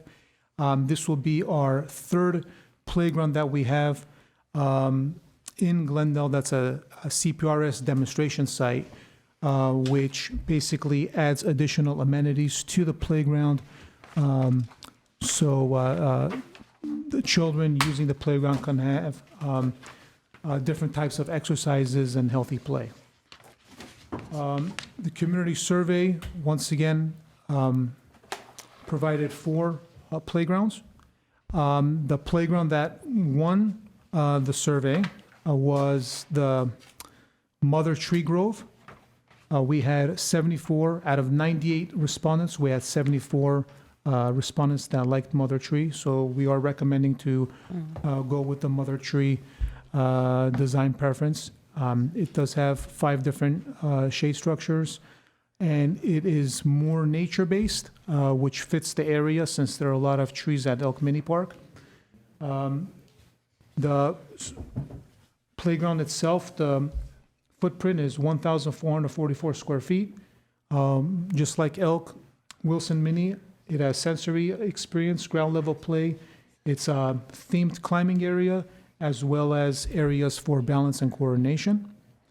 And the product for this is $225,000. The surfacing is $55,000. Site work is $90,000, totaling $369,000, which has the 5% contingency, and also site furnishing and landscape improvements that will be done by our park services staff, totaling $400,000. That's it in a nutshell. Is there a fence around this park? A small fence around the Elk Mini Park, yes. It's not fully fenced. There are some areas where you can enter, but part of the park is fenced, similar to Wilson. Okay, because we had those parents with the concerns of certain children. I'm glad, Mayor, I'm glad you brought that up. Landscape Structures, it's another vendor we work with. We'll be holding a workshop at Pacific Community Center this coming Wednesday on all-inclusive playgrounds.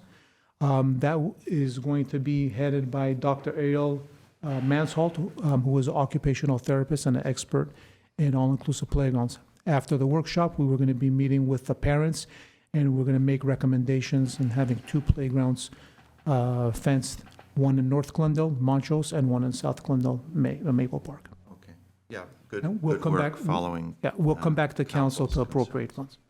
And they've also reached out to organizations like Harashk and Armenian Autism and Campbell Center and all of them to participate as well. So thank you for that. Okay, is there a motion? Before we do, I do want to, I'll make it brief. So is the CPRS funding and the type of play that's being encouraged by this grant one of the reasons why there aren't any swings in the playground, or are swings on their way out and kind of passe in the newer playground models? And the reason I bring that up is because I do know a lot of parents and kids as well that sometimes have to stand in line for swing sets, and I'm noticing that a lot of with our park renovations, maybe I'm wrong, but I haven't seen a lot of swing sets. And I know this may seem tedious to some, but as a parent who talks to other parents, I hear about this a lot. And by the way, and on a positive note, thank you for adding shade structures to all of these playgrounds. Mr. Blunicky? Thank you. Great question. If we add swings to this playground, then we would need to cut other amenities because we would need room for fall zones. So if we have swings, we have less amenities. So since we took out swings, we're adding additional amenities such as the ground level play and sensory areas. Okay. Thank you. Is there a motion? I'll make the motion. Second. Roll call, please. Council members Asadrian, Yes. Brotman, Yes. Karpetian, Yes. Kasakian, Yes. Mayor Najarian. Yes. Thank you. Let's go to item 10A. Item 10A, item 10 is hearings. Item A is community development regarding 1855 Verdugo Knolls Drive, consideration of Glendale registered nomination and request for a Mills Act historic property contract. One, resolution to designate the residential property at 1855 Verdugo Knolls Drive as a historic resource in the Glendale Register of Historic Resources and authorize the city manager to enter into a Mills Act historical property contract with the property owner.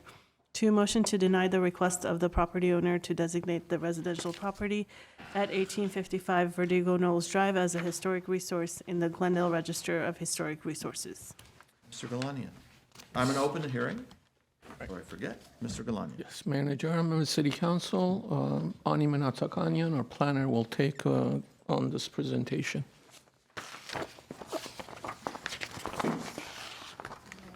Good evening, Mayor Najarian and council members. Thank you so much for your time today. The item before you today is a Glendale Register nomination and a Mills Act application for 1855 Verdugo Knolls. I will go through this as quickly as I can. This is a Tudor Revival-style single-story, single-family house built in 1923 in the Verdugo Woodlands neighborhood of North Glendale. The home sits atop a small hill above Verdugo Knolls Drive. It has an irregular crescent shape, as you can see in the aerial on the slide. It's a plan that's built in 3 sections that encircles the rear yard. The home has many unique, irregular, and whimsical features that give it the appearance as if it was built over time, which further accentuates the storybook and cottage-like character of the home. Each section has rounded gabled ends with a smaller roof covering over the kitchen and exposed rafter tails. When it's viewed from the rear, the roofline has a dramatic curved appearance. One of the very interesting features of the house is the eclectic variety of doors around the house, and the original plankwood front entry door has large extended hinges and original hardware. The custom wood windows include a variety of casement, fixed, and double-hung configurations. Some of the windows are angular shapes that follow the sloping down curves of the roofline, while others have more typical rectangular shapes. Window detailing includes divided light, leaded glass, and stained glass, but all windows have wood sills and are topped by heavy wooden lintels. There's also a variety of stucco chimneys on the property. And here are some other whimsical details, including the exposed brick on the property. The property has a high degree of historic integrity and remains virtually unaltered since its original construction in 1923. The original garage door was replaced sometime in the 1960s to the 1970s and was recently replaced again. The Historic Preservation Commission has recommended a condition to replace the current garage door with a compatibly styled wood door. The property was heard by the Historic Preservation Commission on October 16, 2025, and with a 4-0 unanimous recommendation for designation and Mills Act, the Commission found the property eligible for listing in the Glendale Register under Criterion 3 as a distinctive and exemplary example of the Tudor Revival style and to be listed under the McBride House. And the recommended Mills Act conditions are as follows: to replace the garage door with a more compatibly styled wood door, and second, to remove the portion of the gate at the top of the exterior stairway that does not match the original gate. Thank you so much for your time, and staff is available for any questions. Thank you. We do have one card, Madam Clerk. We have one speaker, Byron Taylor.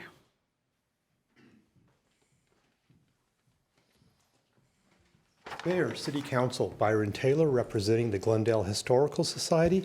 And just want to start off with gratitude from our membership to staff and the Historic Preservation Commission for all the hard work they put into reviewing applications, going on site, visiting homes like this, and debating and making decisions and recommendations for you to consider. They have done a great job on both houses before you tonight.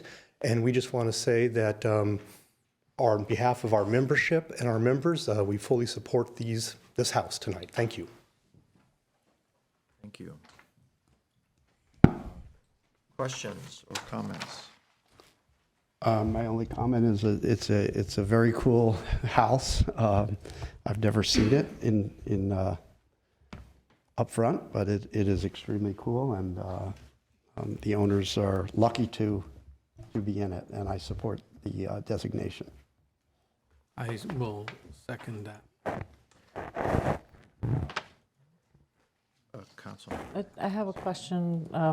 I fully support this, but with all the properties that are listed in this registry, is there a place that the city has for individuals, for example, that are interested in this to tour, to look at? I think every time one of these comes up, I'm always thinking about how we're creating tourism opportunities, and like they're not just listed somewhere. And I recognize the benefits that the homeowner gets, but also the listing and kind of the PR we do around that. Thank you for the question, Councilmember Asatryan. So the city itself does not have like a touring program for these properties, but the Glendale Historical Society every year does home tours, and many of these homes are have either been on these tours or do end up becoming properties that the public can visit and tour during those home tours. Well, I think one of the things I would like to encourage for maybe our Historic Preservation Commission to look at is how we partner with the Historic Society on coming up with some bigger database or some fun feature that allows for people to be able to identify those homes, and maybe the city itself can also help coordinate some of those tours that the Historic Society is doing.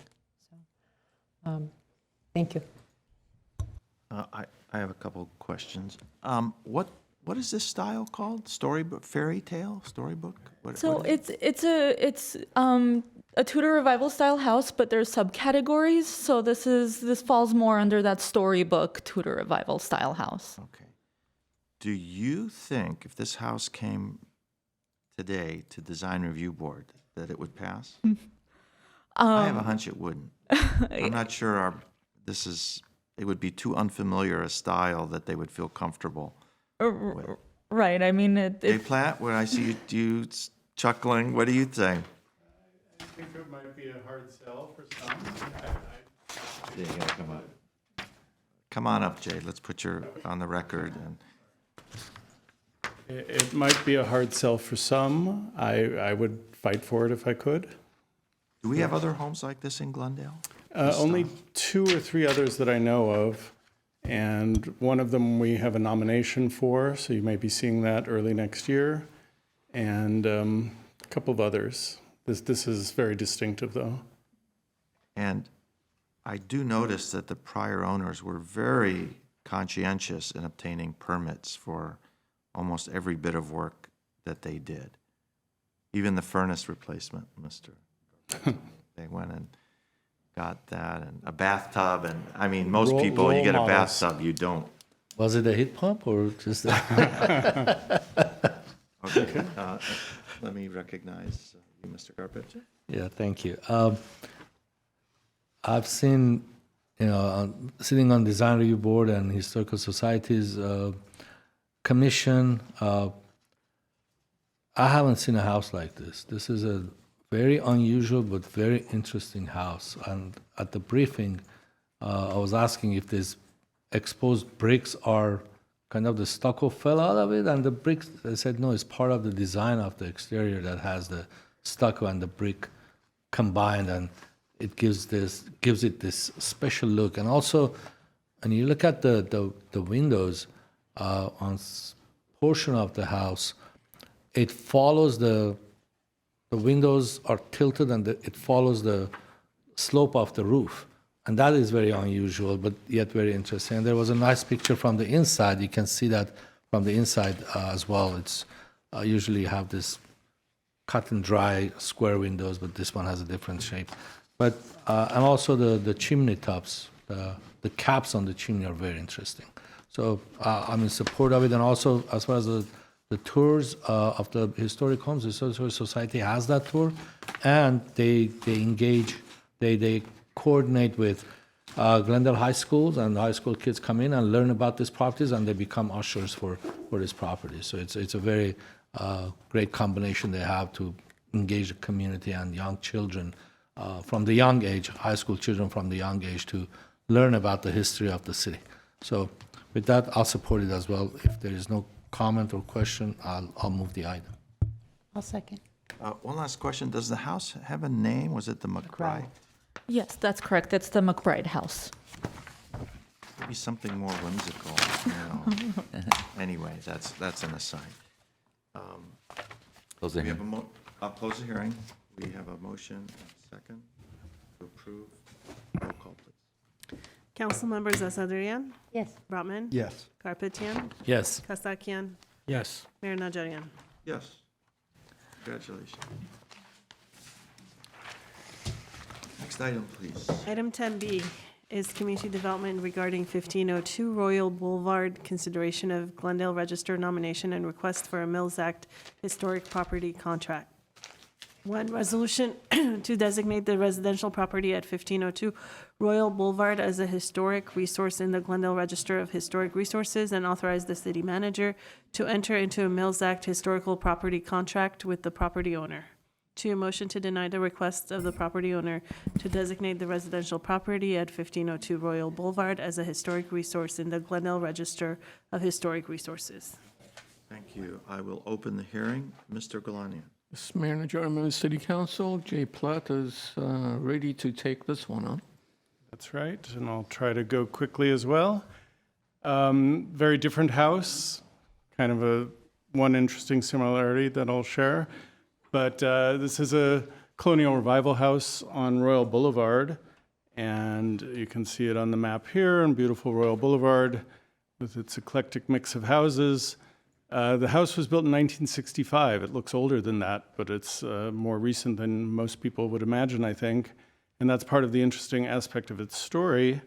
It has a lot of features that are of classic colonial revival: a covered porch with a triangular pediment, these dormers on the steeply pitched roof, a mix of brick and wood. But this house has other interesting features that are different from the colonial revivals we usually see, or the ones we have designated.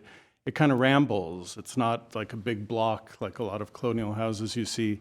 It has pieces that look like they've been cobbled together over the years. And that's a very deliberate attempt on the part of the very interesting and important architect who designed it.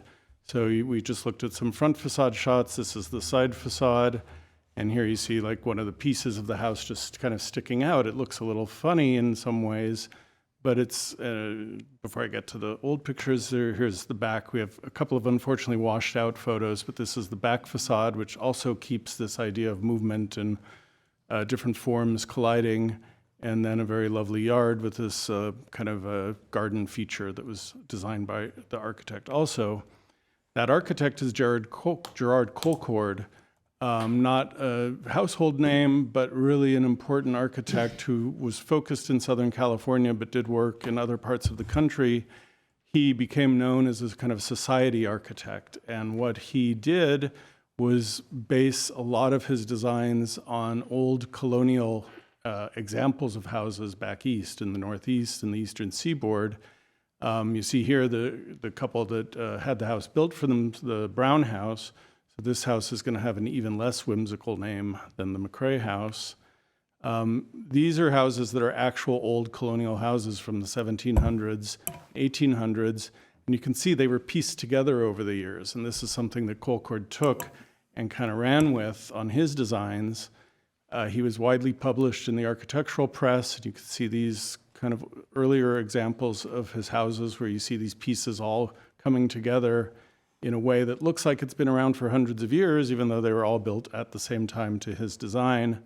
Here are a few examples of some of his other designs in the LA area. We have one Colcord in Glendale. This is on East Chevy Chase in the canyon. This one is not designated, but it was on one of the TGHS tours in the past, and perhaps could be eligible if the owner were interested. Coming back to 1502 Royal, we see this very picturesque composition. It is definitely a distinctive example of colonial revival. It's an excellent example of Colcord's work. And it's interesting to me because it's kind of later. He was doing houses in the 30s, 40s, 50s, and into the 60s, even into the 70s. And we have, the owners have original drawings of Colcord's. And you can see on this floor plan, there's a garage over on the right. That was a pre-existing structure that was built in 1948. So the lot had a garage on it with no house for many years, and it had a badminton court for some reason. So whoever owned this property built a garage and a badminton court. The garage is still with us today, and then Colcord designed the house and then connected it with kind of a long breezeway so that you could walk from the house to the garage. When HPC looked at this house, they were very intrigued by it. Ultimately, they voted unanimously to support it. There are a few changes that they recommend as Mills Act conditions. One is changing out these windows on the back of the house that had been altered at some point, and they asked to have new windows put in that are a closer match to the historic windows.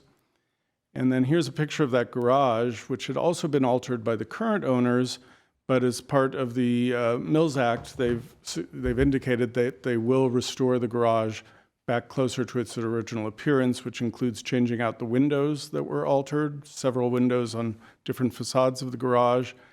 And then we found this picture, well, it's on Google Street View. It wasn't a major detective project, but you can see it's a pretty interesting garage with this heavy wood siding. And the garage still has all of those elements except those windows, but one of the Mills Act conditions is to restore the garage door to look like this, so you'll get that cohesive look. So these are the three Mills Act conditions, which I just kind of went over. And the commission recommends that the council vote to designate this under criterion 3 because it is distinctive, exemplary late example, and it's also associated with Gerard Colcord, who's a pretty notable architect. So I'm available if you have any questions. The owner is in the audience if you have any questions. Okay, we do have some speakers.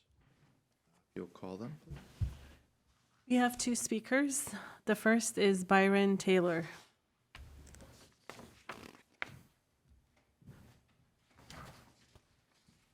Hello again, Byron Taylor with Glendale Historical Society.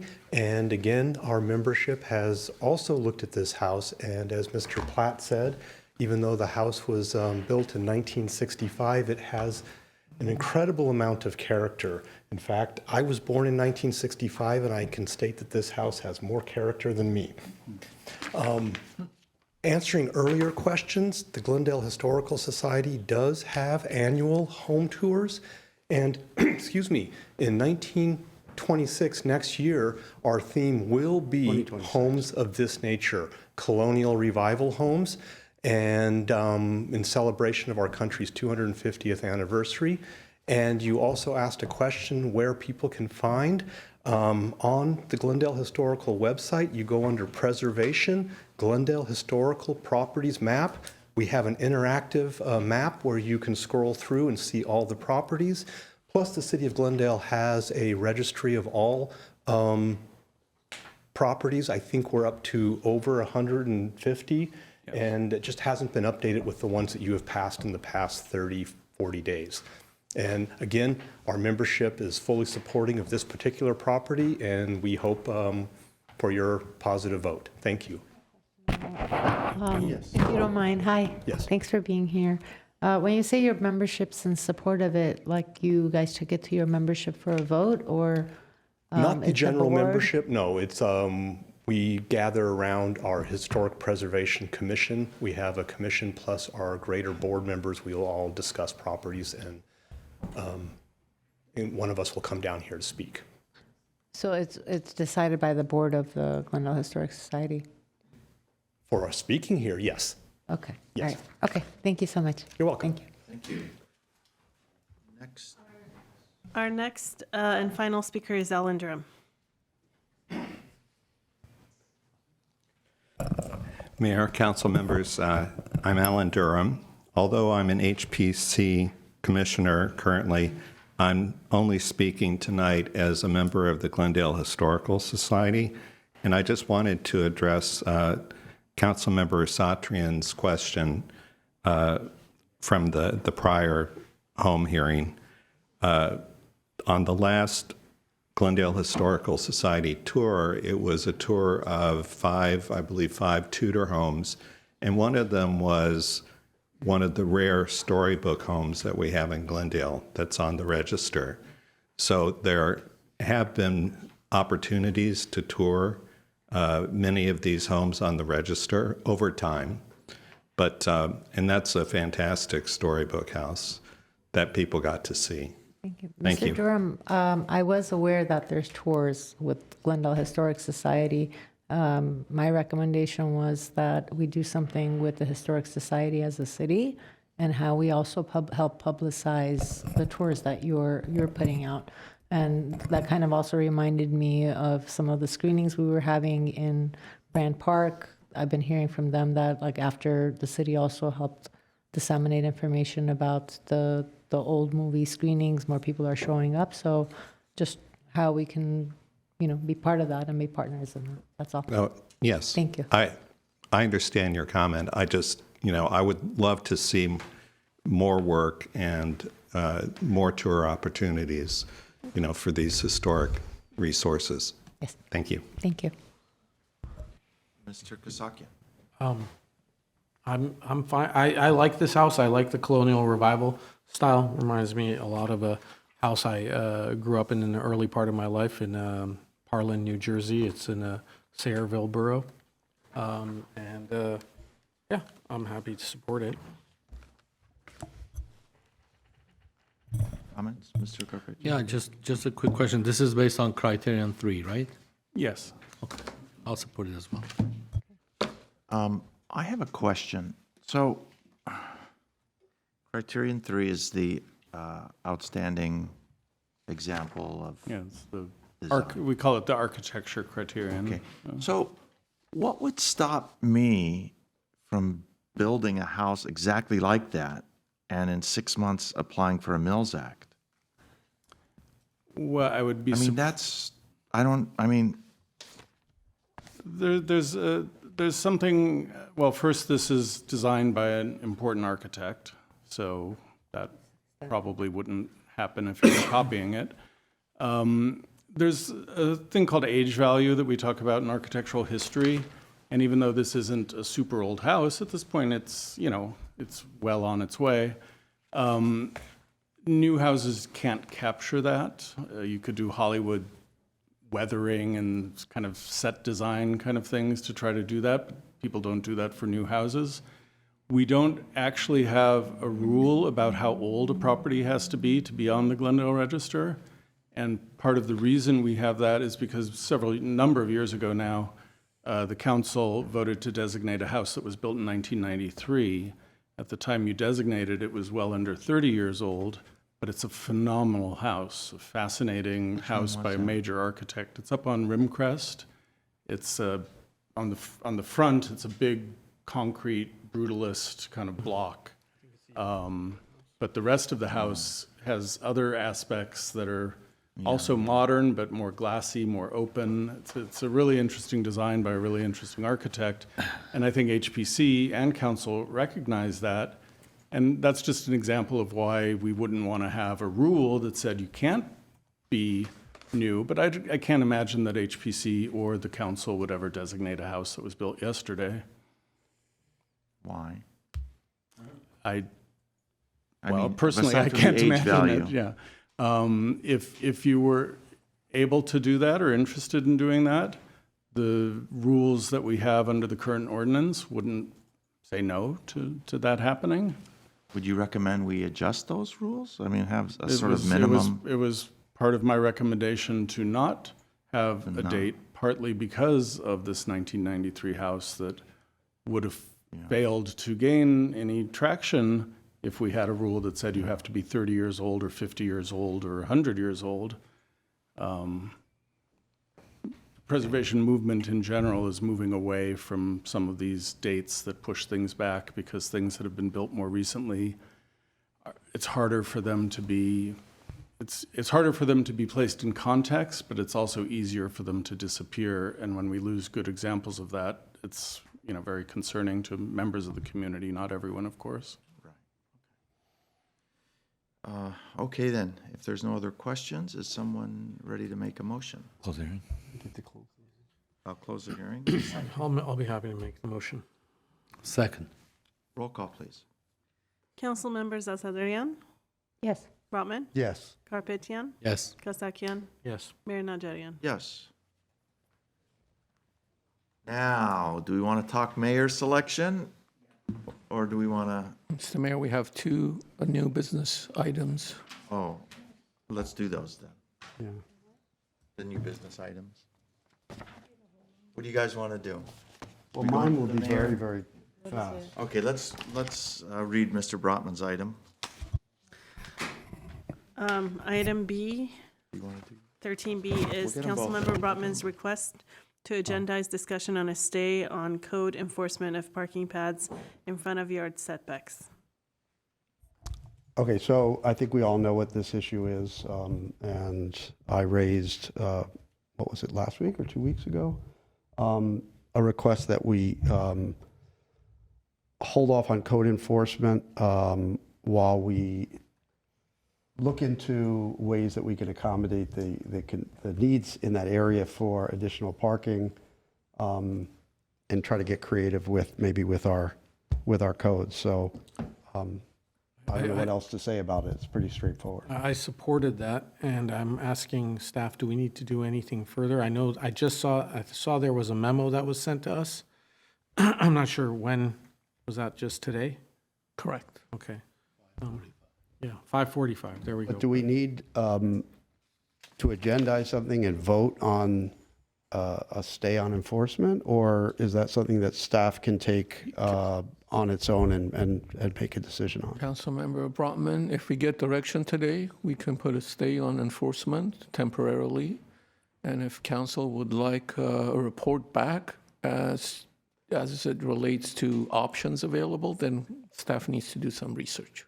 Okay, well, if I could amend what I'm looking for, that would be fine. It would just be for staff, put the stay on enforcement, and staff can take some time. I don't think there's a rush, but take some time to come back to us with maybe ways that we can try to tweak our code to make it, more accommodating.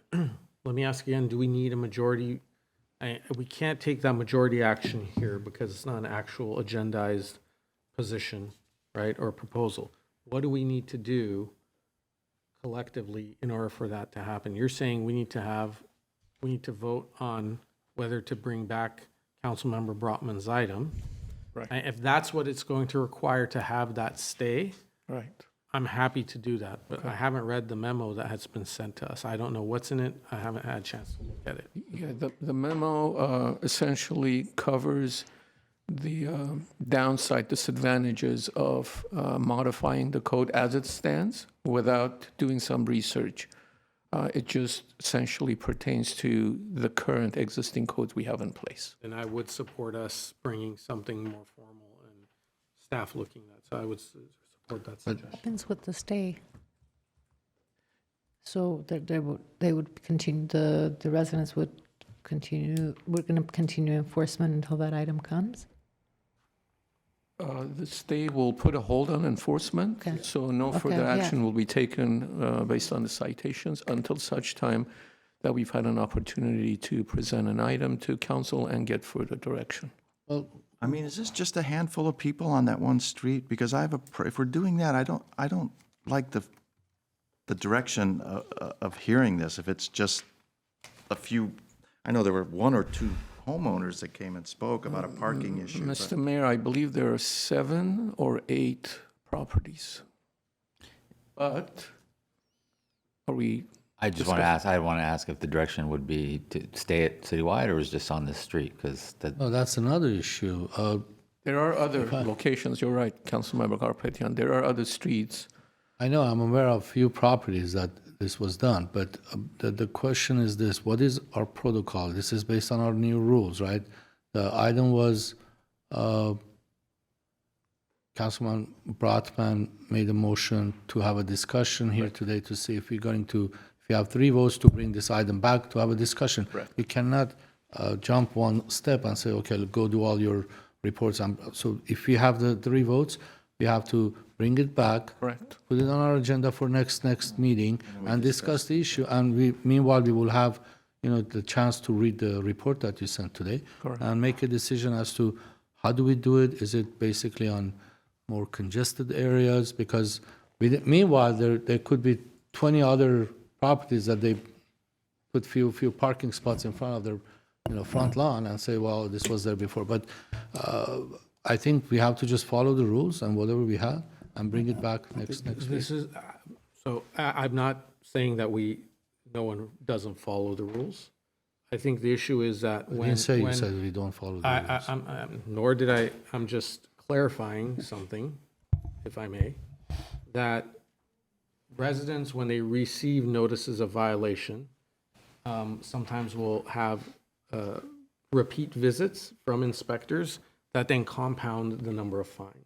Right, so while we're having this process to have the decision whether to have this heard, I hear you, I understand what you're saying, but I don't want to have staff also going back and kind of beating the same issue over and over on those neighbors while they're doing that. Yeah, I never said that staff has to go back and beat them over the same issue. The temporary pause is there until it comes back next week. It has to come back next week, right? well, not? this is really, I mean, 2 again, weeks. this item is to agendize a discussion of whether to stay technically. Okay, that's, Now, I mean, the manager could stay it, we could stay it until we have that discussion. I think that's what we did already, because when it was requested at the last meeting, we decided we're not going to continue to enforce until we get some further direction from council.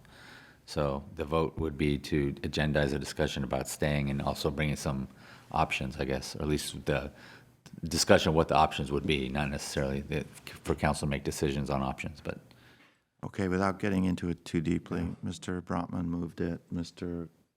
Kasakian seconded it. This is to bring it back with a discussion on a stay and solutions, I guess. Well, can I Yes, Mr. say something? Because I think they're 2 separate things. I think the solutions is going to take staff quite a bit of time, and there's no rush for them to come back with the solutions. So I don't want there to be a sense that they need to come rushing back with some ideas. I know CDD has a lot on their plate, and this is not going to be on the top of their list. It could take a year. I don't know what it would take. In the meantime, I'm guessing, and maybe the city manager can clarify this, that the city manager does have the authority to put a stay on enforcement. Maybe I'm wrong, but I would think that the city manager and code enforcement, they're always deciding which cases they're going to pursue and which they're not. And I would say that I would want it to be broader than this street, because, I mean, right now what happened is, we do enforcement based on what do you call it? Reporting. Complaints. Complaint, that's the term. So apparently somebody complained, they went out to the house where the complaint was, that person said, well, up and down the street, there are all these other houses that are doing the same thing. So we went, we cited all those houses on that block. Now, the next block has it, other blocks all around that area, this exists. It's just that there haven't been any complaints there yet. So I just think we should basically say, you know, we're not going to enforce on this if there are future complaints until we have time to come back and present options. Until staff has time to present. No, I But I understand. don't know if this can be, that procedurally how this gets done. I think that's a legal question. But that's what I would like to see us do.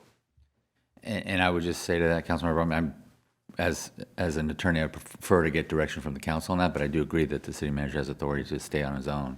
So if you're okay with, if we get, you know, a vote here to bring something back, then in the meantime, the city manager has authority to stay until we bring you back something broader. To me, that makes the most sense.